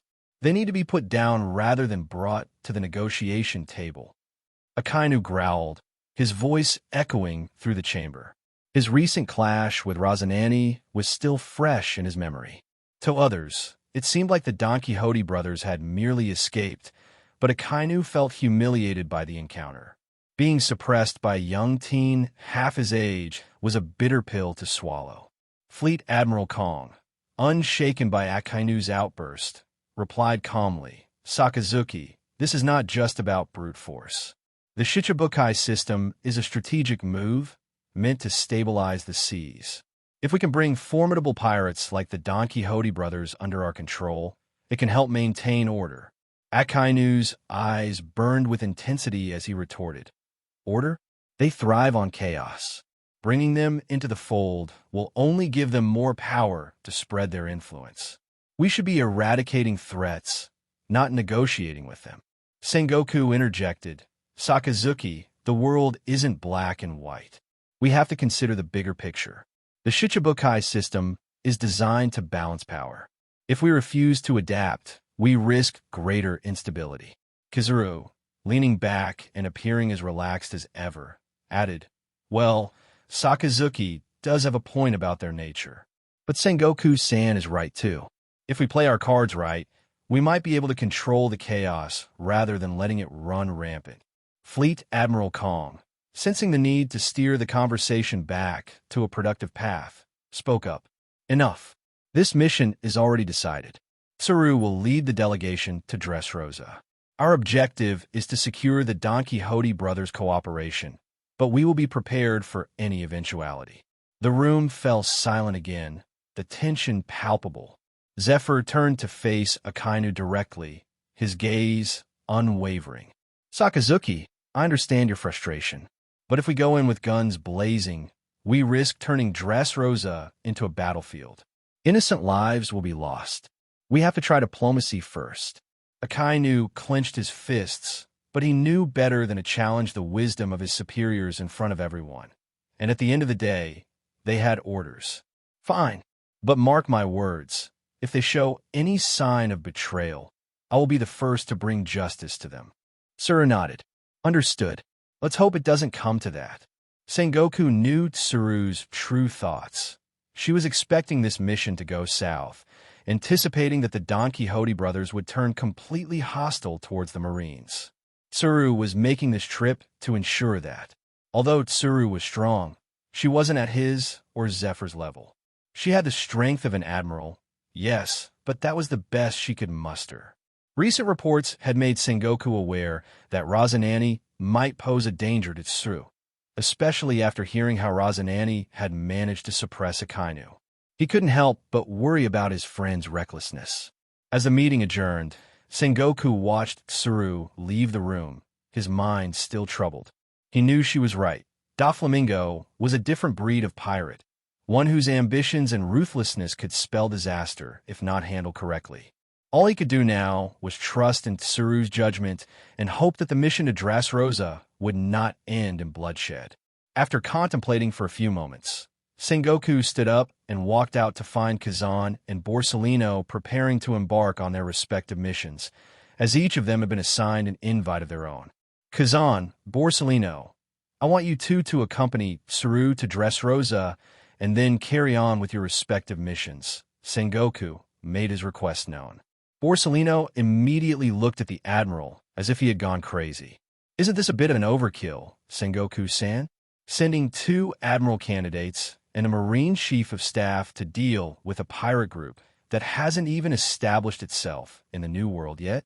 And this is a diplomatic mission if you have forgotten, Sengoku-san." Kazan, however, immediately understood that there must be more to this matter. "You're worried about Vice Admiral Tsuru's safety," he said, his tone contemplative. "But sending us both seems excessive, even if Rosinante is more dangerous than we initially thought." Sengoku nodded, his expression grave. "You're right, Kazan. This mission is more than it appears. The Don Quixote brothers are unpredictable, and I can't shake the feeling that something bigger is at play here. Tsuru might be walking into a trap, and I won't risk her safety."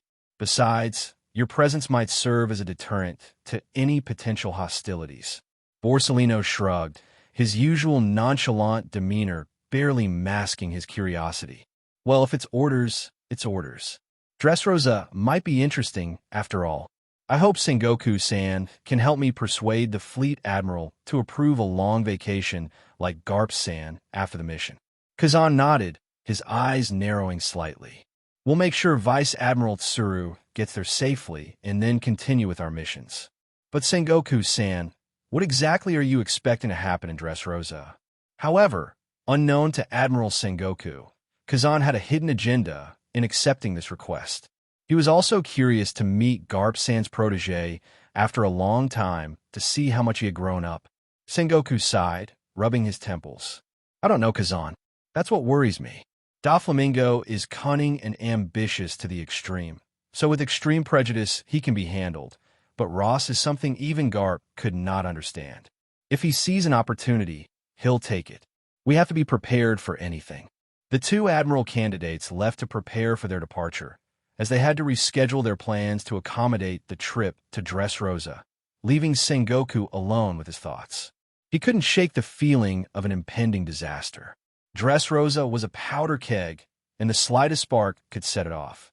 He could only hope that Tsuru's experience and wisdom would guide them through the mission unscathed. As Tsuru boarded her ship, she noticed her fleet was flanked by the imposing battleships of Kazan and Borsellino. With her keen intelligence, she immediately understood that Sengoku must have assigned these two as a safety measure. Glancing back at Marine headquarters, her expression remained unreadable. She knew the risks, understood the stakes, but she also knew that sometimes, to maintain order, one had to step into the heart of chaos.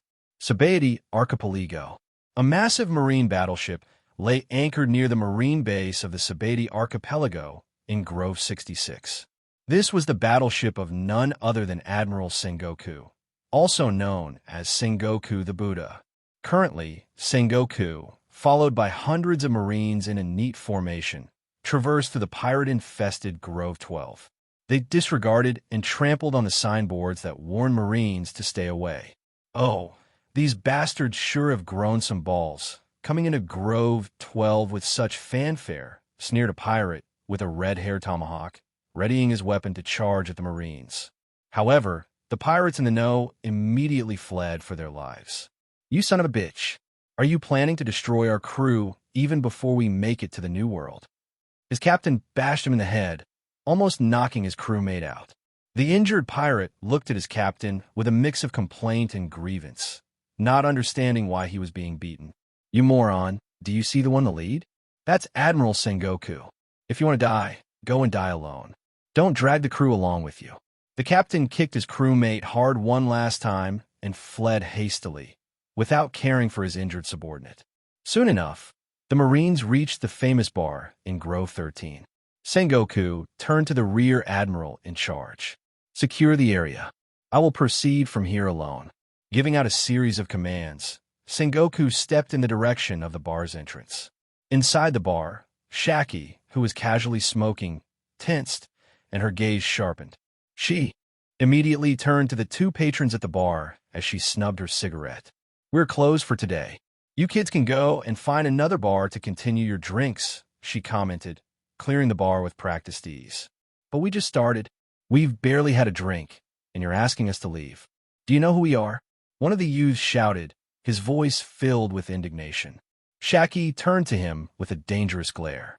Kid, if you want to die, suit yourself, she remarked, continuing to arrange the liquor cabinet. Just as the youth was about to flare up, his friend stopped him, shaking his head and pointing at the door. There stood a man with a marine jacket draped over his shoulders. Recognizing the imposing figure of a marine admiral, the two quickly cleared the table and hurried out. Sengoku stepped into the bar, his presence commanding the space. Shaki straightened up, her demeanor becoming more guarded. Sengoku's eyes swept the room, taking in the now empty tables and the wary bartender. Shaki, he greeted, his voice carrying the weight of authority. It has been quite some years since we last met. We need to talk.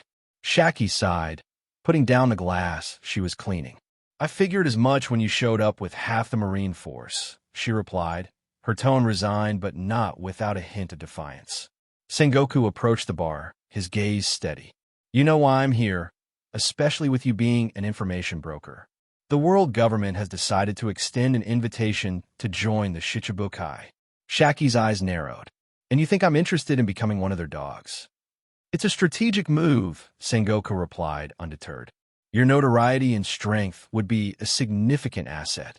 It's better to be on the inside, working with us, than to remain a target. She laughed, a sharp, humorless sound. I've never been one to play by the rules, Sengoku. You know that. And it seems like you have forgotten that I am no longer a pirate. I haven't been one for years now. Which is precisely why we're asking, Sengoku said, leaning on the bar. You have a unique perspective, a certain respect among the pirates. This isn't just about power, it's about influence. Sengoku casually took a seat at the bar counter. Shaki sighed, poured a cup of piping hot tea, and pushed it in front of Sengoku. He nodded in thanks, picked up the cup, and savored the tea. Does Garp know? And did he accept this deal? I thought he was a man of his word. It seems like the hero of the Marine's words are not worth much nowadays, Shaki commented, sarcasm dripping from her voice. Well, he's against it and wanted no part in it. So he's returned home, Sengoku replied, showing a rare hint of vulnerability. He realized how much this decision would hurt Garp, but he had a duty to fulfill. Well then, it seems he's a rare kind among you government dogs. At least the man has a bit of shame, unlike you, sitting in front of me, knowing everything, yet preaching about justice.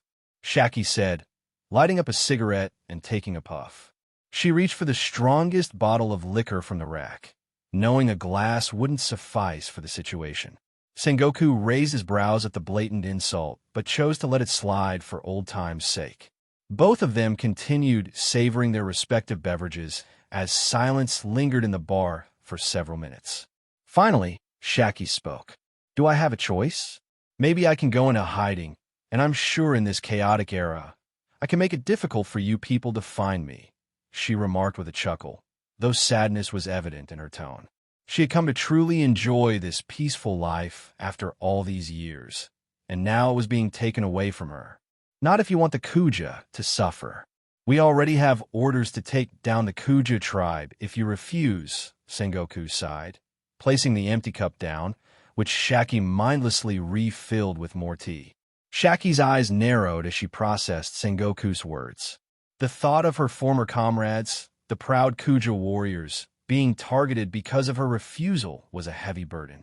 She took a deep drag from her cigarette, exhaling slowly, trying to steady her emotions. You know, Sengoku, there was a time when I believed in the ideals we fought for. But the world has changed, and so have we, she said, her voice tinged with bitterness. What you're asking me to do goes against everything I stand for. I never even dreamed that I would even entertain the thought of becoming someone's dog. Sengoku leaned forward, his expression earnest. Shaki, this isn't just about you. The world is on the brink of chaos. Powerful pirates are emerging, and we need to establish some form of order. Your strength and reputation can help achieve that. Shaki looked away, the weight of the decision pressing down on her. She knew he was right, in a way. The world was changing, and refusing the offer could lead to even greater turmoil. But accepting it meant becoming part of a system she despised. Fine, she finally said, her voice resigned. I'll do it, but don't expect me to play nice. I'll join your Shichibukai, but I'll do it my way. And remember, if the Kuja come to harm, then I will return to haunt the Marines. I hope you have not forgotten my old moniker. Sengoku nodded, a mixture of relief and regret in his eyes. That's all we ask. Just keep the peace in your own way. As Sengoku stood to leave while placing the documents that contained all the necessary details regarding the Shichibukai, Shaki poured herself another drink, the bitterness of the situation lingering in the air. The path ahead was uncertain, but she knew one thing for sure. She would face it with the same strength and defiance that had defined her all her life. Take care, Sengoku, she said, her voice softer now. And remember, not everyone is your enemy. Sengoku paused at the door, looking back at her. You too, Shaki. Sometimes, the lines between friend and foe are blurrier than we think. With that, he left the bar, leaving Shaki alone with her thoughts. The era of the Great Pirate Age was already upon them, and the choices they made now would shape the future of the world. Balsa Desrosa. White Snake. Smoker bellowed, his arm transforming into a thick, coiling serpent of smoke as he launched a punch at Gladius. The latter responded swiftly, conjuring a shimmering crystal serpent from his arm, his attack aptly named Crystal Viper. The two Logia fruits clashed violently, smoke dispersing as it met the solid, glittering form of the crystal snake. As the smoke and crystal intertwined, Gladius smirked, his attack pushing forward with a sharp, cutting edge. But Smoker, ever the adaptable fighter, shifted into his elemental state just as the crystal viper tore through his form, reappearing unscathed a few meters away. Tisich, where the hell did you get such a devil fruit? This is not fair. Smoker complained, his maturing voice tinged with frustration. His smoke-based powers seemed at a disadvantage against the solid, almost unyielding crystal. Gladius's smirk widened, a glint of satisfaction in his eyes. Life isn't fair, Smoker. You should know that by now, he taunted, using the same words that Smoker had used countless times against him whenever Gladius complained about Samaker's devil fruit ability, in the meantime readying himself for the next exchange. The battlefield around them was chaotic, filled with the sounds of combat and the clashing of various powers. The air was thick with tension. Every move was calculated, and every reaction was swift. Smoker, determined not to be outdone, took a deep breath, strategizing his next move. Smoky Constriction, Smoker yelled, sending tendrils of smoke snaking towards Gladius from multiple directions, aiming to bind him. Gladius, undeterred, raised his hands, crystal shards forming a barrier around him. Crystal Fortress, he shouted, the shimmering barrier deflecting the smoke tendrils, causing them to dissipate upon impact. Smoker narrowed his eyes, frustration mounting. He knew he had to outthink Gladius, use his own strengths to his advantage. With a swift motion, he transformed into a billowing cloud of smoke, enveloping the battlefield in a dense fog. Gladius's eyes darted around, trying to pinpoint Smoker's location. Hiding won't save you, Smoker, he called out, his voice echoing in the mist. Gladius had yet to unlock his Kenbunshiko haki, so he could not detect the position of Smoker, who was hidden among the mist. Suddenly, from within the fog, Smoker's voice rang out, clear and resolute. Smoke Dragon Strike. A massive dragon-shaped formation of smoke surged forward, aiming directly at Gladius. Gladius braced himself, forming a crystalline shield, but the sheer force of the attack pushed him back, the crystal cracking under the pressure. He gritted his teeth, summoning more of his power to reinforce the shield. Not bad, Smoker, Gladius admitted, a hint of playfulness in his voice. But you'll need more than that to beat me. The entire training ground was a stark contrast of elements. The ground covered in red, blood-like crystals, and the surrounding air filled with a thick smog. The clash of powers had transformed the area into a surreal battlefield. That's enough. Step back, both of you, Isho commanded from the sidelines. He had been observing the sparring match closely, making mental notes of every move. As the mentor to all the young members of the Don Quixote family, Isho's watchful, I missed nothing. Smoker, your mindset is too restricted. You're only concentrating on one aspect of smoke while neglecting the others. Isho critiqued, his tone firm yet instructive. I suggest you start learning more about what smoke can truly achieve. His observation was spot on. Smoker was overly reliant on his elemental state, neglecting the full potential of his Logia powers. If he continued this way, he would be vulnerable against opponents proficient in haki. Fortunately for Smoker, Gladius had yet to unlock even the rudimentary form of haki. However, Isho had already decided that it was time to train the kids in haki, recognizing the necessity of this skill in their growth. Turning to Gladius, Isho offered a different critique. Gladius, I don't have to tell you where your disadvantage lies. If you had strengthened your foundation and unlocked your hockey, the fight would not have ended in a stalemate. Now that you have a devil fruit, I don't want you neglecting hockey. I'll be taking extra care with your training. Isho's smile carried a warmth that belied his stern words, but for Gladius, it sent a chill down his spine. He consoled himself with the thought that it was Isho training them and not young Master Ross. His gaze wandered to the side, where Lucci was being trained by Ross. The intensity of their session was palpable even from a distance. Ross, a formidable figure in his own right, was putting Lucci through a rigorous regimen, honing his already impressive skills. Calling it training would be an understatement. Isho's training sessions were grueling, but they lacked the raw, almost brutal edge that Ross's sessions had. Ross demanded not just skill, but perfection, pushing his students to their absolute limits and beyond. Watching Lucci endure this, Gladius felt a mix of relief and envy. Relief that he wasn't the one under Ross's direct tutelage, and envy of the progress Lucci would undoubtedly make under such intense guidance. Remember, both of you, Isho continued, his voice cutting through Gladius's thoughts. Power is more than just brute strength or flashy techniques. It's about controlling, understanding, and using every aspect of your abilities to their fullest potential. We'll be focusing on hockey from now on, so prepare yourselves.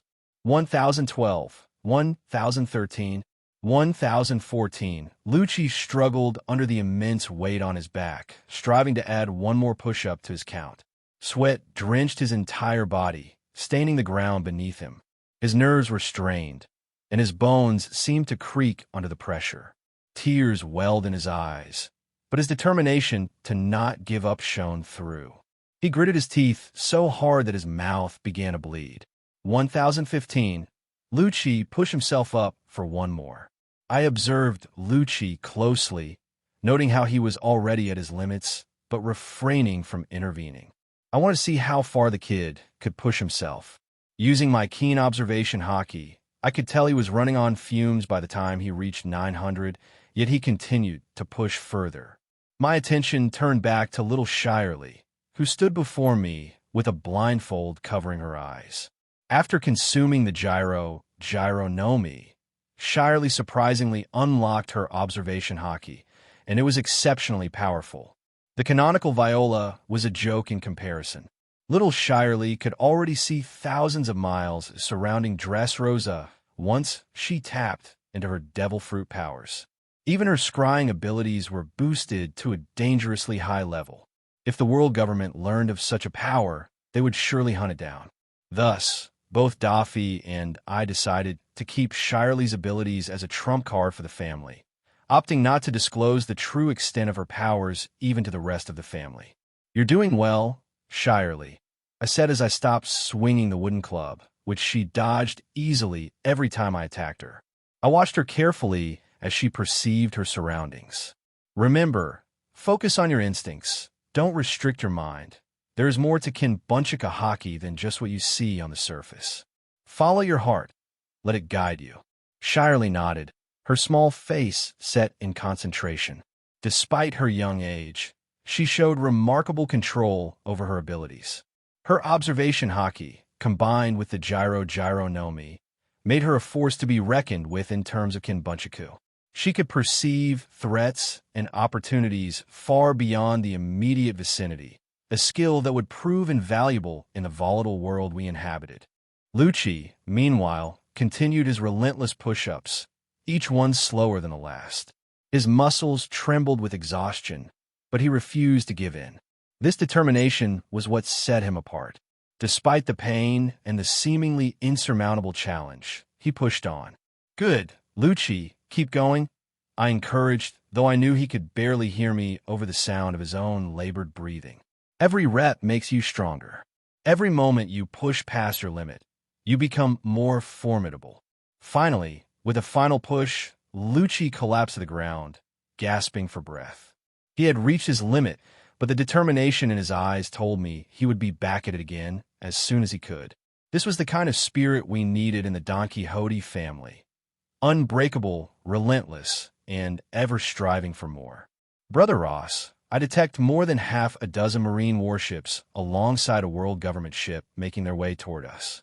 They are about a few hundred miles away, little Shirley reported, her voice calm but urgent as she undid her blindfold. I was temporarily dumbfounded. She was already able to see things hundreds of miles away. How monstrous would her vision become in the future? Daffy, who had been casually flipping through the newspaper while lounging in his chair, sat up as Shirley shared the details of the approaching ships. "Shirley, how sure are you that they are heading towards Dressrosa?" he questioned, setting aside his newspaper. "Well, I saw the navigator from the world government ship using an eternal pose of Dressrosa, so I am certain they're coming here," she replied confidently.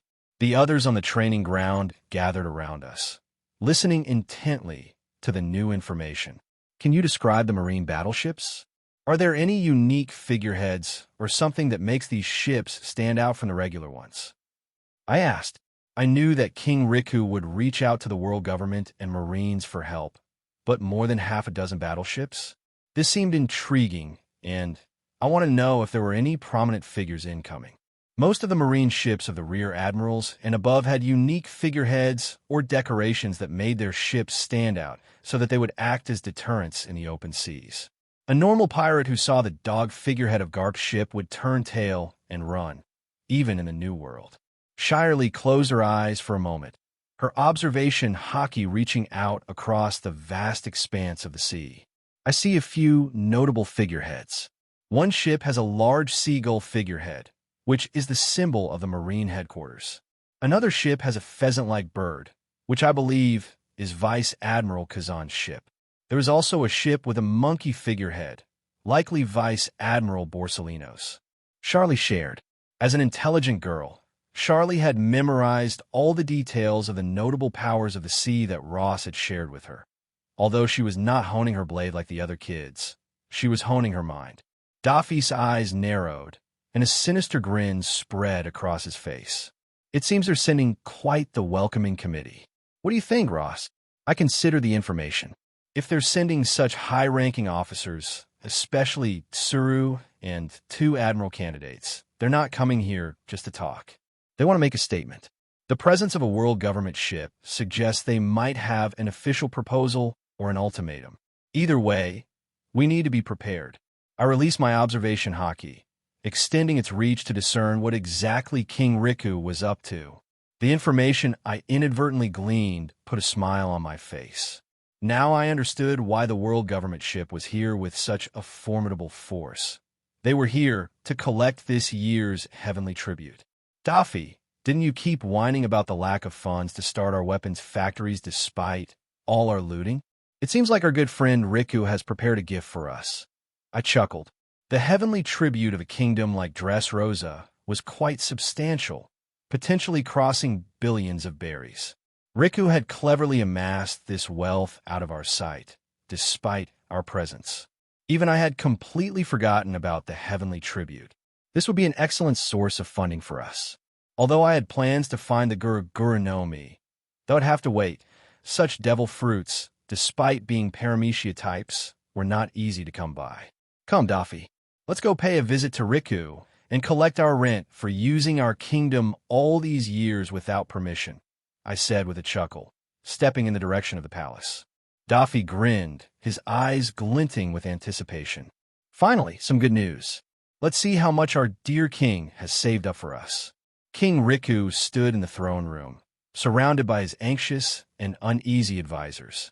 The moment he saw us enter, his face paled, but he tried to maintain his composure. "Don Quixote, what are you doing here? Did you not say you would confine yourselves to Balsa? Why are you in the capital?" he asked, his voice steady despite the clear rage in his eyes. The memory of Scarlet's arm being burned was still vivid. He had reached out to the best physicians, but none were able to heal the damage completely. Although Scarlet's arm would recover, the scar would remain unless he found some special healing method. Daffy didn't bother with pleasantries. "We're here for the heavenly tribute, Riku. You didn't think you could hide such a significant sum from us, did you? It seems like sparing your daughter last time was a mistake. I wonder how you managed to amass such an amount while the whole of Dressrosa is suffering. Like I said earlier, You are a hypocrite. One of Riku's advisors stepped forward, looking defiant. You can't just take the tribute. It belongs to the people of Dressrosa. Daffy laughed, a chilling sound that echoed through the throne room. The people of Dressrosa should be paying their taxes to their rightful rulers. The Don Quixote family were and always will be the rightful rulers of Dressrosa. We will just consider this money as rent for the Riku family using my country without permission all these years. The tension in the room was palpable. King Riku's grip tightened on his sword hilt, but he knew better than to provoke Doflamingo directly. This tribute is necessary to maintain the protection and peace of Dressrosa. Without it, the world government will bring their wrath upon us. We will no longer be protected by the world government if we fail the tribute. I stepped forward, my presence adding to the pressure on Riku. And why should we bother about that? Aren't you the current king? We're just taking what belongs to us. If you think it's unfair, you could try to beat us. At least we are keeping the people in our territory safe.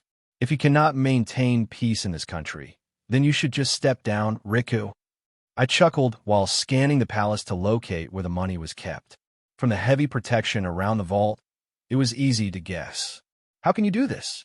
Dressrosa will suffer. How can you do this to innocent people? Riku completely lost his composure. He knew he could never hope to defeat the two monsters standing before him, and his frustration boiled over. Do you think the world government will let you steal what is theirs? They will hunt you down. One of the ministers bellowed. Daffy gestured for a few of our goons to move to the vault and take away the money set for the heavenly tribute. Let them come. And just so you know, their ships will soon reach Dressrosa. You can complain all you want to the Marines and world government about us. I chuckled while I moved towards the vault. The Dressrosa soldiers did not stop us, many of them knowing all too well the terror of the Don Quixote brothers. As we approached the heavily guarded vault, the tension in the air was palpable. The guards, recognizing our authority and the futility of resistance, stepped aside. The vault door creaked open, revealing chests overflowing with gold and jewels, enough wealth to fund our ambitions and more. Daffy walked up beside me, a satisfied grin on his face. This would do nicely. With these funds, we can expedite our plans and strengthen our grip on Dressrosa. King Riku, standing powerless in the throne room, could only watch as we seized the tribute. His face was a mask of despair and rage. You are condemning this kingdom to chaos. The people will suffer. Daffy turned to him, his grin widening. The people of Dressrosa will be just fine. They will learn to thrive under our rule. It's you, Riku, who failed them. We're merely correcting your mistakes. With that, we left the throne room, the chests of tribute in tow. The citizens of Dressrosa watched in silence, a mix of fear and resignation in their eyes. They knew their fate was now tied to ours, and any resistance would be crushed without mercy. Your Majesty, what are we to do now? The world government ship will soon be here for the tribute. How are we going to answer them? One of Riku's ministers, his voice tinged with despair, questioned the king. The room was thick with anxiety. Even Riku Doldo seemed lost, having not anticipated the Don Quixote brothers' audacity to seize the heavenly tribute. Few pirates dared to provoke the world government so directly unless they were either reckless or confident enough to challenge the world government head-on. King Riku's mind raced as he tried to formulate a response. "Let the Marines come," he finally said, his voice gaining a measure of resolve. "I'm sure they will handle this matter, and I will soon put an end to this menace once I get to the Holy Land for the reverie." The king's resolve solidified. Knowing that the Marines were on their way, he found a glimmer of hope. Perhaps they would send strong figures who could drive the Don Quixote brothers and their ilk away from Dressrosa forever. Meanwhile, the news of the approaching Marines spread quickly through the palace. The remaining ministers and soldiers looked to Riku for leadership, their faith wavering but not yet broken. Riku stood tall, his determination shining through. "We must prepare to welcome the Marines, ensure that the eastern port area is secured, and inform the populace to remain calm. We will not let the Don Quixote brothers believe they have won." Half a day had passed, and the anticipation at the pier was palpable. I stood beside Daffy and Isho, our eyes fixed on the horizon where the marine ships would soon appear. This encounter was not just about defending our turf, it was a statement. We were ready to show the world that the Don Quixote family was a formidable force in the New World, and Dressrosa was now our stronghold. As the marine warships grew closer, the tension in the air thickened. The soldiers and officers around us were on high alert, their weapons ready, and their expressions steely. We had prepared meticulously for this moment, and our resolve was unwavering. The first ship to come into clear view had the unmistakable figurehead of a seagull, signaling that the Marine Chief of Staff herself was leading this fleet. Behind it, other ships followed, their sails bearing the insignia of the Marines and the world government. The sheer number of vessels was impressive, but it did little to shake our confidence. Daffy leaned slightly toward me, a mischievous glint in his eyes. "This is it, Ross. Let's make sure they understand that Dressrosa is no longer under their control. Let the fireworks begin." Just then, I manipulated the massive thundercloud rumbling overhead. Suddenly, like hell unleashed, lightning rained down on the marine warships. The sky lit up with blinding flashes, and the roar of thunder echoed across the sea. "Aurora, it seems like Roscoe doesn't want us here," Akiji said, his tone surprisingly calm as he leaped onto the ship's railing. He initiated a large-scale attack to intercept the onslaught of lightning bolts descending on the fleet. "Ice Age," he bellowed. A massive dome of ice formed above the fleet, intercepting the lightning bolts. However, the sheer intensity of the lightning began to overpower the ice, forcing Kazan to pour all his energy into the defense. Oi, oi, Roscoe sure has become scary since he got the lightning logia. Don't you think, Suru-san? Kizaru commented, his voice lazy but tinged with amusement as he watched Akiji earnestly defend against the relentless attack. Suru remained calm, her sharp eyes assessing the situation.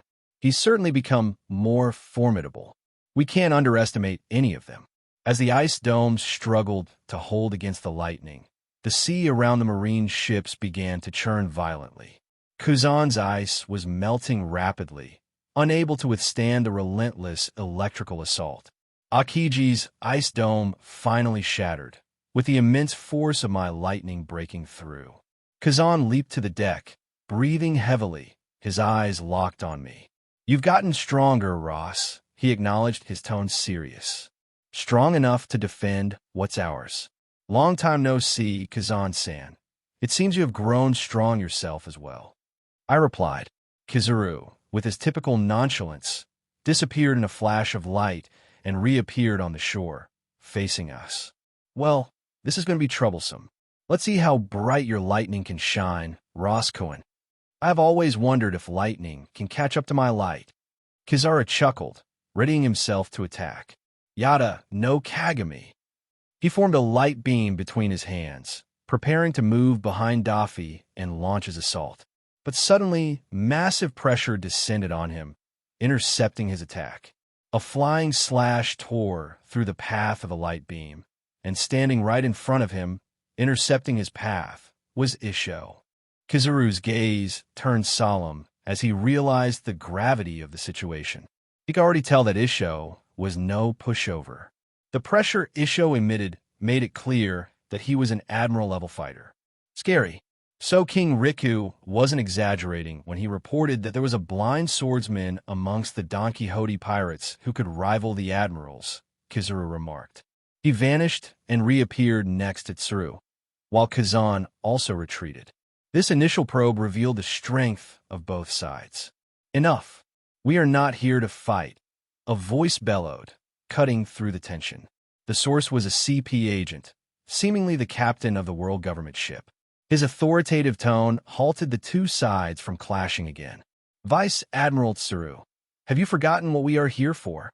Tsuru stepped forward, her expression stern. "We have not forgotten, but it seems the Don Quixote family has other plans." "Tisich, I have to do everything myself," the CP agent murmured under his breath. Turning to Tsuru, he added, "Just stay on the ship. I will personally handle this matter." With that, he used Jeppo to step on the air, rapidly making his way to the shore. I wanted to continue the assault, my fingers itching to send another barrage of lightning bolts. But Daffy placed a hand on my shoulder, stopping me. "Wait, little brother. It seems the dogs have a message from their master. Let's hear what he has to say." Initially, I thought the Marines had come to reinforce Dressrosa, but something didn't feel right. Their posture and approach suggested a different agenda. So, I held back, curious to know what exactly was going on. The CP agent landed gracefully on the pier, his eyes sharp and calculating as he surveyed the scene. He walked towards us with an air of confidence, despite the overwhelming show of force we had displayed. "Don Quixote," the CP agent began, his voice calm but authoritative. "The world government has no intention of engaging in a pointless battle. We are here for the tribute, yes, but more importantly, we are here to negotiate." Daffy raised an eyebrow, clearly intrigued. "Negotiate? Since when does the world government negotiate with pirates?" "Since the stakes have changed, we would like to make a proposal, something that would be beneficial to both of us," the agent replied smoothly. "Dressrosa is strategically important, and the world government is willing to make certain concessions to avoid unnecessary conflict." I crossed my arms, eyeing the agent with suspicion. "And what exactly are these concessions?" The CP agent smiled, though it didn't reach his eyes.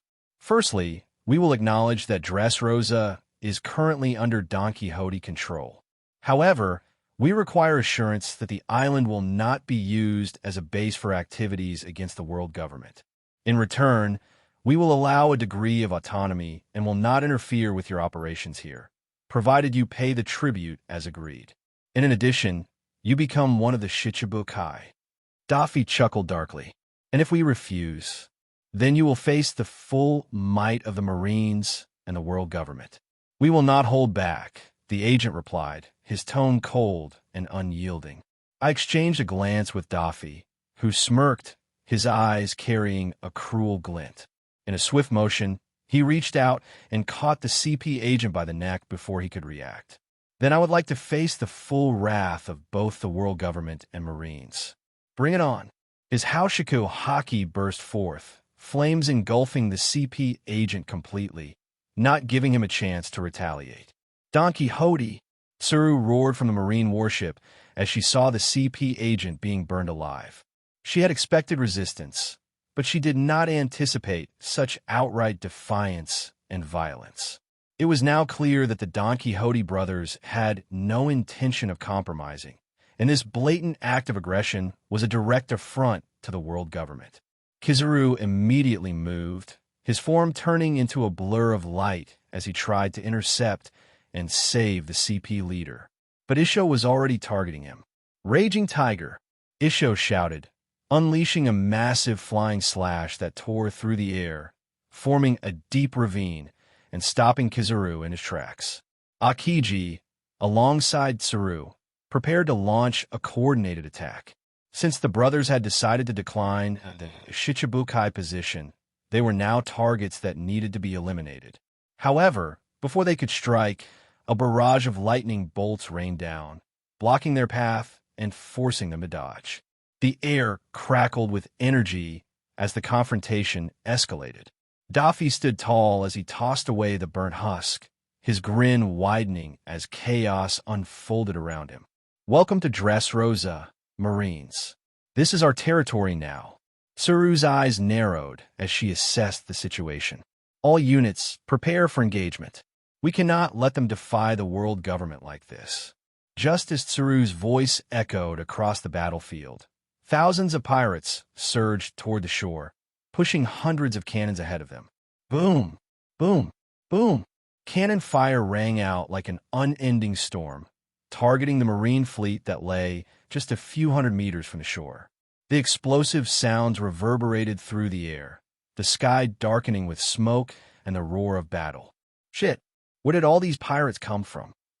Akiji muttered, his usually calm demeanor giving way to surprise. More than 1,000 pirates emerged from the forest line, pushing even more cannons and carts filled with cannonballs. The scene quickly turned into a chaotic battlefield as the Marine warships began firing in retaliation. The air was filled with the thunderous sound of cannon fire, the clash of steel, and the shouts of men. The sea itself seemed to boil with the intensity of the conflict. Pirates, eager to defend their newfound territory, poured their efforts into repelling the Marine assault. Their cannons roared, sending volleys of iron hurtling toward the enemy ships, splintering wood and sending sailors scrambling for cover. On the shore, Daffy stood tall, his wicked grin never faltering. Let them see the might of the Don Quixote family. We will not be so easily pushed aside. Kizaru zipped across the battlefield, beams of light cutting through the chaos. It's like a festival of fireworks. Quite the welcoming committee, wouldn't you say, Tsuru-san? Tsuru's expression remained stern, her eyes scanning the battlefield. Enough of this. Marines, advance. Secure the shore and push them back. As the Marines advanced, they were met with fierce resistance. Pirates fought with everything they had, their desperation fueling their ferocity. Cannonballs crashed into the water, sending up great plumes of spray, while others found their marks on the warships, causing explosions and chaos. Akiji stepped forward, his hands emanating an intense cold. Ice Age. He unleashed a wave of ice, freezing the incoming cannonballs mid-air and creating a path of solid ice toward the shore. Isho, observing the battlefield with his acute senses, commanded the pirates under his influence. Hold the line.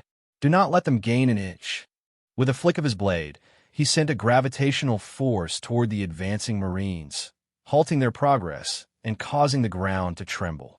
I stood beside Daffy, lightning crackling at my fingertips. Let's give them a real show. With a surge of my powers, I directed bolts of lightning at the approaching Marines, the electric arcs lighting up the battlefield and sending shockwaves through the enemy ranks.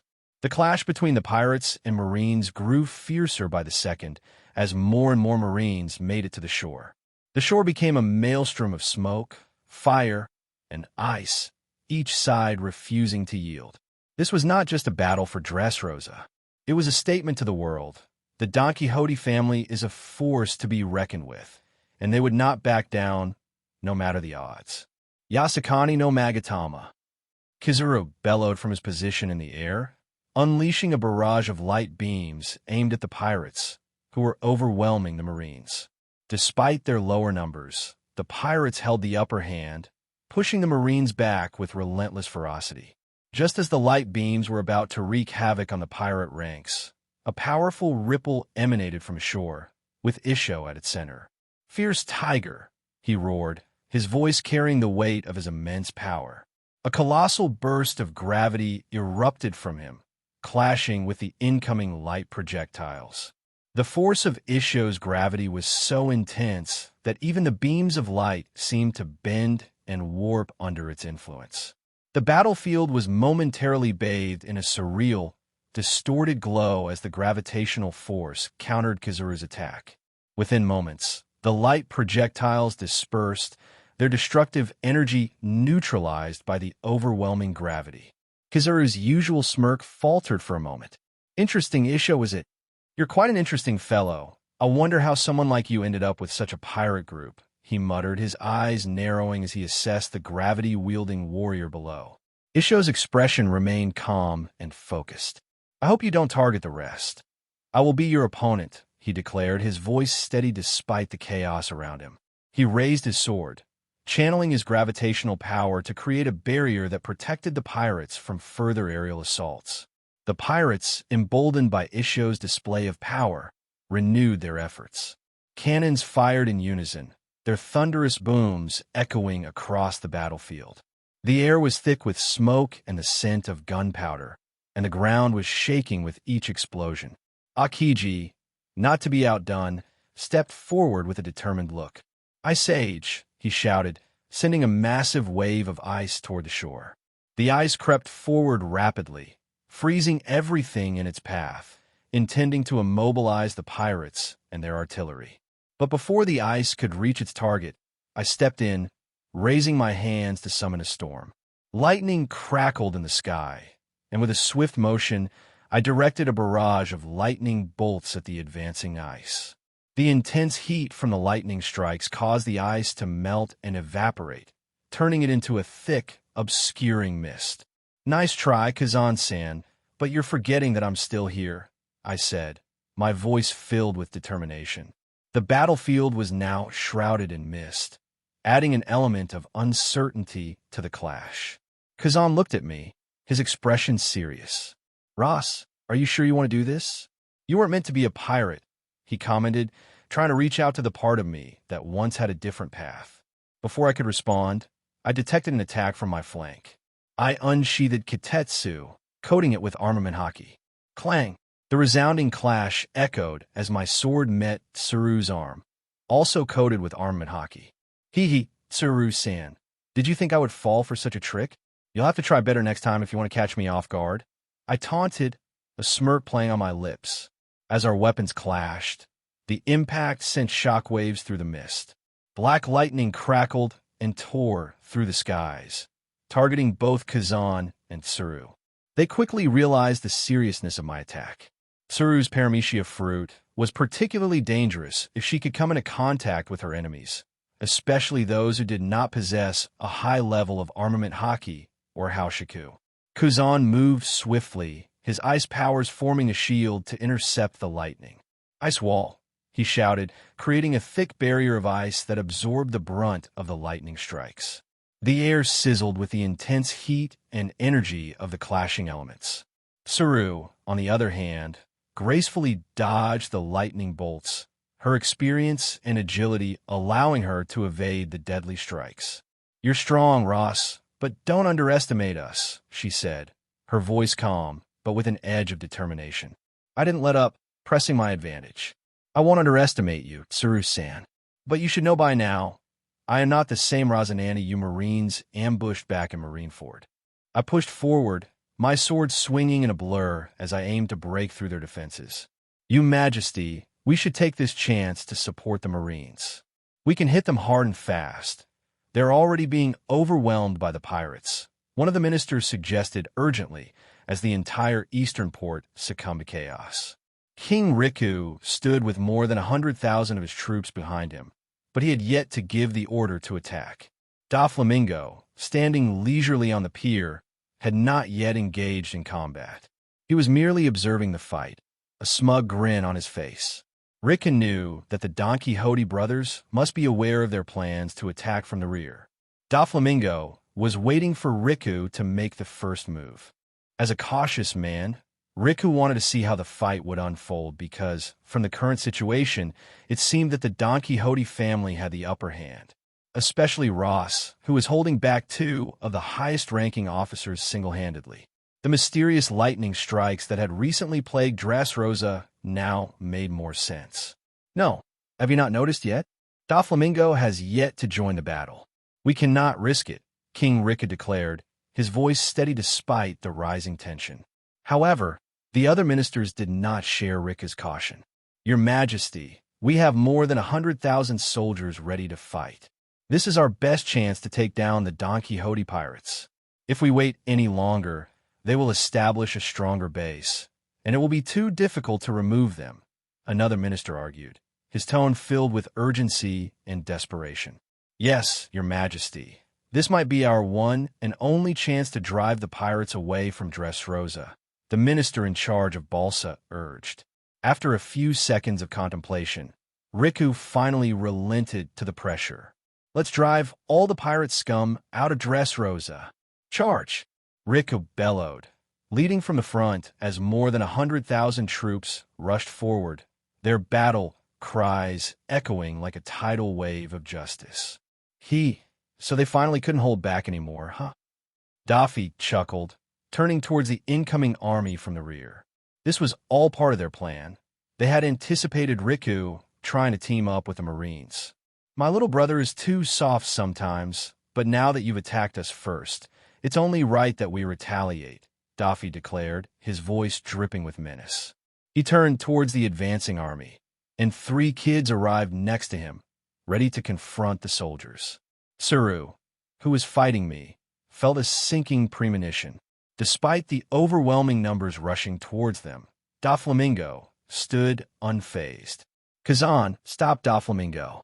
I don't like where this is going, Tsuru commanded, her voice tinged with urgency. Kazan disengaged from our fight, but Tsuru underestimated me. Lightning Dragon, I shouted, as Kitetsu traced the ground, creating a barrier of lightning that restricted the two officers from confronting my brother. Vice Admiral Tsuru, you seem quite adamant about eliminating my brother. May I know if you have a personal grudge against him?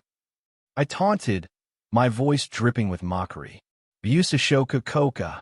Tsuru clad herself in armament haki, bracing for the powerful, lightning-clad slash that struck at blinding speed. Kazan quickly raised an ice shield in front of her, buying her precious seconds to dodge the attack. You guys shouldn't interfere. Rika needs to understand that every little action has consequences. I've been holding back my brother since we arrived in Dressrosa, but now Riku himself is giving us a chance to let loose. He can only blame himself. I chuckled as my lightning dragon clashed with Akiji's counterattack. Ice block, pheasant beak.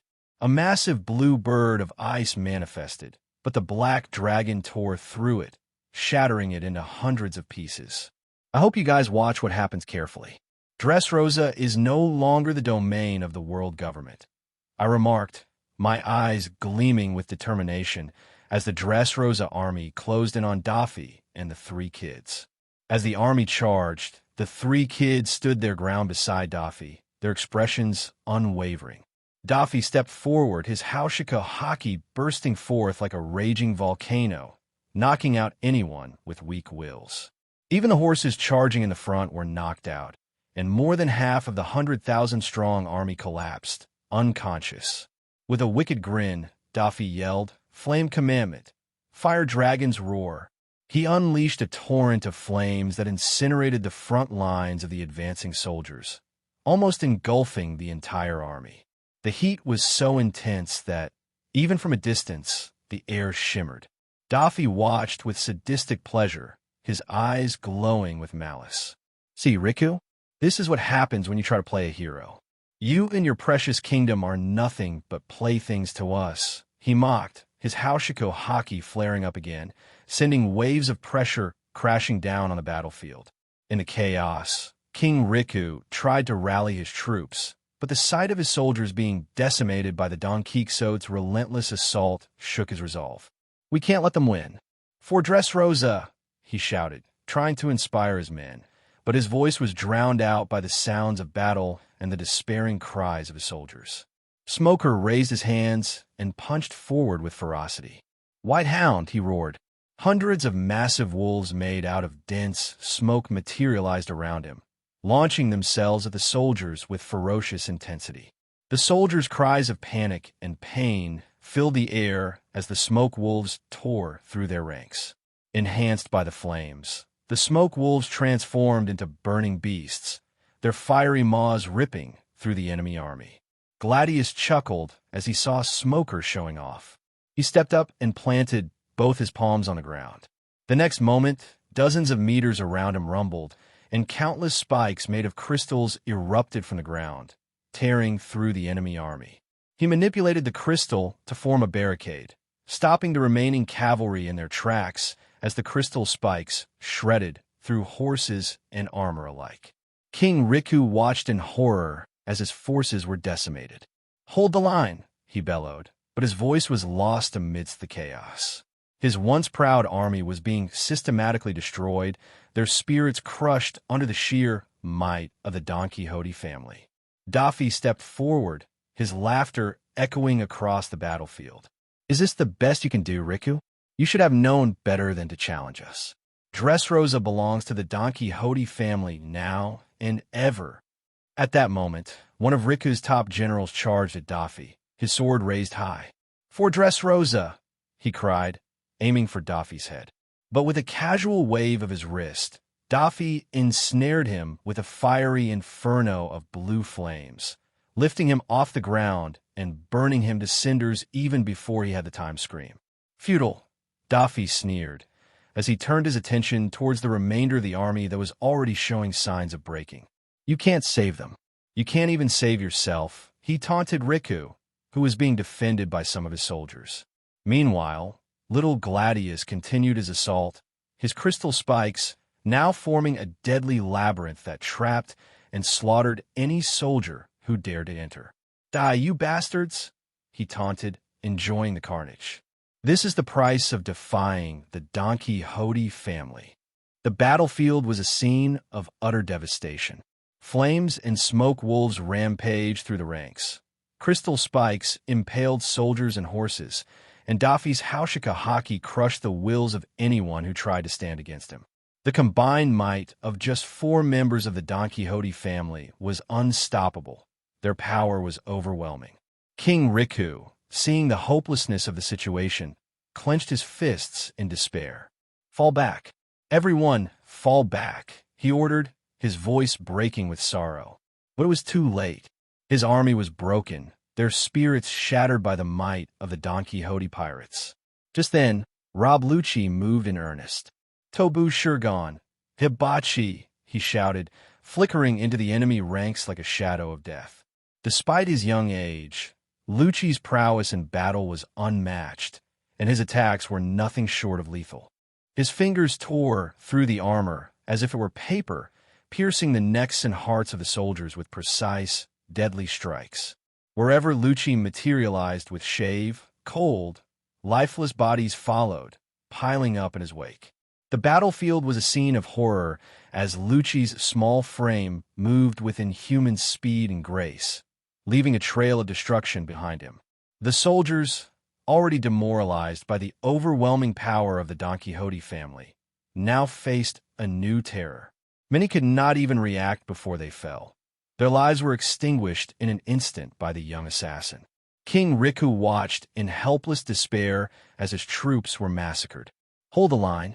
We must hold the line," he cried, but his words fell on deaf ears. His soldiers were paralyzed by fear. Their morale was shattered by the unrelenting onslaught. Lucci's cold, emotionless eyes scanned the battlefield, calculating his next move. "These men are no challenge," he muttered, his voice devoid of empathy. He flickered again, appearing behind a group of soldiers who were attempting to regroup. "Ro Quogan," he repeated, his arms moving with blinding speed. The soldiers barely had time to register his presence before they collapsed, blood spurting from their wounds. As Kizaru engaged in a deadly battle with Isho, his normally lazy demeanor was replaced with a sense of urgency as he witnessed the carnage Doflamingo was unleashing with his flame powers. Despite his superior speed, Isho managed to keep him pinned down, preventing him from interfering with the battle on Doflamingo's side. You have 2 more Logia users among your ranks," Kizaru exclaimed, his tone betraying his surprise. He immediately aimed his light projectiles at the 2 children, but before they could even travel a few meters, they were intercepted by 2 flying slashes from Isho. "Please don't target the young ones. They're the future of the Don Quixote family. I have grown quite fond of the kids in the recent days since I have started tutoring them," Isho remarked, using his gravity powers to launch himself at Kizaru. "A bear Himatsuri," Isho whispered, causing the entire area's gravity to shift. The sky darkened ominously as hundreds of meteorites descended, almost covering the entire shore and targeting the marine side. "Ama no Murakumo," Kizaru materialized a sword made of light and began slicing through the largest meteorites, rapidly descending on the Marines. "You have 2 more Logia users on your side, and they are barely kids?" Tsuru couldn't help but ask. Her attention momentarily diverted as a lightning bolt struck her squarely in the face, causing her to stagger. "Reaper's Edge," I bellowed, flickering above Tsuru as she was momentarily immobilized by the lightning bolt. With my blade imbued with armament haki, I aimed to strike her down before she could recover. Akiji materialized right between Tsuru and me, just as my blade descended. Despite his efforts, Kitetsu tore through his defenses, and my attack shattered him into hundreds of icy fragments. Tsuru quickly retreated to a safe distance, her face pale with shock. Akiji had taken the strike meant for her, and he rematerialized beside her, kneeling and coughing up blood. A crimson slash marred his pristine marine coat, a testament to the severity of the blow. Cough, cough. He spat out more blood, but his gaze remained sharp, and his guard never faltered. I watched Tsuru, who was now drenched in sweat, trembling from the near-fatal encounter. If not for Akiji's intervention, she would have at least lost a limb, if not her life. The tension in the air was palpable. Akiji's sacrifice had bought her precious seconds, but the cost was evident. His usual composed demeanor was replaced with one of grim determination, and every breath he took was labored. The sight of one of the Navy's strongest in such a vulnerable state was both shocking and exhilarating. I tightened my grip on Kitetsu, feeling the familiar pulse of its power coursing through me. "You should have stayed out of this, Akiji," I growled, my eyes locked on Tsuru. Her safety net was unraveling, and she knew it. The battlefield was mine to claim, and I wasn't going to let them escape so easily. Akiji's eyes flicked to Tsuru, his voice strained but resolute. "Vice Admiral Tsuru, stay back. This isn't over." He slowly rose to his feet, the blood dripping from his wound, a stark contrast to the ice forming around his body. Tsuru nodded, retreating further to provide cover for Akiji rather than engaging me directly, her eyes never leaving mine. The battlefield was silent, save for the crackling of lightning and the distant roar of the sea. "Ross, you didn't even hesitate. You were truly intent on cutting down Vice Admiral Tsuru earlier, weren't you?" Kazan questioned me, his tone devoid of the earlier familiarity. He understood now that my attack had been meant to kill. "Kazan-san, it seems you've been slacking since I left. Holding back while fighting an enemy shouldn't even cross your mind. Or have you already forgotten?" I retorted, watching as Akiji used ice to seal the massive scar that ran across his chest. Frost spread, and the temperature dropped dramatically, ice forming and freezing the ground as Kazan finally began to take the fight seriously. "Ice Age," he bellowed, and the entire shoreline started to freeze over. But I wasn't going to let him dictate the terms of this battle. "Ragnarok," I roared back, summoning a lightning domain with me at its center. The two domains, ice and lightning, clashed with a ferocity that shook the very earth. The surroundings trembled under the immense pressure, and a massive crater formed where the ice and lightning collided. The ferocious battle raged on, with ice crackling and lightning sizzling as they fought for dominance. The air was thick with the raw energy of our clash, the ground beneath us splitting and groaning under the strain. Akiji's ice was formidable, but the power of my lightning logia began to overpower it, the sheer might of my elemental domain pushing back the cold. Lightning surged forward, tendrils of electricity piercing through the ice. The ground split open, fissures of crackling energy racing toward Kazan. His eyes widened as he realized the tide was turning against him. The strength of the lightning logia, often hailed as the strongest, was proving its superiority. Akiji tried to fortify his defenses, but the relentless assault of my lightning was too much. The ice shattered, unable to withstand the onslaught. Kazan was forced to retreat, the once powerful Ice Age crumbling under the might of Ragnarok. The battlefield was left scarred and smoking, a testament to the devastating clash of two elemental forces. "Kazan-san, you should know better than to underestimate me. I am not the same Rosinante that you once knew," I said, my voice echoing across the desolate landscape. The battle was far from over, but this round had been mine. The remnants of our power lingered in the air, a stark reminder of the ferocity of the two Logia powers. "Ross, are you sure you want to serve under someone like your brother? You know what kind of monster he is," Tsuru remarked, her gaze sharp and unwavering. She had already recovered from the earlier attacks. Her composure had been restored. "Do you think you can stand against the entirety of the Marines? Even if you can match us now, how long do you think you can hold out?" She continued, her voice tinged with a mix of concern and challenge. "What if we bring an admiral along next time? Do you think you can still best us?" Her words hung in the air, a potent mixture of warning and provocation. The weight of her questions pressed down, but I stood firm, unfazed by her attempts to shake my resolve. "Tsuru, I know exactly what kind of monster my brother is," I replied, my voice steady and cold. "But I also know that at least my brother is not a hypocrite like you. And compared to the world government that you serve, he may as well be considered a lesser evil and necessary one." I took a step forward, my eyes locked onto hers. "As for the admirals, bring them. I've always wanted to face the best the Marines have to offer. I hope you haven't forgotten the ambush you carried out at Marineford. Even then, here I am, still standing. The worst that can happen is that we might be overwhelmed and driven out of Dressrosa. But the real question is, are you ready to face the consequences of underestimating me?" I paused, letting my words sink in. "For that matter, do you even have the authority to make a decision regarding this matter?" The tension between us was palpable, and the air was thick with unspoken challenge. Tsuru's eyes narrowed, a flicker of intense anger igniting within them. She knew I was not one to be easily swayed or intimidated. "Very well, Ross," she said, her voice softening slightly but still laced with steel. "Just remember, the path you've chosen is fraught with danger. The Marines won't rest until justice is served." "Justice? Ha! Vice Admiral Tsuru, you really act naive for someone who is so smart. Aren't you ashamed to claim that the Marines represent justice?" I taunted, my voice dripping with disdain.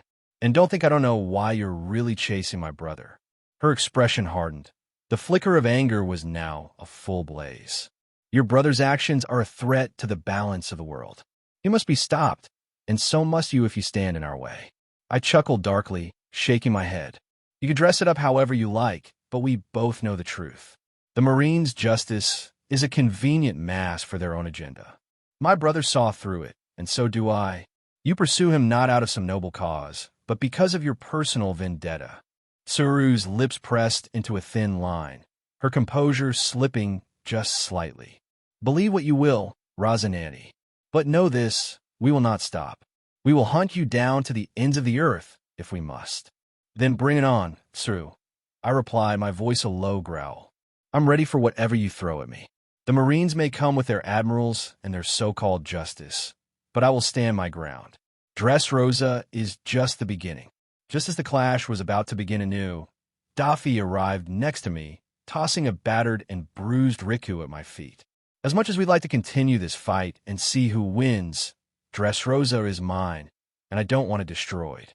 You came here for him, didn't you?" He chuckled, glancing at the Marine soldiers clashing with the pirates. Tsuru's expression hardened. With Daffy here and the other two Logia users having completely defeated Riku's troops, the Don Quixote pirates were free to rampage and slaughter the Marines. Her mind raced for countermeasures, but the situation was dire. Ross held both her and Akiji at bay, their disadvantage compounded by the overwhelming power of the lightning fruit. Meanwhile, Kizaru was completely pinned down by the blind swordsman.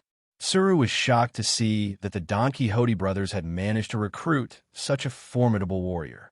The alarming part was that the Marines had zero information about this blind swordsman. There wasn't even a bounty on his head. If he hadn't been a pirate, Tsuru would have very much wanted to draft him into the Marines. "Doflamingo," she spat, her eyes blazing with anger. "You think you can just waltz in and claim victory because you have the upper hand now?" Daffy laughed, his trademark grin never wavering. "Oh, Tsuru, you're always so serious. This isn't just about having the upper hand. It's about knowing when to fight and when to negotiate." He nudged Riku's unconscious form with his foot. "You came for him, right? Take him and leave." Tsuru's gaze flickered to Riku, then back to Daffy. "And if we refuse, then Dressrosa will become a graveyard." I interjected, my voice cold and unyielding. "You've seen what we can do. Are you really willing to sacrifice all your men for a futile cause?" The air was thick with tension. Tsuru knew she was outmatched. Even if she and Akiji could hold their own against me, the rest of the battlefield would be lost. The blind swordsman alone was a game-changer because he single-handedly kept Kizaru in check, and the Marines were already at a disadvantage. Kizaru materialized next to Tsuru with a sword made of light in hand, his marine coat disheveled and stained. Although his demeanor seemed lazy as usual, Tsaru could tell that Kizaru was being pushed to his limits to keep the blind swordsman in check. Vice Admiral Tsaru, I suggest we retreat while we still hold a stalemate. The Don Quixote family has been hiding too many trump cards. Kizaru, who normally never discussed strategy, advised retreat. Tsaru-san, Borsellino is right, Kazan added, his voice steady but tinged with urgency. We are in a new world, and there's a high chance other pirates might move to intercept us. If the other Logia users join the fight, we risk losing all the Marines who have followed us.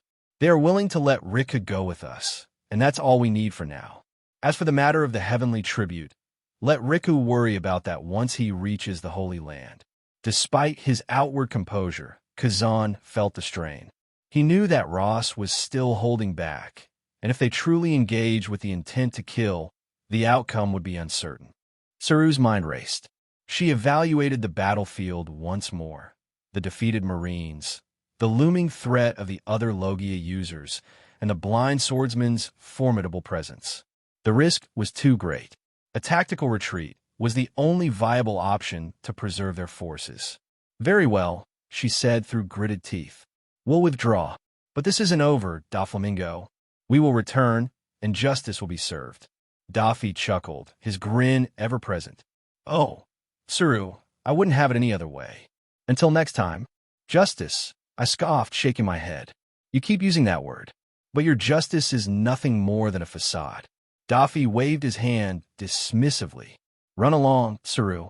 Take your precious justice with you. Dressrosa is under my protection now. Kazan and Kizaru quickly organized the remaining Marines, ensuring Riku was safely in their custody. The Marines began their retreat, moving swiftly but cautiously, their eyes warily watching the pirates. With a final glare, Tsaru signaled the retreat. The Marines began to pull back, carrying their wounded and regrouping. As they retreated, the battlefield grew quiet, the silence heavy with the promise of future conflict. Daffy turned to me, his grin widening. Well, that was fun, but we need to be ready. They'll be back, and next time, they won't be as easy to drive off. I nodded, watching the Marines disappear into the distance. Let them come. We'll be ready. I watched as the remaining Marine ships faded into the distance. Out of the more than half-dozen ships that had come, 2 were too damaged and had to be sunk before they left. I whistled, signaling Mancheri. Though they were mere cannon fodder, saving a few would bolster their loyalty to the Don Quixote family. As the Marines gradually retreated, their ships dwindling on the horizon, I turned to Daffy. So, did you pass on the message to Riku that needs to be delivered at the Reverie?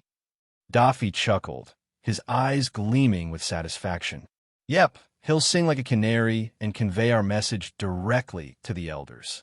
Gladius, standing by his side, looked curious and couldn't contain his question any longer. Young master, why did we let Riku go? Wouldn't he have made a decent hostage? And how are you sure he'll do what you want? Daffy turned to Gladius. His expression was a mix of amusement and seriousness. Gladius, remember this. Attachments are a person's greatest weakness. Never put yourself in a position where others can threaten you with it. Make sure you root out anyone who might become a threat to the family. He paused, letting the words sink in. Riku has his family here, so no matter what, he will do our bidding. He was weak, and now he's paying for it. By letting him go, we ensure that our message reaches the elders without risking an all-out war right now. I nodded in agreement. Remember, Gladius, in this world, the weak have no rights or choices. Their only fate is to be relentlessly crushed by the strong.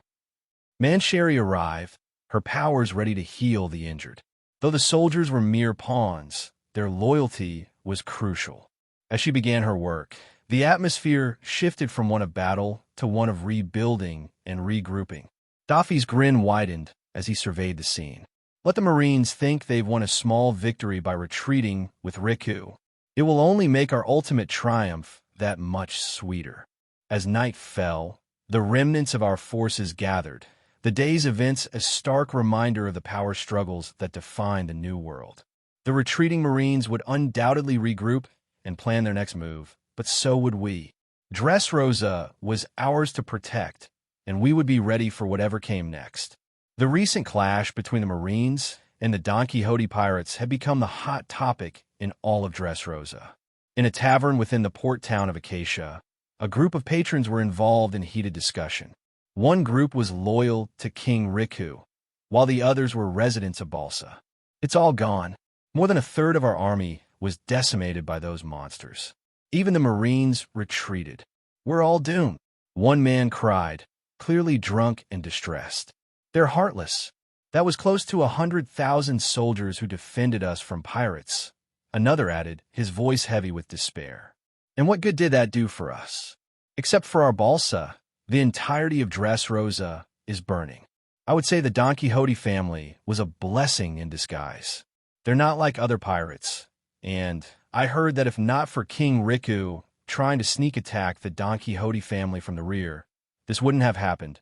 One of the residents of Balsa commented, sipping on his beer with a calm demeanor.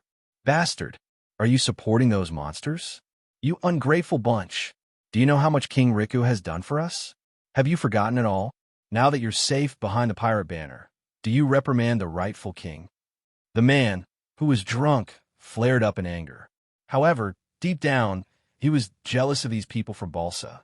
Recently, his clothing store had been burned to the ground in a pirate attack, and he had lost all his fortune.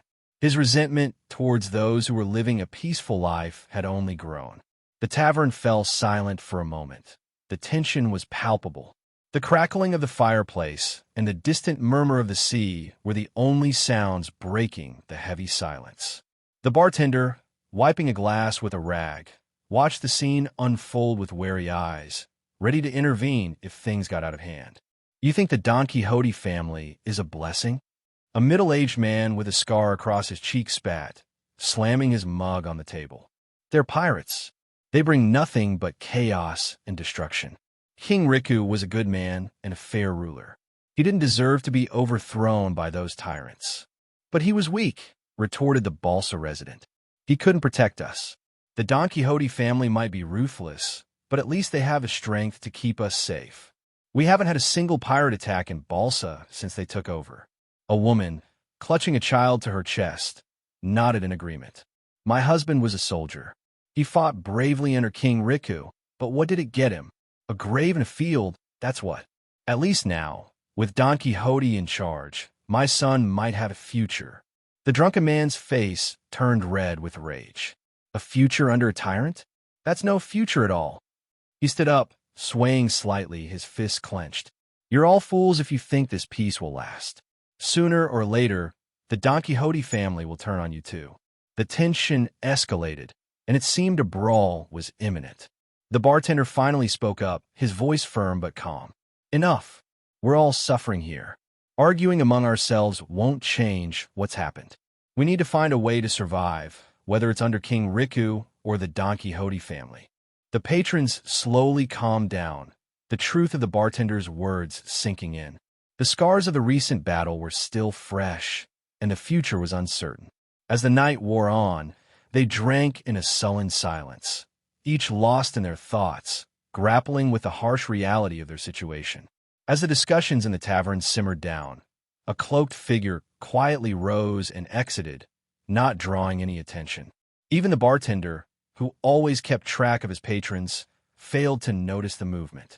The figure moved swiftly and silently through the dimly lit streets of Acacia, the noise of the tavern fading into the background. The cloaked figure reached a secluded alleyway, pulling out a black transponder snail. He was a CP0 agent, tasked with infiltrating Dressrosa and gathering intelligence on the Don Quixote family. He had arrived alongside the world government ship that was sunk earlier. During the chaos of the battle, he slipped through unnoticed and merged with the civilians.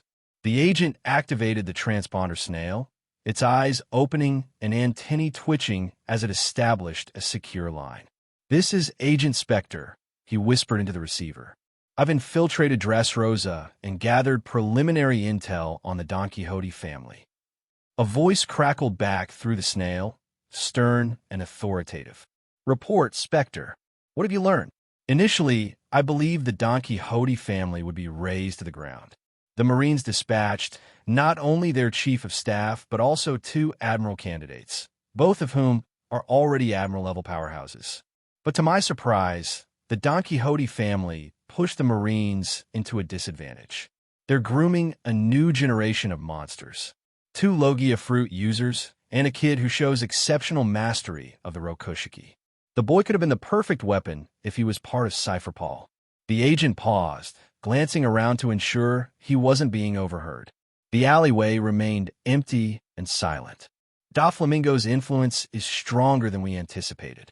He's not only fortified his power, but also ensured a continuous supply of formidable warriors. If we don't act soon, Dressrosa will become an impregnable fortress under his rule. The voice on the transponder snail echoed with a sense of urgency. What about the blind swordsman? What have you found out about him? What is his threat index? And do you think you might be able to have the man join us or betray the Don Quixote family? The CP0 agent, Spectre, took a deep breath before responding. The blind swordsman is formidable. He's strong enough to face an admiral head-on. From my initial assessment, he appears to be the Zushi Nomi user, but I need to confirm it further. His abilities to manipulate gravity are evident in the way he fights, creating immense pressure and disorienting his opponents. Spectre paused, recalling his observations. From his behavior and the intel I've gathered from the citizens, it seems he is not entirely aligned with the pirate ways. He shows a fondness for helping the so-called innocent, often stepping in to protect those who cannot defend themselves. This suggests a moral code that is atypical for a pirate, especially one associated with the Don Quixote family. The voice on the other end was contemplative. Interesting. If his sense of justice can be appealed to, he might be swayed to our side. What are the chances of recruiting him, or at least causing a rift between him and the Don Quixote family? Spectre considered this carefully. It's possible, but it would require a delicate approach. His loyalty to the Don Quixote family seems conditional, based on their current actions and his ability to influence them towards more just behavior. If we can expose any misdeeds or plans that contradict his values, we might drive a wedge between him and Doflamingo. The agent continued. Additionally, any overt attempts to recruit him must be done with caution. He is not a man easily manipulated. His allegiance would depend heavily on the assurance that our cause aligns with his sense of justice and protection of the innocent. The voice from the transponder snail responded, "Understood, Spectre. Continue your reconnaissance. Gather as much information as you can on their strengths, weaknesses, and any potential allies or enemies. We need a comprehensive understanding of their operations. Report back with any significant developments. And if an opportunity presents itself, take down the Don Quixote brothers." "Affirmative," Spectre replied before ending the call and pocketing the transponder snail. As he stood in the shadows of the alley, Spectre's mind raced. The situation was more complex than he had anticipated. Doflamingo's empire was not just built on brute strength, but also on strategic alliances and a formidable network of loyal subordinates. The CP0 agent knew that dismantling this empire would require more than just military might. It would need cunning, strategy, and a deep understanding of the enemy. Spectre slipped back into the main streets, blending seamlessly with the night. He made his way toward the heart of Dressrosa, determined to uncover every secret of the Don Quixote family. The recent battle had revealed their resilience, but it also provided an opportunity for him to delve deeper into their operations. So, a hunting dog of the world government. A cold whisper echoed in the ears of the CP0 agent. His eyes widened in sheer shock and terror, realizing he had been completely caught off guard. He hadn't detected the threat appearing so close to him. He immediately swirled and launched a powerful hockey-clad kick at his assailant. Sky Slicer, a massive, glowing flying blade pierced through the air, but I had already flickered and appeared at his flank. Having the lightning Logia was a cheat. I could practically eavesdrop on any conversation that happened within Dressrosa if I wanted to. Luckily, I detected the secure signal from the black transponder snail. Sure enough, the Cypher Pole Aegis Zero agents were the elites. If not for him reporting to his superior, I wouldn't have known about his presence. Meteor Fist. I coated my arm with armament hockey and a powerful layer of black lightning, launching forward with immense speed and power. Busashoka Koka. Tekai. The CP0 agent detected the incoming threat but wasn't fast enough to dodge. He used his most powerful defensive technique in addition to a layer of armament hockey. However, he had no idea what a lightning logia could do. As my fist connected with his back, a resounding boom echoed throughout the street. The CP0 agent was hurled through the air, breaking through multiple buildings before crashing into a tree at the edge of the forest, the impact splitting the tree in half. Dust and debris filled the air as I approached the spot where he had landed, my eyes scanning for any signs of movement. The CP0 agent, battered and bruised, struggled to rise. His defensive techniques had mitigated some of the damage, but the sheer force of the attack had clearly taken its toll. "You're Don Quixote Rosinante," he gasped, blood trickling from the corner of his mouth. What are you doing here? How did you find me?" I stepped closer, my gaze cold and unyielding. "It seems like you people have really short memories. Dressrosa is our territory, under the protection of the Don Quixote family. Your world government dogs have no place here." The agent's eyes darted around, searching for any means of escape, but his body betrayed him, trembling from the intense pain and the residual electrical discharge from my attack. You think this will end here? The world government will." "Will what?" I interrupted, my voice dripping with disdain. "Send more of you? Let them come. We are sorely lacking devil fruit users to experiment on." Suddenly, my future sight detected the agent's next move. Instantly, I moved as the agent turned completely invisible, but I had already plunged my sword a few meters away from the tree. A deafening scream echoed at the edge of the forest. Art, crimson blood stained Kitetsu, which had pierced through the invisible agent. Even my observation hockey had difficulty detecting him. Only my voice of all things could clearly discern his presence. It seemed like his paramecia fruit could not affect the voice of all things. "I remember you," I said, my voice cold and deliberate. "You were the one who sneak-attacked me back at Marineford when Darius attacked Zephyr's family, right? You were the one who sent that flying slash at the end, weren't you?" I questioned, but the agent remained adamant in keeping his stealth state. However, Kitetsu was firmly pierced through his thigh, pinning him to the ground. "Well, you asked for it," I continued. Extending my hand, I made a grabbing motion. Thor, a massive beam of lightning tore through the agent, illuminating the night sky. Moments later, the charred and twitching body of the agent materialized. Lucky for me, he was still breathing. I approached him, pulling out a sea stone cuff from my belt. With a swift motion, I shackled him, neutralizing his abilities. The agent lay on the ground, his breath ragged and his eyes filled with a mixture of pain and defiance. "You won't get away with this," he gasped, each word a struggle. "The world government will hunt you down." I knelt beside him, my eyes narrowing. "Let them come. They will find nothing but ruin and defeat here." The agent's eyes flickered with fear as he realized the extent of his failure. His invisibility, a power he had relied on for so long, was rendered useless against me. He had underestimated the strength and resolve of the Don Quixote family, and now he was paying the price. I glanced around, ensuring there were no other threats lurking in the shadows. The night was still, and the echoes of our one-sided battle were fading into the forest. The agent's capture was a significant thing, especially with him being a special paramecia fruit user, a message to the world government that we were not to be trifled with. Standing up, I addressed him one last time. "Your mission here is over. For a CP0 agent, you are quite weak. You will tell us everything you know about the world government's plans. And if you refuse, well," I glanced at the charred ground around us. "There are worse fates than death." It had been a week since the Marines were chased away from Dressrosa, and the news of their defeat spread across the New World like wildfire. Many aspiring pirates, drawn by tales of our victory, flocked to Dressrosa, eager to join the rapidly growing Don Quixote family.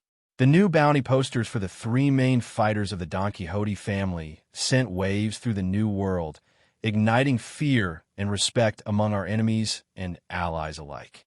The high bounty was a testament to the threat we posed to the world government and the Marines. They knew we were not to be taken lightly, and our growing influence in the new world only cemented our reputation. It seemed like the world government's stance towards us had shifted significantly, as the new bounties sported the dead or alive tag once more. This change underscored the growing threat we posed in their eyes.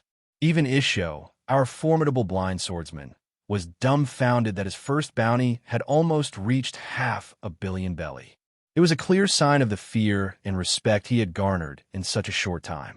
Pangea Castle, Mary Geos. The Reverie Meeting Room, located within the grand confines of Pangea Castle, the holy land of the world government, exuded an air of unparalleled opulence and authority. This prestigious chamber, reserved for the world's most powerful and influential rulers who were invited, was a testament to the gravitas and solemnity of the discussions held within its walls. So, the Shichibukai will effectively be working for the world government in helping curb the pirate threat. In turn, they will be granted certain privileges, including the legal right to plunder, announced the current chairperson of the Reverie, a representative selected by the elders to oversee the proceedings. His voice was steady, yet the weight of his words sent ripples of unease through the room. The atmosphere grew tense as the full implications of this announcement settled over the gathered monarchs. Faces paled, and a murmur of discontent spread among them. The notion that these so-called warlords would be given free rein to engage in piracy with the blessing of the world government was almost too much to bear. The rulers had just been informed that the world government had already selected the 7 warlords. Legalized piracy? King Elizabello I of Prudence clenched his fists, his voice barely masking his outrage. This will only embolden them. How can we trust that they will target only other pirates and not our own kingdoms? Queen of Ambrosia Kingdom raised her voice in a bid for calm. Surely there must be safeguards in place, measures to ensure that the Shichibukai do not abuse their newfound authority. The chairperson nodded, though his expression was strained. There will be oversight, of course. The Shichibukai are expected to follow certain guidelines and report their activities. However, their cooperation is deemed essential in the fight against the growing pirate menace. King Riku of Dressrosa, still reeling from recent events in his own kingdom, spoke up, his voice tinged with desperation. But at what cost? How can we be certain that the world government can keep these pirates in check? Dressrosa has already suffered enough. The tension in the room was palpable. The decision to legitimize the Shichibukai, granting them the right to plunder under the world government's banner, was not one taken lightly. It was a calculated risk, a desperate measure to counterbalance the escalating threat posed by the pirate empires rising across the seas. King Cobra of Alabasta leaned forward, his gaze fixed on the chairperson. Who are these 7 warlords? We must know who we are dealing with. A hush fell over the room as the chairperson began to list the names. The 7 warlords chosen are Dracul Myhawk, the Marine Hunter, Sir Crocodile, Gecko Moria, the Shadow Master, Achaku, a remnant of the old era, Hector Barbarossa, the Butcher, and Bonnie, the Snowblade Witch, and finally Empress Shifu, the former Kuja Empress. Gasps and whispers erupted among the rulers. These names were infamous, each associated with immense power and notoriety. The prospect of them being legitimized by the world government was both alarming and contentious. The latter for even sported bounties exceeding 700 million bellies, with the highest among them nearing 1 billion. The king of Sakura Kingdom cleared his throat, his voice carrying a note of hope. Perhaps, if managed correctly, this initiative could turn former enemies into allies. But we must remain vigilant. The balance of power is delicate, and any misstep could lead to disaster. The chairperson nodded solemnly. Your concerns are valid, and your vigilance will be crucial. The Shichibukai system is an experiment, one that we hope will stabilize the seas. But it is not without its risks. This is supposed to be a joke, right? These are bloodthirsty pirates. I am against it. No, this cannot come to fruition. One of the kings interjected, his face flushed with anger. Only recently, one of his trade fleets had been raised by one of the pirates mentioned on the list, and the said pirate had beheaded more than 100 people while capturing more than a dozen of his ships. Murmurs of agreement rippled through the room. Many of the rulers shared his sentiment, their expressions grim and voices raised in objection. Queen Mororan of the Tajin Kingdom, her face bristling with agitation, spoke up. How can we trust these pirates? They have terrorized our seas, and now we are to believe they will act as protectors? This is madness. King Riku of Dressrosa added his voice to the dissent. These are criminals, responsible for countless atrocities. To grant them legitimacy is to undermine the very principles we stand for. The chairperson raised his hands, attempting to quell the rising tide of discontent. Please allow me to explain further. The Shichibukai system has been approved by the world government. This is a notification, not a proposal. The countries affiliated with the world government will not be targeted by the Shichibukai. But what guarantees do we have? King Cobra of Alabasta demanded. Words on paper mean little when dealing with those who thrive on chaos and violence. The chairperson's expression tightened. There will be oversight. The Shichibukai are expected to adhere to strict guidelines and report their activities. Any deviation from their duties will be met with severe consequences. King Takos of the Shishano Kingdom, his face a mask of worry, spoke softly but firmly. This still feels like a dangerous gamble. We are placing our trust in those who have betrayed it time and again. What happens when they turn on us? The room fell into a tense silence, the weight of his words hanging heavy in the air. The rulers exchanged uneasy glances, the fear and uncertainty palpable. King Stroganoff of the Beef Kingdom, his deep voice resonating with authority, broke the silence. If this system is to proceed, we must insist on clear and enforceable safeguards. The security of our kingdom cannot be left to chance. The chairperson nodded, his expression grave. Your concerns will be conveyed to the world government. The Shichibukai system is not without its risks, but it is a necessary measure in these troubled times. We must unite against the greater threat posed by the uncontrolled pirate menace. Despite the chairperson's assurances, the room remained charged with tension. The rulers, each responsible for the well-being of their nations, were reluctant to place their faith in a system that empowered those they had long considered enemies. The path forward was fraught with peril, and the decisions made here would echo across the seas, shaping the future of the world. After 3 days of the pageantry, known as the Reverie, King Ricadoldo stood anxiously outside the room of authority. Finally, his request for a private audience with the elders had been approved. Throughout this reverie, he had been deeply troubled, his thoughts consumed by the situation back home. His family was practically held hostage by the Don Quixote brothers after his attempt to attack them from the rear ended in disaster, with his troops, more than 100,000 soldiers, obliterated. Now, his only hope lay with the world government, as even the Marines had been pushed back by the Don Quixote pirates. King Riku paced the hallway, the grandiose surroundings of Mariewa doing little to ease his nerves. The opulence of the reverie stood in stark contrast to the dire circumstances his kingdom faced. Every intricate detail of the palace, from the gilded tapestries to the marble floors, seemed like a cruel reminder of the power and security that eluded Dressrosa.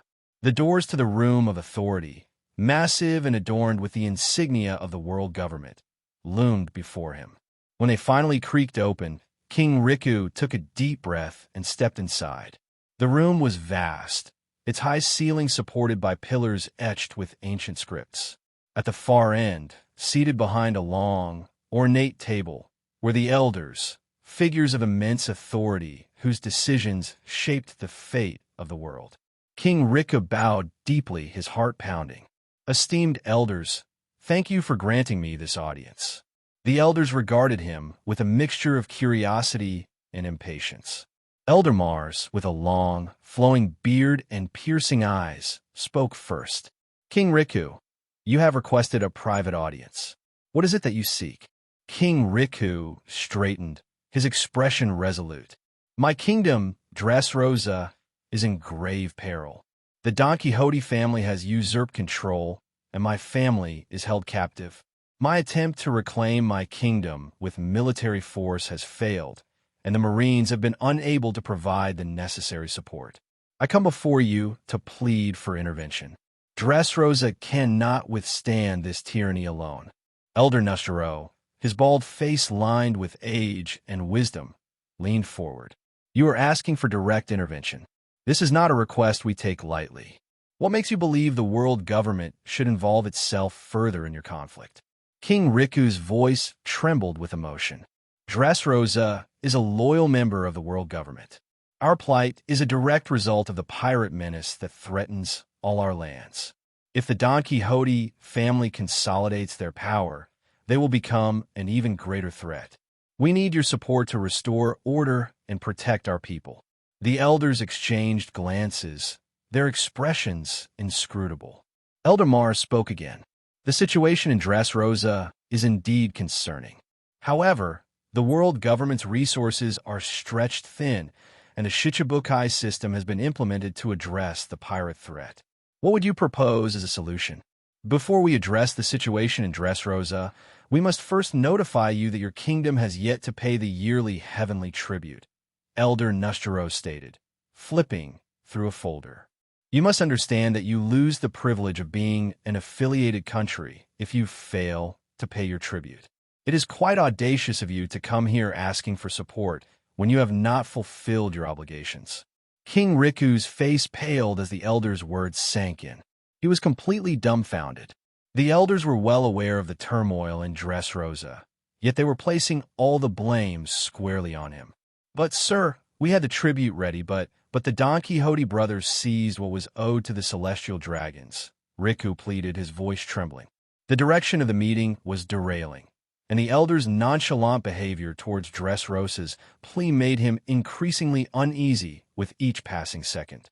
King Riku, you must understand that we never received any tribute from you, nor did you hand it over, Elder Warkuri chimed in. It's only your word that says the Don Quixote brothers stole it. It seems to me like a convenient excuse. For all we know, you might just be using the Don Quixote pirates as cover to avoid paying the tribute. The elders exchanged glances, their expressions hardening. They had already been made aware that the Don Quixote brothers had taken complete control of Dressrosa and had even captured all of their agents. This had forced the elders to rethink their strategy. The silence of the two brothers regarding their secrets in exchange for control over Dressrosa seemed like a fair trade, and with Imu-sama's orders, they could not touch the Don Quixote brothers directly. Riku felt a cold sweat break out on his forehead. Please, elders, understand our plight. My kingdom is suffering under their tyranny. The tribute was taken by force, and my people are being oppressed. We need your intervention. Elder Nustero leaned back, his eyes cold. Your word against theirs, King Riku. You failed to protect your kingdom and the tribute. The Don Quixote brothers have established themselves in Dressrosa, and as it stands now, you are not affiliated with the world government. So why should we intervene in matters foreign to us? But they are pirates, King Riku exclaimed, desperation creeping into his voice. They will only bring more chaos and suffering. Dressrosa needs the world government support now more than ever. Elder Warkuri sighed, rubbing his temples. King Riku, the world government's resources are stretched thin. The Shichibukai system was created to help manage the pirate threat. We cannot intervene in every conflict, especially when there are doubts about the legitimacy of your claims. King Riku's heart sank. He could see the indifference in their eyes, the political maneuvering that left his kingdom as collateral damage. Please, I beg of you, do not abandon Dressrosa. My people are suffering. Elder Nustero closed the folder and looked at King Riku with a mix of pity and finality. We will consider your plea, King Riku. But understand this, without the tribute, your standing with the world government is precarious. Your kingdom's fate lies in your hands as much as ours. So, if I am to understand, The world government is not willing to intervene in this matter and help Dressrosa. Is that correct? King Riku's tone sharpened, his frustration and desperation breaking through his earlier restraint. The elders in the room did not appreciate the shift in his demeanor. Riku, weigh your next words carefully. You should know the consequences of defying the world government. Elder Jupiter warned, his eyes glaring dangerously at Riku. Elders, to hell with you, elders. My country is suffering, and you are playing your politics here. If Dressrosa is no longer affiliated with the world government, why should I bother showing any respect to you people? King Riku bellowed, his grief and rage overriding his common sense. He had forgotten that he was in the presence of the highest authority in the world. Doflamingo's words echoed in his mind, the chilling prophecy that seemed to unfold exactly as predicted. King Riku, Doflamingo said, a sinister smile playing on his lips, do you really think the world government cares about Dressrosa? They're only interested in power and control. When you go to the Holy Land, you'll see it for yourself. The elders won't lift a finger to help you. They'll leave you to fend for yourself while they play their political games. But why? Riku had asked, his voice filled with despair. Because King Riku, Doflamingo had replied, leaning in close, they're afraid. Afraid of losing control. Afraid of what exactly I might disclose to the world. And they know that if they intervene, they'll have to deal with the consequences. They'll let your kingdom suffer just to maintain their so-called balance. You're just a pawn in their game. The memory of Doflamingo's words fueled King Riku's anger. He had hoped they were mere taunts, but now, standing before the elders, he realized the painful truth. The world government had abandoned Dressrosa, and his pleas for help were falling on deaf ears. Elder Nusturo's expression hardened. You are treading on dangerous ground, King Riku. Your defiance will not be tolerated. Defiance, Riku spat. I'm fighting for my people, for my kingdom, and you sit here, indifferent to our suffering. You have shown your true colors. The world government is nothing but a facade of justice, hiding corruption and cowardice. Elder Warcury's eyes narrowed. King Riku, you are making a grave mistake. This will not end well for you. King Riku straightened, his voice steady despite the fear coursing through him. I may have lost my kingdom to pirates, but I will not lose my integrity to cowards. Dressrosa deserves better than this mockery of justice. The room fell silent, the elders staring at Riku with a mix of anger and contempt. Elder Jupiter finally spoke, his voice cold and final. You have sealed your fate, King Riku. You and Dressrosa are on your own. King Riku turned and walked out of the room of authority, the heavy doors closing behind him with a sense of finality.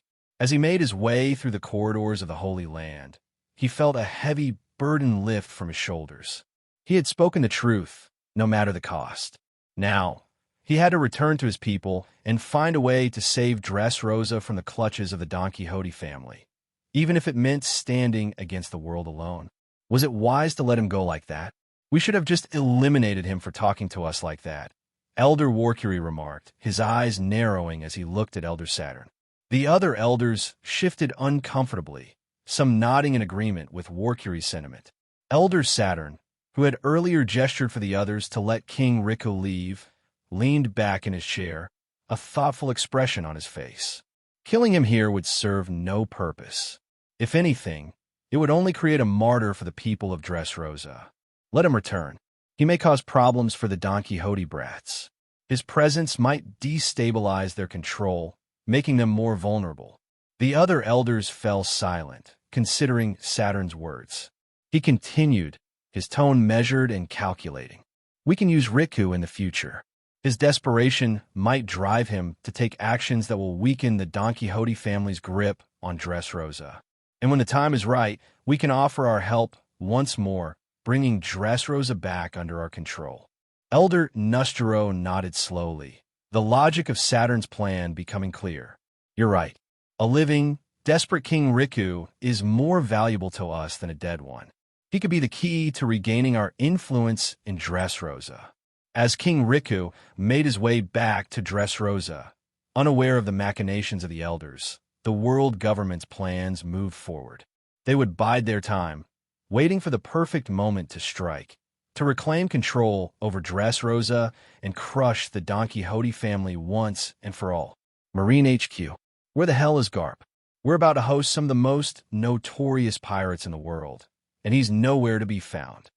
Fleet Admiral Kong barked, his voice echoing through the corridor as he marched towards the meeting hall.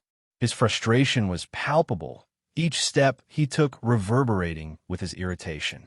Walking beside him was Vice Admiral Tensei, who tried to keep pace. Well, sir, you did approve his leave after Garp-san threw that tantrum. The last report we received mentioned he was back in his hometown in East Blue. Tensei responded, attempting to soothe the irate Fleet Admiral. Kong let out a heavy sigh, rubbing his temples as if to ward off an impending headache. I'm getting too old for this. Just when I thought I could peacefully retire, that bastard Roger goes and opens the gates to hell. Tensei couldn't help but nod sympathetically. The chaos left in the wake of GOLD. Roger's final actions had thrown the world into turmoil. Should I have Admiral Sengoku reach out to Garp and convince him to return to duty as soon as possible? He suggested. Yes, do that, Kong replied, his tone weary. And what about Admiral Aganya? Has she reported back to Marine Ford in recent months? This was another persistent thorn in his side. Admiral Aganya, with her formidable reputation, was supposed to be a key figure in their operations, yet she had been conspicuously absent. Fleet Admiral Kong, the world government assigned Admiral Aganya to directly oversee the integration of the Shichibukai into the system.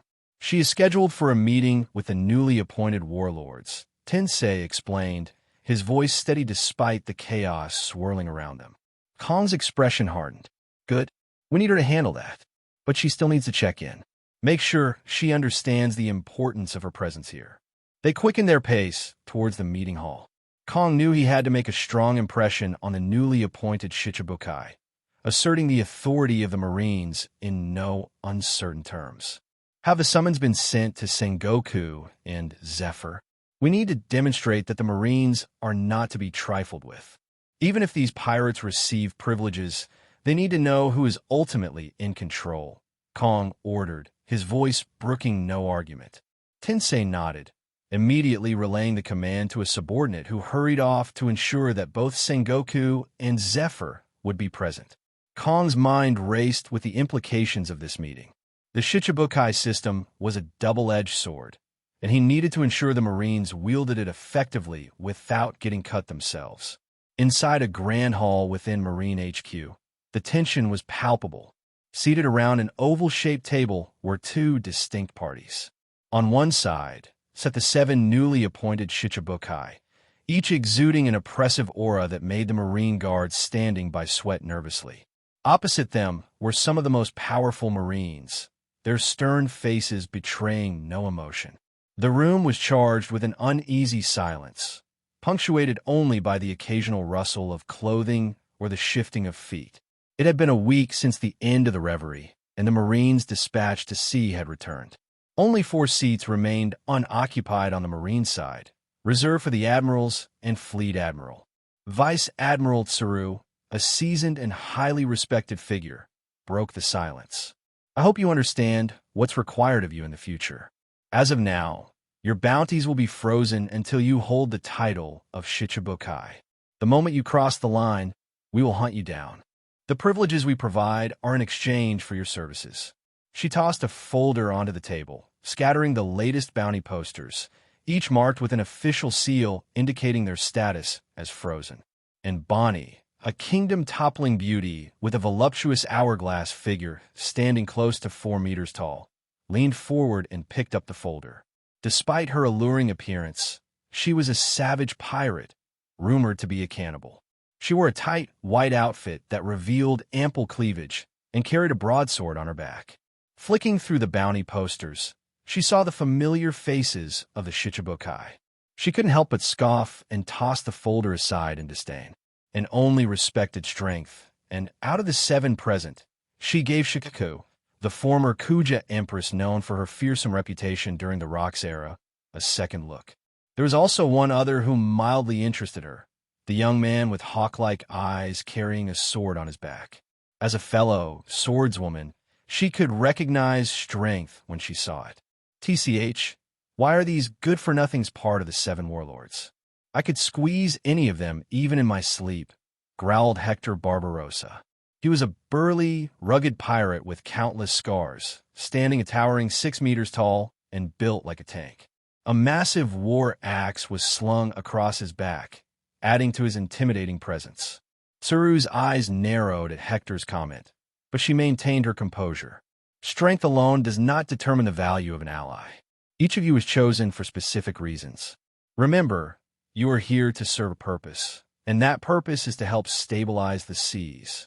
Fail to do so, and you will find the Marines are not as lenient as you might hope. Dracul Myhawk, the man with the hawk-like eyes, remained silent, his gaze shifting briefly to Bonnie before returning to Tsuru. Sir Crocodile, with a smirk on his face, seemed to enjoy the tension in the room, while Shikako maintained an air of quiet confidence, her presence alone commanding respect. "That's a nice scar you got there, kid," Hector mocked Crocodile, his voice dripping with disdain as he eyed the fresh wound on Crocodile's face, still seeping blood. "Did you get that as a souvenir from trying to challenge Whitebeard?" The recent clash between Crocodile and Whitebeard spread like wildfire. The humiliating defeat and the rumors of Crocodile's recklessness had tarnished his reputation. Some called him an idiot, others called him a reckless fool. But Crocodile had survived the ordeal, coming face to face with the stark reality of the immense power difference between himself and the man known as the strongest in the world, the only one currently holding the title of Emperor of the New World. Crocodile's expression darkened, and the cigar clamped between his teeth, emitting a steady stream of smoke. He glared at Hector, his anger barely contained. "What, kid? Wasn't the lesson taught to you by Whitebeard enough? He might have been merciful, but I will chop you into 1,000 pieces and feed you to the sharks," Hector taunted, his tone challenging. The tension in the room grew palpable, and the air was thick with the potential for violence. Tsuru's face darkened as she observed the escalating hostility between the two pirates. She had seen many such confrontations and knew that allowing this to continue unchecked could lead to chaos. She cleared her throat, her voice cutting through the tension like a knife. "This is not the place for personal vendettas," Tsuru stated firmly, her gaze moving between Crocodile and Hector. "You are here to serve a purpose, to bring stability to the seas, not to settle scores. If you cannot abide by the terms of the Shichibukai, then you are free to leave and face the consequences." Crocodile took a long drag from his cigar, the embers glowing brightly, before he exhaled a thick cloud of smoke. "I don't need a lecture," he muttered, his eyes never leaving Hector. "But you should know, Hector, that I'm not the same as I was before. Next time, it won't be Whitebeard teaching the lesson." Hector merely grinned, his scarred face twisting into a sneer. "We'll see about that, kid." Tsuru's gaze hardened. "Enough," she commanded. "The Shichibukai system is an experiment, one that the world government has put its weight behind. You are all given this position because you have something to offer. Do not let petty rivalries undermine what we aim to achieve." The room fell silent, the tension slowly dissipating as the pirates settled back into their seats. Dracul Myhawk observed the exchange with mild interest, while Bonnie seemed amused by the confrontation. Sir Crocodile, though still seething, forced himself to remain composed. Shikuyaku continued to watch with an unreadable expression. "Well, Shikuyaku, it seems you finally stopped hiding behind Rayleigh and joined the fray once more," Hector sneered, tracing a large scar that ran dangerously close to his eye. The hatred in his voice was palpable, each word dripping with venom. His deep-seated grudge against Shikuyaku was etched into his very being. However, Shikuyaku didn't deign to respond. Her face remained impassive, unreadable, since the meeting began. "Hee, too afraid to speak. Are you, Shaki?" Hector taunted, his voice booming with malevolence. "If you're too scared to face me, maybe I should pay a visit to Amazon Lily and sample what the famous island has to offer. I've heard it's filled with beauties." My crew has been itching for some entertainment lately. Maybe we'll even spare a few to use as bed slaves. His laughter echoed through the hall, but it only served to make and, seated next to him, edge her chair away from the moron. As Hector's vile words hung in the air, Shacky, who had been silent up to this point, released a powerful burst of conqueror's hockey.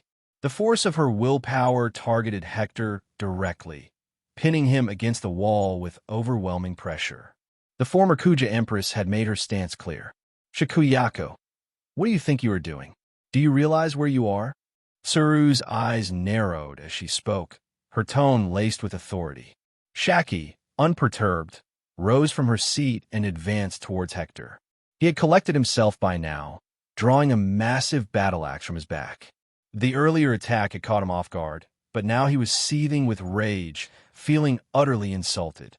Despite his towering form, Shacky steadily moved closer, each step charged with purpose. Both pirates clad themselves in armament hockey, their auras clashing. Shacky's Haushiko hockey soared with each step she took, purple lightning dancing across her body and sending ripples of shockwaves around her.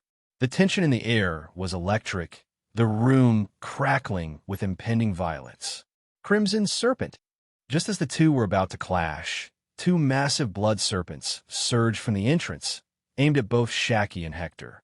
The serpents twisted and writhed, their scales glistening ominously as they barreled toward the combatants. Shacky's eyes flickered toward the serpents for a fraction of a second, her body still poised for battle.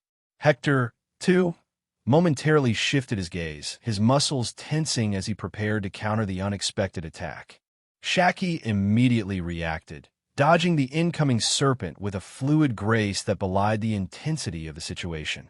Hector, however, chose to confront the attack head-on. With a mighty swing of his massive war axe, he aimed for the head of the Crimson Serpent. Boom! The resounding clash echoed through the hall as the Crimson Serpent collided with the war axe. For a few tense moments, the two forces were locked in a stalemate.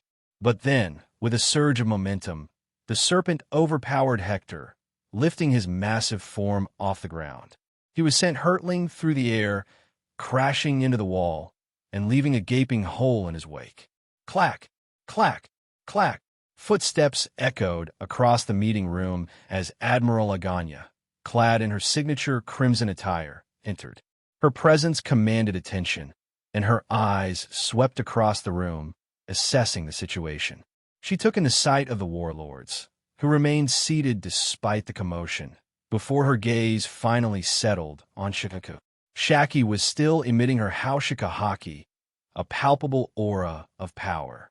If you pirate scum cannot keep yourselves in check, then I don't think we need such people to work for the world government, Aganya declared, her voice dripping with disdain. This is not your home where you can run rampant. If you cannot follow the rules set for you, you can leave. I will find someone else to fill your positions. But I wonder if you can walk out of here alive. Aganya chuckled sinisterly, her eyes glinting with malice as she turned her gaze to Tsuru. Tsuru, meanwhile, was rubbing her temples, trying to mitigate the headache that was building from the escalating chaos. The tension in the room was palpable, with every eye on Aganya as she took her place. Shacky's Haushika hockey began to recede, but the intensity in her eyes did not waver. Hector, pulling himself from the rubble, his mouth stained with a trace of blood, glared daggers at both Aganya and Shacky, his pride bruised, but his resolve undiminished. Ah, a mythical Zoan type, Aganya mused, her eyes glinting with sinister curiosity. She played with crimson droplets of blood that she had effortlessly pulled from Hector moments earlier. I wonder how long you will last if I start draining your blood now. Hector had transformed into his hybrid form to mitigate the Admiral's earlier assault. His beastly features and massive frame now gave him an even more imposing presence. Yet, despite his fearsome appearance, he found himself growling in frustration, the pain and indignity of his current predicament gnawing at him.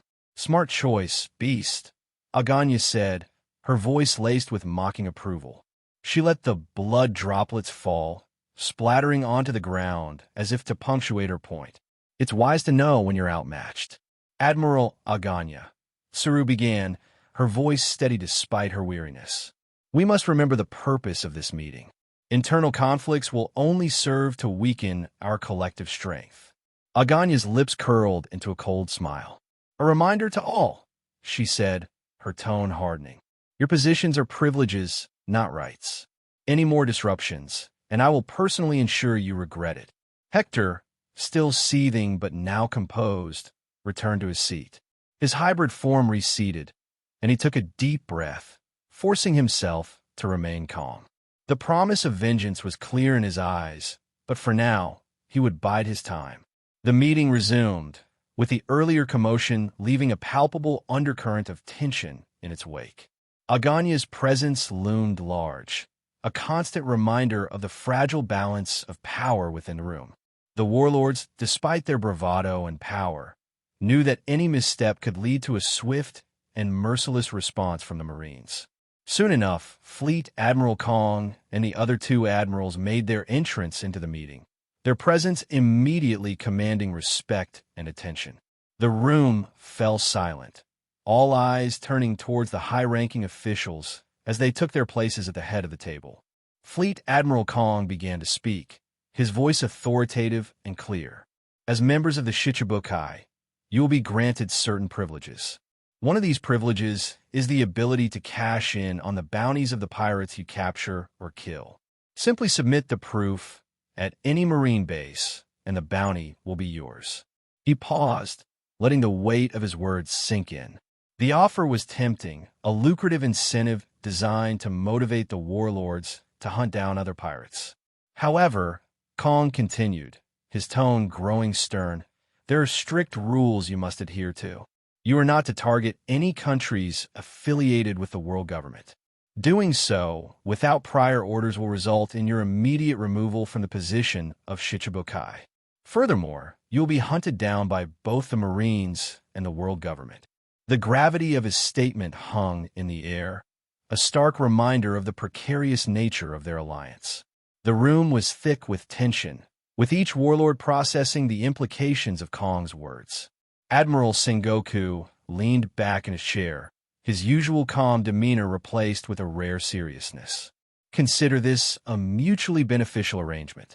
You get to operate with certain freedoms and reap rewards, but step out of line, and you will face the full might of the Marines. Admiral Zephyr nodded in agreement, his eyes sharp and calculating. Although he was against the Shichibukai program, this meeting was a show of force for the Marines. This is a delicate balance of power. We expect you to uphold your end of the bargain. Admiral Aganya added with a hint of menace. Disobedience will not be tolerated. The orders of the world government are absolute. The warlords exchanged glances, the weight of their new responsibilities clear. The promise of riches and power was enticing, but the threat of retribution loomed large. They were powerful individuals, each with their own agendas, but even they recognized the danger of crossing the Marines and the world government. Fleet Admiral Kong, satisfied that his message had been received, addressed the group once more. You are all formidable warriors, chosen for your unique strengths. Use them wisely. Our goal is to maintain balance and order on the seas. Do this, and you will find your position as Shichibukai both rewarding and advantageous. Shaki listened intently, her mind already formulating strategies. The offer was indeed enticing, but she knew better than to trust fully in the promises of the world government. Even now, she was formulating ways to try and get herself out of this mess. Hector, still nursing his bruised pride, felt a spark of ambition reignite within him. The opportunity to hunt and claim bounties was a chance to regain his honor and prove his strength. Yet the reminder of the consequences of stepping out of line was a sobering thought. Well, before I forget, Admiral Aganya interjected, her voice cutting through the lingering tension in the room. As an added privilege, you can also avail yourselves of the best medical care, on par with what is provided to Marine admirals. Her statement hung in the air, leaving the Marines in the meeting hall visibly dumbfounded. Even Fleet Admiral Kong seemed taken aback, clearly unaware of such a clause. The room buzzed with a mix of surprise and curiosity, with the unexpected offer piquing the interest of everyone present. The world government, however, had a hidden agenda. They needed samples from these warlords for extensive research, and using healthcare as bait was a calculated move. In this world, advanced healthcare was a luxury controlled by the world government and the Marines. Offering it to the warlords, who were often riddled with countless internal injuries from their battles, was a tempting proposition. Shaki's eyes narrowed slightly, her mind racing as she considered the implications. Medical care of that caliber was rare and highly sought after. For pirates who lived lives of constant combat, the promise of top-tier medical treatment was almost irresistible. Hector, nursing his wounds from the earlier confrontation, perked up at the mention of advanced medical care. His pride might have taken a hit, but the prospect of healing old injuries and becoming even stronger was a powerful incentive. Among the warlords, only one truly grasped the deeper significance of this offer: Dracul Myhawk. Ross had already explained to him about the Seraphim Project and the world government's keen interest in acquiring samples from powerful individuals. Myhawk's sharp eyes flickered with understanding, but he maintained his usual stoic demeanor. The other warlords, though intrigued, were unaware of the full extent of the world government's intentions. They saw only the immediate benefit of superior health care, not the ulterior motives behind it. Aganya's smirk grew as she watched the warlords react. "Consider a token of goodwill from the world government," she continued, her tone almost patronizing. "We value our allies and wish to see you at your best." Kong, regaining his composure, decided to support Aganya's unexpected announcement. "Indeed, this level of medical care is a privilege, a testament to the trust and cooperation we expect from you." Vice Admiral Kazuru added with a lazy smile. Even he was quite surprised that the world government could offer such a privilege to mere pirates. "Quite the perk, isn't it? Ensuring you're in peak condition benefits us all."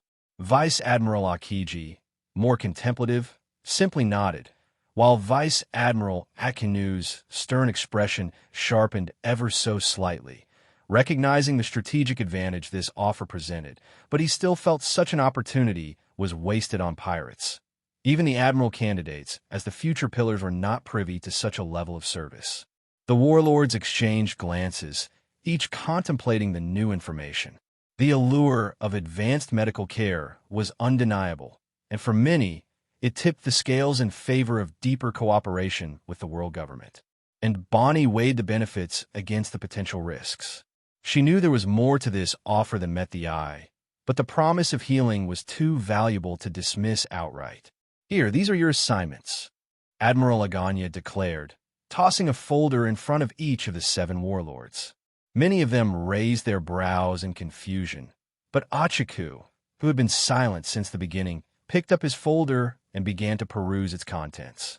Aganya didn't bother to address their confusion, instead proceeding with her explanation. "These countries have been showing signs of rebellion against the world government. The seas have become chaotic, and they need to be taught a lesson about what happens to those who defy us. Give them a lesson they will never forget." As she leaned back in her chair, Suru and the other Marines looked visibly distressed. Aganya's proposal would undoubtedly tarnish the Marines' reputation, but they were helpless. Even Fleet Admiral Kong had no sway over her. "Admiral, is this wise? Countries affiliated with the world government are under the protection of the Marines, using pirates to deal with them." Suru began, but Aganya was unfazed by the Marines' dissatisfaction. "This was not what we signed up for," and commented as she checked the folder in front of her, mirroring the other warlords. Was it not guaranteed that this Shichibukai program was more about cooperation? Her eyes narrowed, though she kept her tone measured, acutely aware that she was a pirate deep behind enemy lines. "Did you really think the world government would grant you all these privileges so you could sit on your arse and enjoy them?" Aganya responded, her voice dripping with sarcasm. "No, until the balance is restored to the seas, you will work for it. After that, you can do as you will. This mission is more like a test to see if you are truly worthy of your reputation. If you cannot handle such a matter, there are plenty of strong pirates out there who we can recruit." Aganya's hollow smile gave many of those with weaker wills the creeps. Despite her beauty, she was a monster down to her very core. And, despite her measured tone, felt a surge of defiance. She was not accustomed to taking orders, especially ones that involved such blatant manipulation. However, she knew the precariousness of her situation and the importance of playing along, at least until she could find a way out. Achiku, having finished reading his folder, looked up with a grim expression. "So, we're to be the world government's enforcers now," he remarked, his voice tinged with disdain. Aganya's smile widened. "Consider it an opportunity to prove your worth. The world government rewards those who show loyalty and effectiveness. Fail, and you will find yourselves hunted." After another hour, the meeting concluded with a sense of foreboding. The warlords dispersed, each with their own thoughts and strategies. The seas would soon feel the impact of their actions, and the delicate balance of power would be tested once again. As they left, Tsuru's gaze lingered on Aganya, her mind troubled by the direction things were heading. The use of pirates to enforce the world governments was a dangerous precedent, one that could have far-reaching consequences. But for now, the die was cast. The warlords had their orders, and the world would soon witness the might and ruthlessness of those chosen to uphold the fragile order imposed by the world government. "So, did you get the support you were looking for?" I couldn't help but inquire of King Riku, who appeared to be a man who had lost everything. Dressrosa was now firmly under the control of the Don Quixote family. Technically speaking, it was Riku who had broken our deal first, and public opinion had shifted completely since the Don Quixotes swiftly put an end to the infestation of pirates on the island when the family took control. Blood flowed like a river as I, along with Isho and Daffy, went on a rampage, hunting down any pirates who dared to set foot on Dressrosa without submitting to our rule. Even the surrounding seas were now under our control, and the ranks of our goons had expanded rapidly as news of our triumph over the marine spread. "How did you know? How did you know that the world government wouldn't lift a finger to help us? And why did they let me walk out of there alive after I openly spoke against them?" King Riku's voice was tinged with despair, as if he had lost all hope. He had already resigned himself to fate and was even ready to sacrifice himself in exchange for mercy for his family. Yet, when he returned to Dressrosa yesterday, he found the entire island cleansed of pirates. None dared to approach with hostile intentions, especially since Fujitora's name now resounded throughout Dressrosa. Some of the common folk even began to worship the blind swordsman as the guardian deity of their island. Riku's question hung heavy in the air. The weight of his despair was palpable. He had once been a proud king, ruling over his people with benevolence and compassion. Now, he was a broken man, stripped of his kingdom, and left to ponder the mysteries of his downfall. Even his own people hesitated to stand by his side, fearing retribution. I considered his words carefully, knowing that there was much more to the story than met the eye. The world government's motives were shrouded in secrecy, their actions guided by their own inscrutable agenda. Yet it was clear that they had no intention of intervening on behalf of Dressrosa, leaving Riku to fend for himself against the encroaching darkness. "It seems that fate has dealt you a cruel hand, my friend," Daffy replied from the side, lounging on the balcony in an easy chair. His voice, rare for a man like my brother, carried a hint of sympathy. Even though I was surprised when Daffy didn't right away kill Riku after he had returned to Dressrosa, I knew that Daffy wouldn't become so benevolent without proper reason. "But know this, you are not alone. We may have our differences, but we share a common enemy in the world government. And just so you know, I have no interest in ruling Dressrosa. Dressrosa is too small to hold my ambitions," he chuckled. "Why? Why did you slaughter so many of my men? You even almost killed my daughter, and she will bear that scar for life. If you don't want to rule Dressrosa, why did you do all this?" King Riku bellowed, his anger and confusion evident. Now that he had lost almost everything, his hatred and fear towards the Don Quixote brothers had faded, and he no longer cared about the responsibilities of being a king. "Because what I want is the world, King Riku," Daffy retorted, his gaze fixed on the setting sun. As for all those deaths, you are responsible for them as much as I am. You knew you lacked strength and still sent all those soldiers to their deaths. Why? Simply so that you and your family could retain the title of royalty? If you truly cared about your people, you should have submitted back then. And if we were oppressors, then you could have raised a rebellion. But no, you clung to your false illusion of power. Tell me, kid, you have been eavesdropping for a long time and seem like a smart one. What do you think power is? Daffy continued, addressing Scarlet, who had been hiding behind one of the pillars. Riku turned abruptly. The main reason for his hasty return was his concern for his family's safety. Although he knew the brothers needed him for some reason, he couldn't leave his family's safety in the hands of pirates. Scarlet, who had been listening keenly, stepped forward from behind the pillar with determination. Despite her nerves, she harbored little resentment towards Daffy for burning her hand. During her father's absence, she had come to realize many things, including how the majority of common people abandoned their former king when the Don Quixote family guaranteed their livelihoods. Moving towards the table where Riku and I sat, Scarlet pulled up a chair facing the balcony and sat down. After a moment of contemplation, she responded to Daffy's earlier question. Power resides where one believes it resides. It's a trick, a shadow on the wall. And I believe a very small person can cast a very large shadow. She spoke with wisdom far beyond her tender age. Riku and I exchanged surprised glances, impressed by Scarlet's insight. Despite her youth, she had a maturity and understanding that belied her years. As the sun dipped below the horizon, casting long shadows across the balcony, her words lingered in the air, a reminder of the complexities of power and perception. Ha ha ha! Daffy's laughter echoed across the surroundings.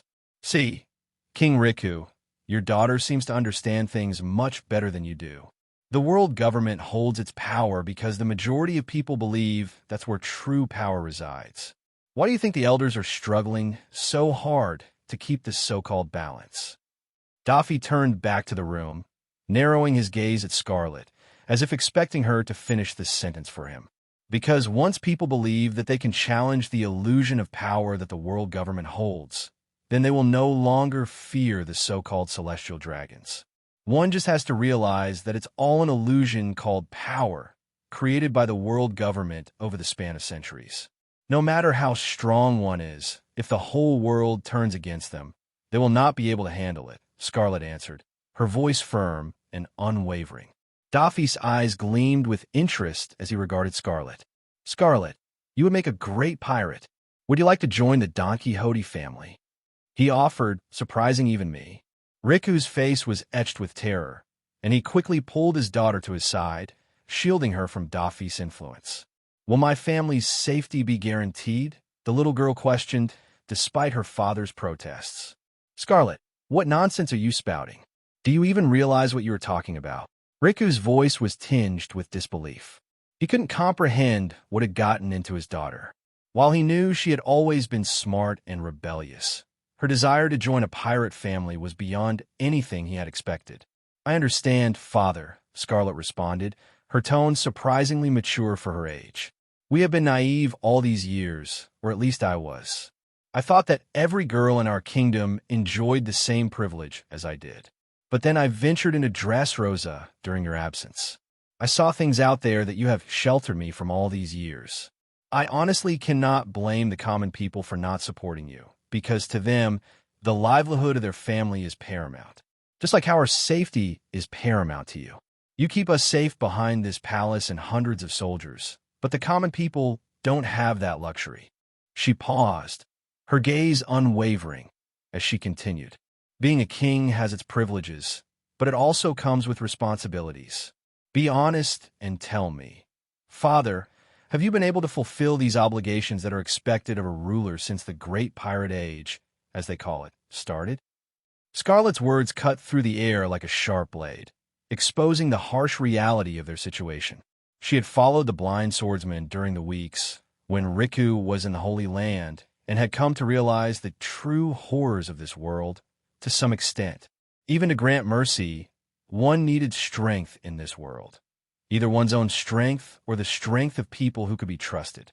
And as much as it hurt her, Dressrosa's royalty and army did not possess this strength. So, only enjoying the privileges while the kingdom suffered did not sit right with Scarlet. Riku stared at his daughter, a mixture of pride and concern evident in his eyes. He had underestimated her, but now he saw that she had grown into a wise and compassionate young woman, willing to challenge the status quo for the greater good. As he struggled to find the right words to respond, Scarlet's unwavering determination filled him with a sense of understanding. Maybe relying on the Don Quixote family was truly the way for salvation for Dressrosa and its people. If you truly join us and harbor no thoughts of betrayal, you have my word that I will guarantee the safety of your family in the future. Not only that, but I can also allow the Riku family to continue ruling Dressrosa as our vassals, Daffy declared, his tone serious as he rose from his seat on the balcony and stepped into the room. Pulling a chair next to Scarlet, he leaned in closer to her, his gaze unwavering. Other than me and my brother, no one can question King Riku's authority within Dressrosa. Do you think that's enough incentive for you to join us? His words hung in the air, heavy with the weight of their implications. Scarlet listened intently, her mind racing with thoughts and emotions. Whatever Daffy may be, he was someone who would go to any lengths to protect his family. This was something Scarlet had learned from Isho, who genuinely wanted to help the people of Dressrosa. She had always wondered how such a man could become a pirate, but then she realized that not all pirates were the same. Just because someone called themselves a pirate didn't mean they had to be evil. Isho was a prime example, and for him to praise Daffy's dedication to his family was not something to be taken lightly. As Scarlet pondered Daffy's offer, she weighed the potential benefits against the risks. Joining the Don Quixote family would undoubtedly provide her with privileges and resources she could never attain on her own. And if she could ensure her family's safety and continue to serve Dressrosa in some capacity, perhaps it was a sacrifice worth making. With a determined nod, Scarlet made her decision. I accept your offer, Master Daffy. I will join the Don Quixote family and uphold my end of the bargain. I hope you can take care of me and my family in the future. Riku sat there, dumbfounded, unable to fully grasp what was happening. He couldn't bring himself to stop his daughter, Scarlet, as her earlier words still echoed in his ears. Truly, he had been naive all these years, just as Scarlet had said. He had failed to fulfill his obligations as a king to his people. Turning to the two brothers, a complex expression etched on his face, Riku struggled with conflicting emotions. Despite Scarlet accepting the Don Quixote family's offer, he couldn't bring himself to trust the people who had harmed his daughter. His gaze fell upon Scarlet's scarred hand, a constant reminder of Daffy's cruelty. I noticed Riku's internal conflict and understood the turmoil he must be experiencing. Now that Scarlet was one of our own, I couldn't bear to see her suffer with a scorched arm. Expanding my observation haki, I zeroed in on Leo's location. Using a special technique I had developed with my lightning abilities, I conveyed a message directly to Leo. Leo, bring Mancherry to the meeting hall in the east side of the palace. We need to heal a new member of our family. I relayed the urgent message. Leo, who had become accustomed to my methods of transmitting messages, quickly dropped what he was doing to escort Mancherry. Turning my attention back to Scarlet, I realized that our family seriously lacked people with administration skills. Scarlet would fit into that role perfectly. If she wasn't keen on training and growing stronger, I decided to help her find a suitable devil fruit. Within a few minutes, two little dwarfs arrived in the room. They were none other than Leo and Mancherry. Leo had been introduced to the world of hockey, and the little dwarf had been training relentlessly under Isho's guidance to better protect Mancherry in the future. He had even requested Isho's help in teaching some members of the Tontata tribe the basics of armament and observation hockey. Riku was stunned to see two little dwarves from the Tontata tribe standing on the table in front of him. As the ruler of Dressrosa, he was aware of the tribe's existence, but had never imagined that even the Tontata tribe, with their troubled past with the Don Quixote family, would ally with the two brothers. Ross, who needs healing? Little man Sherry asked as she sat comfortably on my shoulder. When Leo tried to get on my other shoulder, I simply flicked him off with my finger, making him huff in anger. Meet Scarlet, I said, gesturing to her. She's going to be part of our family from today on. Her arm is burned. See if you can fix it. Mancherry immediately jumped next to Scarlet, carefully observing her arm. She then turned to Daffy and glared at him. Master Daffy, did you burn her hand? What were you thinking? She pouted, turning her attention back to the scorched arm. Daffy simply whistled and turned to face the balcony, feigning innocence. Riku, who understood what was going on, forgot everything else and eagerly questioned the little dwarf. Can it be healed? Can you really restore her arm? His tone was choked with emotion. He blamed himself for not being able to protect Scarlet, and the scorched hand was a constant reminder. But now there seemed to be hope to completely cure his daughter's arm. The damage is extensive. Even the bones in her arm seem to have become brittle. However, it's not beyond saving, but I will need some vitality to be transferred to fix her arm permanently. Mancherry scanned Scarlet's arm with her powers and relayed her diagnosis. Riku immediately offered, You can take my vitality and use it to heal my daughter. Mancherry looked at him as if he were a fool. You will surely die if I drain that much vitality out of you. I will need it from Ross. She turned to me. I couldn't help but sigh. Although I could regain my lost vitality, I would have to eat tons and tons of Sea King meat. But now that Scarlet was one of our own, I had to bear with this minor inconvenience. Leo, have the tribe hunt some Sea Kings. Take Isho-san along with the kids. It will be good training. I will need quite a lot of Sea King meat, I responded. Mancherry had already started draining my vitality by touching my arm. A fist-sized dandelion surfaced from my arm, glowing so brightly that it lit up the entire room with its golden glow. Mancherry continued draining my vitality for close to a minute. Even I felt the drain, and my face turned a bit pale from losing so much energy. When she was satisfied with the amount, she transferred the dandelion and plunged it into Scarlet's arm with a soft whisper, Kimpopo. The moment the dandelion surged into Scarlet's arm, it lit up, forming a golden, glowing cocoon of light. After a few moments, the glow subsided, leaving behind a pristine arm with not even a single blemish. Both Riku and Scarlet watched in shock, their mouths wide open and their eyeballs almost popping out. Riku never thought his daughter would be cured so easily. He turned to me with gratitude in his eyes, realizing that, as per what the little dwarf had said, he did not even have enough vitality to cure his daughter's injuries and would have only died if he had tried. Thank you, Riku said, his voice choked with emotion. I don't know how to repay you for this. There's no need for that, I replied, my tone firm yet kind. Scarlet is part of our family now. We take care of our own. Scarlet flexed her newly healed arm, a look of wonder and relief spreading across her face. Thank you, Mancherry. Thank you, young Master Ross. I will do my best to live up to the trust you've placed in me. Daffy, still facing the balcony, smiled to himself. Welcome to the family, Scarlet. With your help, we'll make Dressrosa and our family stronger than ever. Months flew by, and the Don Quixote family emerged as a rising power in the New World. Leveraging my knowledge of weapons, we smoothly transitioned and converted a large island near Dressrosa into our primary factory for weapons manufacturing.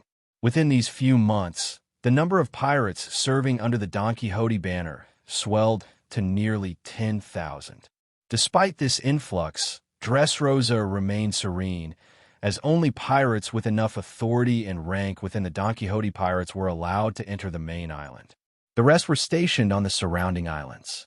The Don Quixote family came to conquer close to 24 islands in total, including 4 unaffiliated kingdoms. Our burgeoning weapons industry caught the attention of many parties. Originally, many thought that after pushing back the Marines, they would retaliate with full force. Contrary to everyone's expectations, neither the world government nor the Marines showed much interest in Dressrosa's affairs. Occasionally, Cypher Pole members were executed in the central square of Dressrosa, but despite the loss of multiple agents, Cypherpole continued to infiltrate the lower ranks. The inner circle, however, remained tight, only expanding with the addition of Scarlet. The Riku family returned to rule Dressrosa, with King Riku openly declaring that his family would become vassals of the Don Quixote brothers. The world government sent emissaries to mediate the matter, but they were killed before reaching the island. Many celestial dragons, especially those from the Don Quixote family, petitioned the elders to regain control of the kingdom once ruled by their family, but the elders showed no interest and dismissed the matter.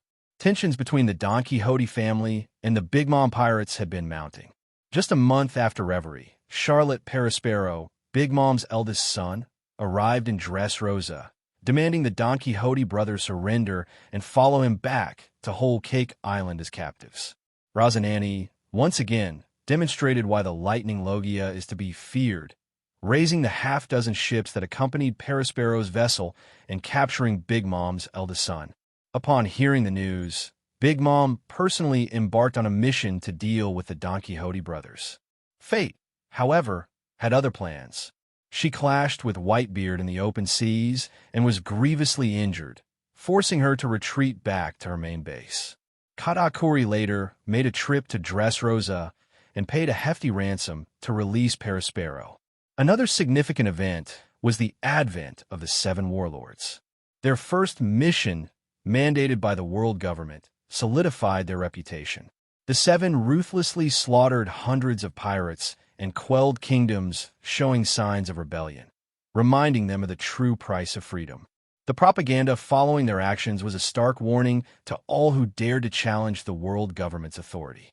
The entire world soon became aware of a new power called the Shichibukai, a group gaining significant momentum.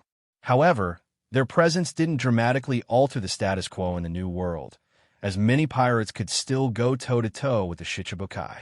This wasn't the case in Paradise. The first half of the Grand Line, where the reputation of the Shichibukai was tremendous.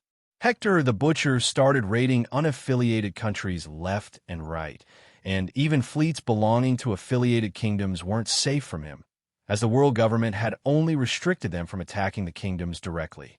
Mihawk, given the moniker Hawkeye, began hunting down pirates known for their swordsmanship, cementing his fearsome reputation. Shaki, on the other hand, was more interested in hunting down pirates who had targeted the Kuja during her absence. Although Amazon Lily was a safe haven, the Kuja tribe's primary profession was piracy, leading to inevitable clashes with other pirate groups. Shaki took it upon herself to hunt these troublemakers, using her authority as a Shichibukai. Not every Shichibukai had a smooth sailing experience, especially Gecko Moria. Many began to question his status as a warlord. While Mihawk and Crocodile were also rookies, Mihawk had already claimed the title of the greatest swordsman genius of the century and was on his way to becoming the strongest swordsman in the world. Crocodile repeatedly challenged the Whitebeard pirates to fulfill his dream of besting the strongest man in the world. Despite his repeated losses, his willingness to face the Whitebeard pirates made him worthy of the warlord title. Gecko Moria, however, found himself increasingly frustrated. Determined to prove his worth, he set his sights on bringing down one of the foremost contenders for the position of emperor in the New World, 100 Beast Kaido. Royal Palace, Dressrosa. Inside the meeting hall, the core members of the Don Quixote family were seated around a large table. Despite their young ages, everyone in the inner circle was given a seat, symbolizing their importance. The eldest among them was Isho, while Daffy, currently 18, occupied the main seat. I, having recently turned 16, sat directly opposite my brother. Daffy's face showed a fleeting hint of sadness as he surveyed the empty chairs, likely remembering the family members we had lost. The atmosphere, however, quickly shifted as Scarlet, wearing glasses, adjusted the frame and neatly laid out the new bounty posters for all to see. Ahem, Master Daffy, a new set of bounties has been released after our recent capture of Yorkshire Island. Your burning down of the Marine base must have really irked them, Scarlet said, her voice carrying a mix of pride and concern. I couldn't help but marvel at how the world government and the Marines always managed to get such clear pictures of us, despite my efforts to eliminate all their agents. It seemed common that people were taking pictures and selling them to Marine bases. I made a mental note to weed out these potential information leaks. "Oh, young Master Ross, look. Your bounty has finally reached the billion mark," Lucci commented, picking up my new bounty poster and admiring it. Mancheri immediately grabbed it, climbed on my shoulder, and waved it in front of me.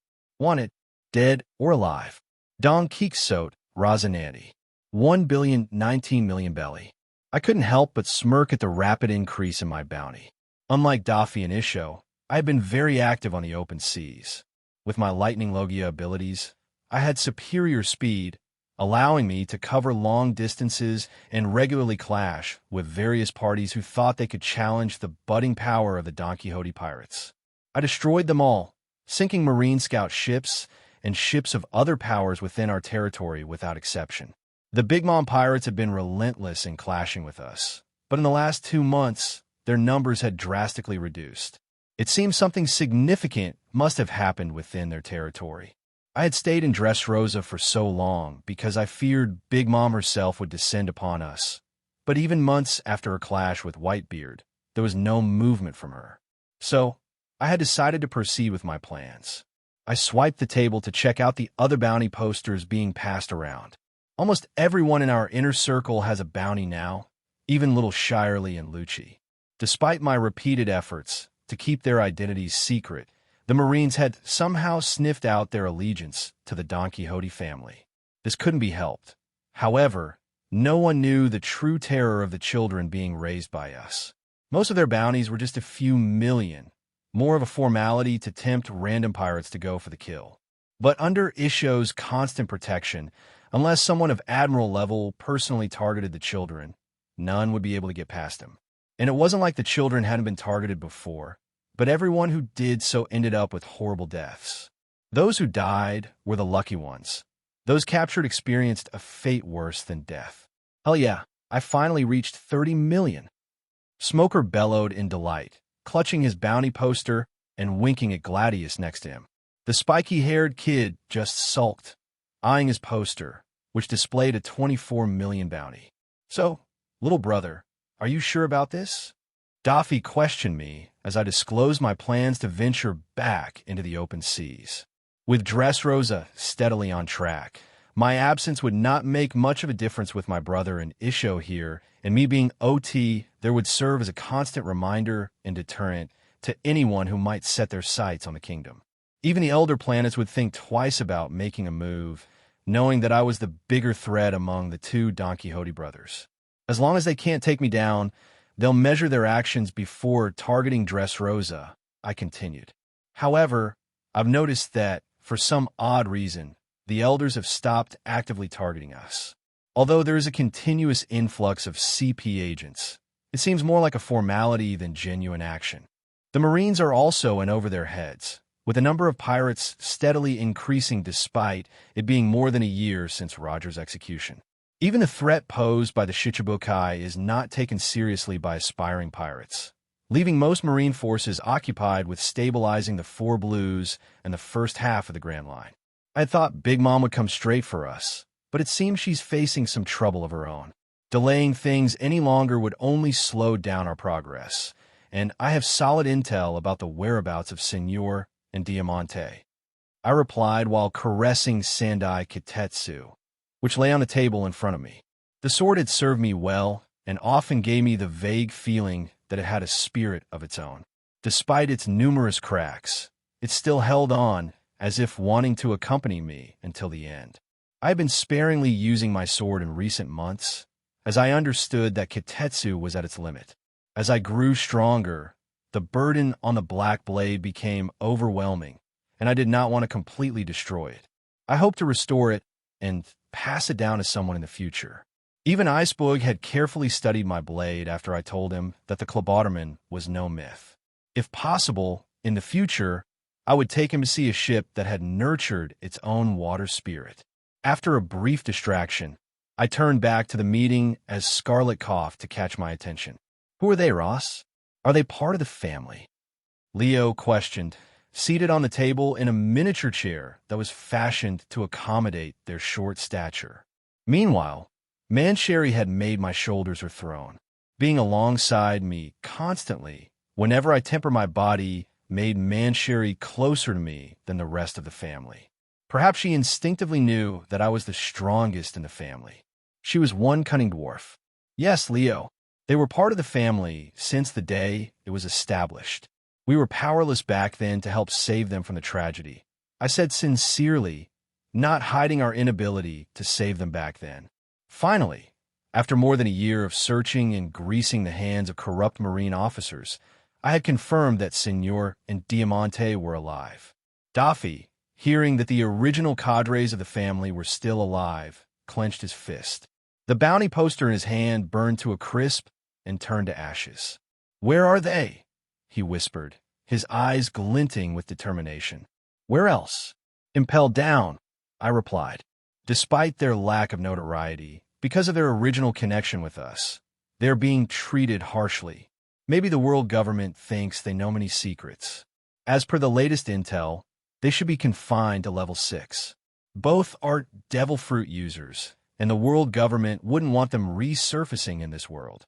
So that bastard Kaido didn't even grant them the mercy of death, huh? He left them to be tormented by those marine bastards. Daffy's veins popped, and his anger was boiling over. As if responding to his mood, his arms turned to purplish-blue flames, about to devour the expensive red oak table.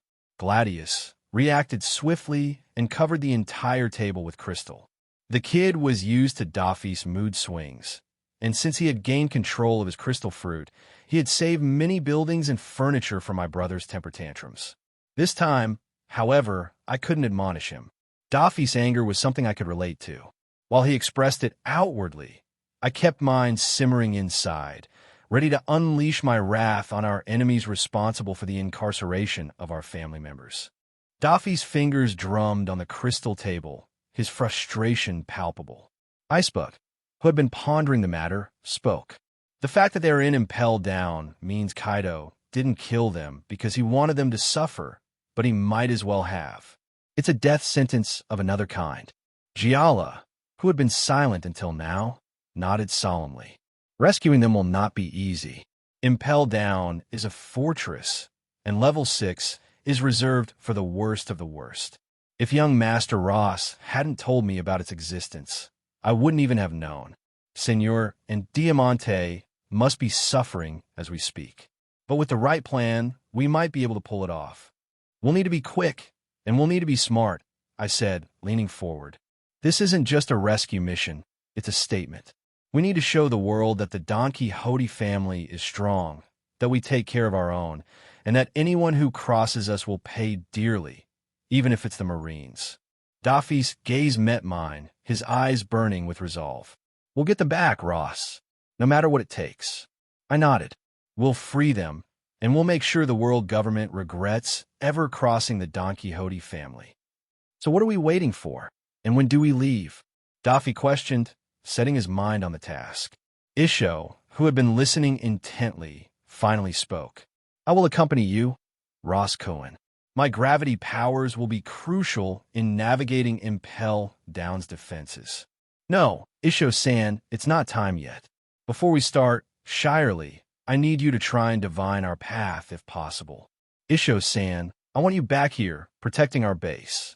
I will go ahead and scout the area. All the sea routes to Impel Down are controlled by the world government, and attacking them outright is not a simple task. We have to consider marine reinforcements, and I have a few things to take care of once we reach Impel Down, I explained. Although we were strong, we were not yet at a level where we could disregard everything. Even Whitebeard, at his peak, would think twice before targeting one of the 3 major strongholds of the world government. Scarlet interjected, We'll need to divert the Marines' attention. A major distraction, something that will draw their forces away from Impel Down and give us the opening we need. Despite her tender age, she had an acute mind and understood the implications of my words. I nodded. Scarlet is right.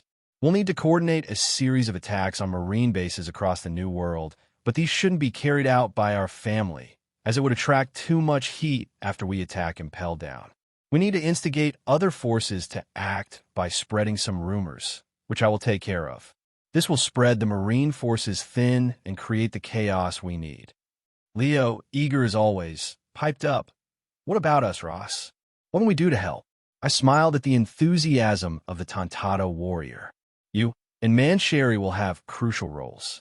Mancherry's healing powers might be needed if we encounter severe resistance, and your stealth and agility, Leo, will be invaluable in infiltrating the prison. Mancherry beamed, gripping my shoulder tighter. We'll do our best, Ross. We won't let you down. Before leaving the room, I paused and looked at Daffy. We'll bring them back, brother. I promise. Daffy nodded, his eyes burning with determination. I know we will, little brother. And when we do, the world will tremble before the Don Quixote family. Bone Plague Island, New World.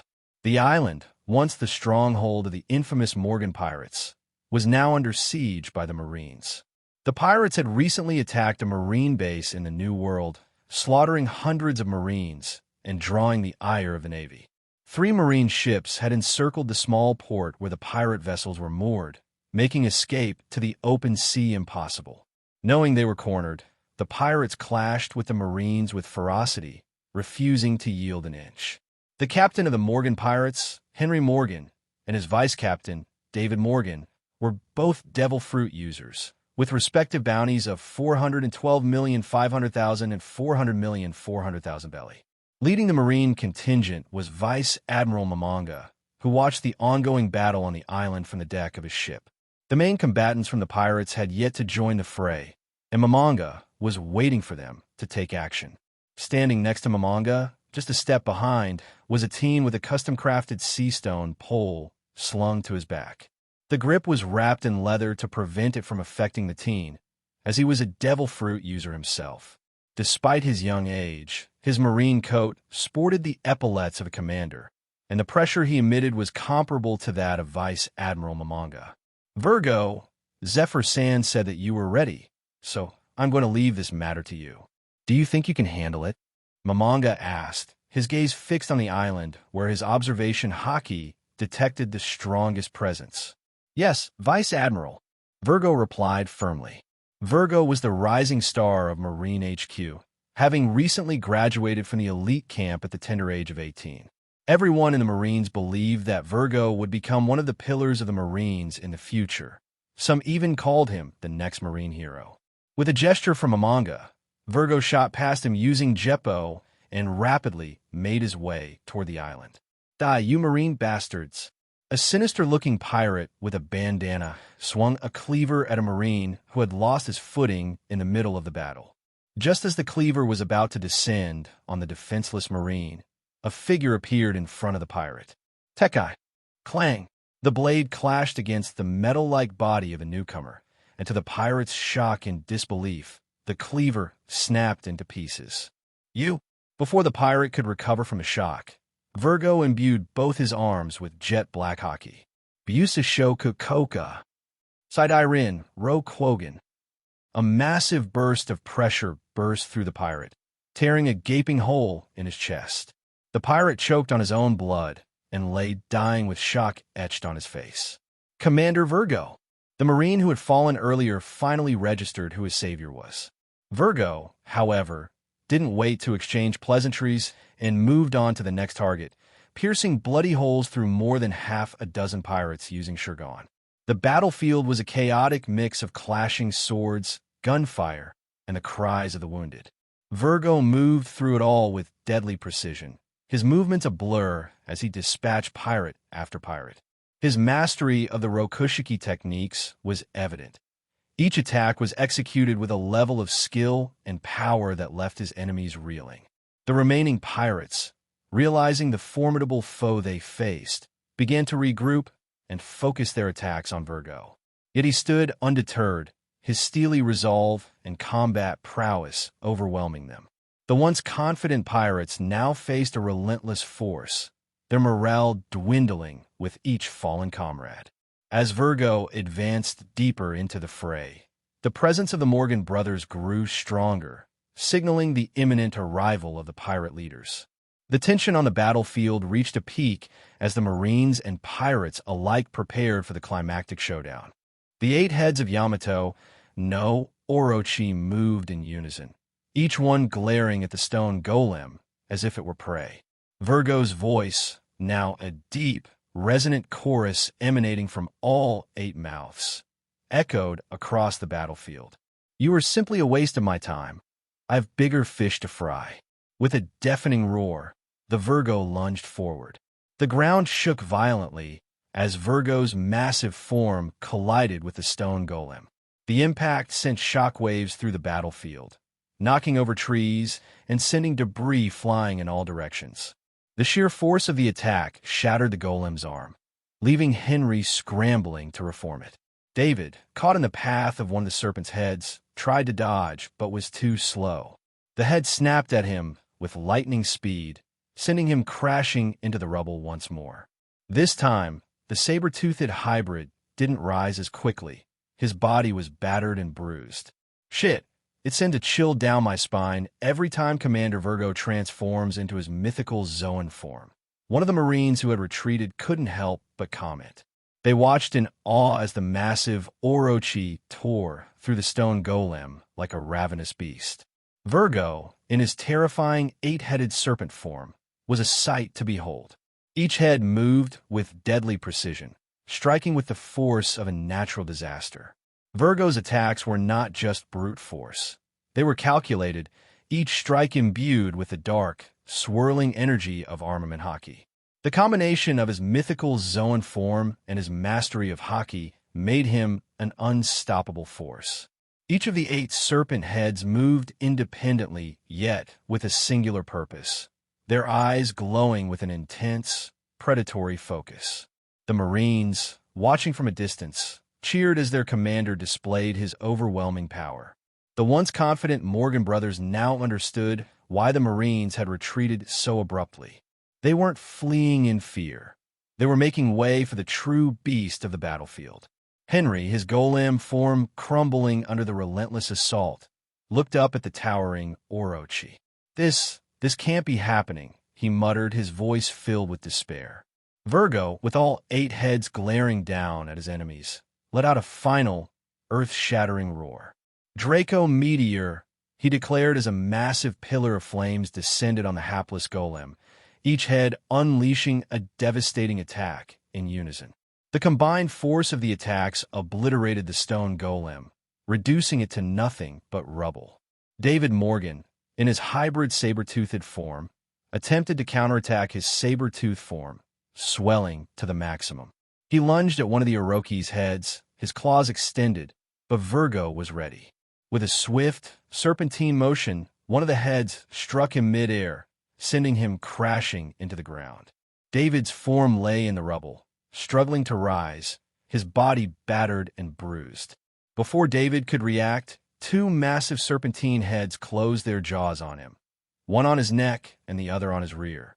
With a guttural roar, Virgo, in his Yamato, no Orochi form, pulled apart the saber-toothed pirate, despite David's desperate screams for mercy.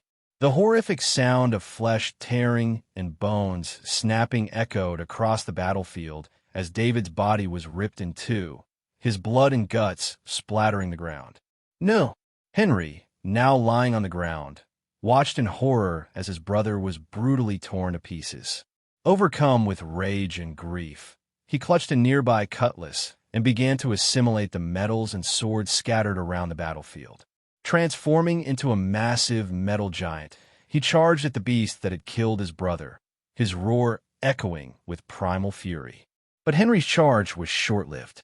As he took a few steps forward, one of Virgo's massive heads lunged forward and clamped down on the metal giant's head.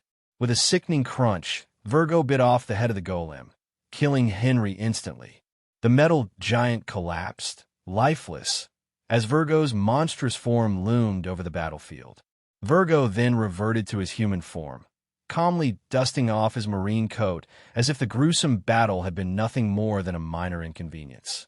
The remaining pirates, who had witnessed the brutal deaths of their captains, shivered in terror.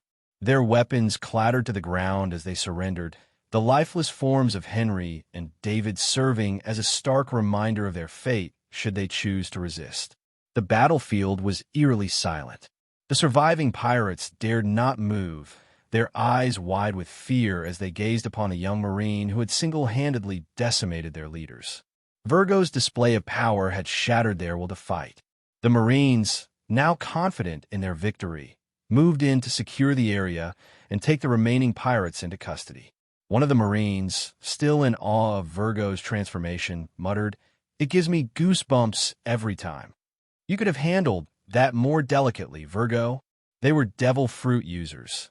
They should have been captured. Vice Admiral Mamanga addressed the teen, who was assisting the injured Marines. Virgo glanced up briefly, his face impassive. "I'd rather save one additional Marine than worry about these pirates. If I hadn't killed them, the other pirates would have continued fighting," he replied before returning to his task, bandaging a Marine's wounds with practiced efficiency. Vice Admiral Mamanga couldn't help but smile briefly at the young Marine's response. Virgo's pragmatism and dedication to his comrades were qualities that set him apart, even at such a young age. His actions, though brutal, had been effective in quelling the pirates' resistance. Secure the remaining pirates and get them into custody, Mamanga bellowed, his voice carrying authority and urgency. The Marines sprang into action, rounding up the terrified and demoralized pirates, who now offered no resistance. The clatter of shackles and the murmured orders of the Marines filled the air as the once chaotic battlefield began to come under control. Virgo moved methodically among the injured, his hands steady and sure. His presence seemed to reassure the wounded Marines, many of whom looked up at him with a mixture of gratitude and awe. Despite the harshness of his methods, they knew Virgo had saved many lives today. Mamanga turned to Virgo, placing a hand on the young Marine's shoulder. "You did well today, Virgo. Your strength and resolve saved many lives. Remember, our duty is to protect, even if it means making tough decisions." Virgo nodded, his expression serious. "I understand, Vice Admiral. I'll continue to do what's necessary to keep our comrades safe." The Vice Admiral nodded in approval, his eyes reflecting the pride he felt for the young Marine. "Good. Now, let's finish securing the island and get our men the medical attention they need." Boom, boom, boom. The cannon fire rang out in a relentless symphony as both sides fired shells at each other, the clash escalating with each passing moment. Casualties began piling up on the pirates' end, especially with Virgo joining the fray. Just as Virgo batted a cannon shell back toward the pirate's side, his observation hockey picked up a slight disturbance beneath him. Instantly, he used Soru and repositioned himself as a massive spike of earth pierced the spot where he had stood moments earlier. Virgo immediately sensed the presence of the two leaders of the Morgan pirates. The captain, Henry Morgan, was a paramecia-type devil fruit user of the Ishi no Mi, which allowed him to assimilate and control anything he could merge with, transforming into an assimilation human. His younger brother, David Morgan, was an ancient Zoan-type devil fruit user of the Nico no Mi model, saber tiger. "Brat, are you so eager to die?" Henry bellowed, his voice rumbling like an earthquake.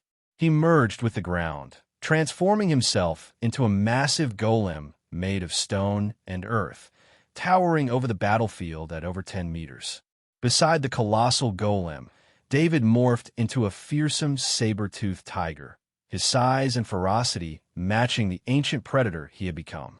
The ground shook as Henry, now a towering stone giant, took a step forward. "You Marines think you can crush us? I'll turn you all to rubble," he roared, his voice echoing through the battlefield. He swung a massive stone arm, sending boulders flying toward the Marines. Virgo, unfazed, activated Tekai to withstand the onslaught, the boulders shattering against his iron-hard body. "You picked the wrong fight, pirate," Virgo declared, his voice steady and filled with resolve.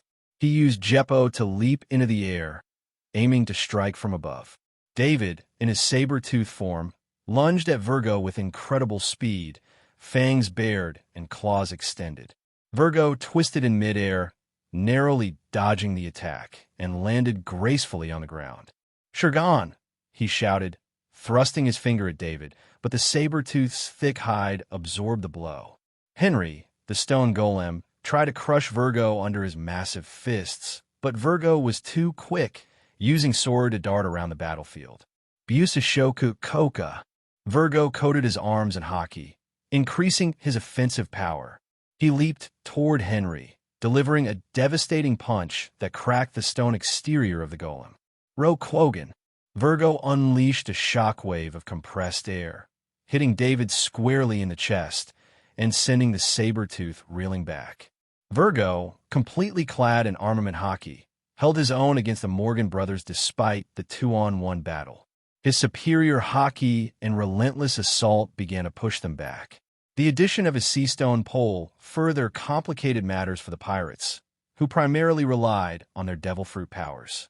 The Marines, inspired by their commander's prowess, fought with renewed vigor, driving back the remaining pirates. Henry, sensing that the tide was turning against them, tried to rally his crew.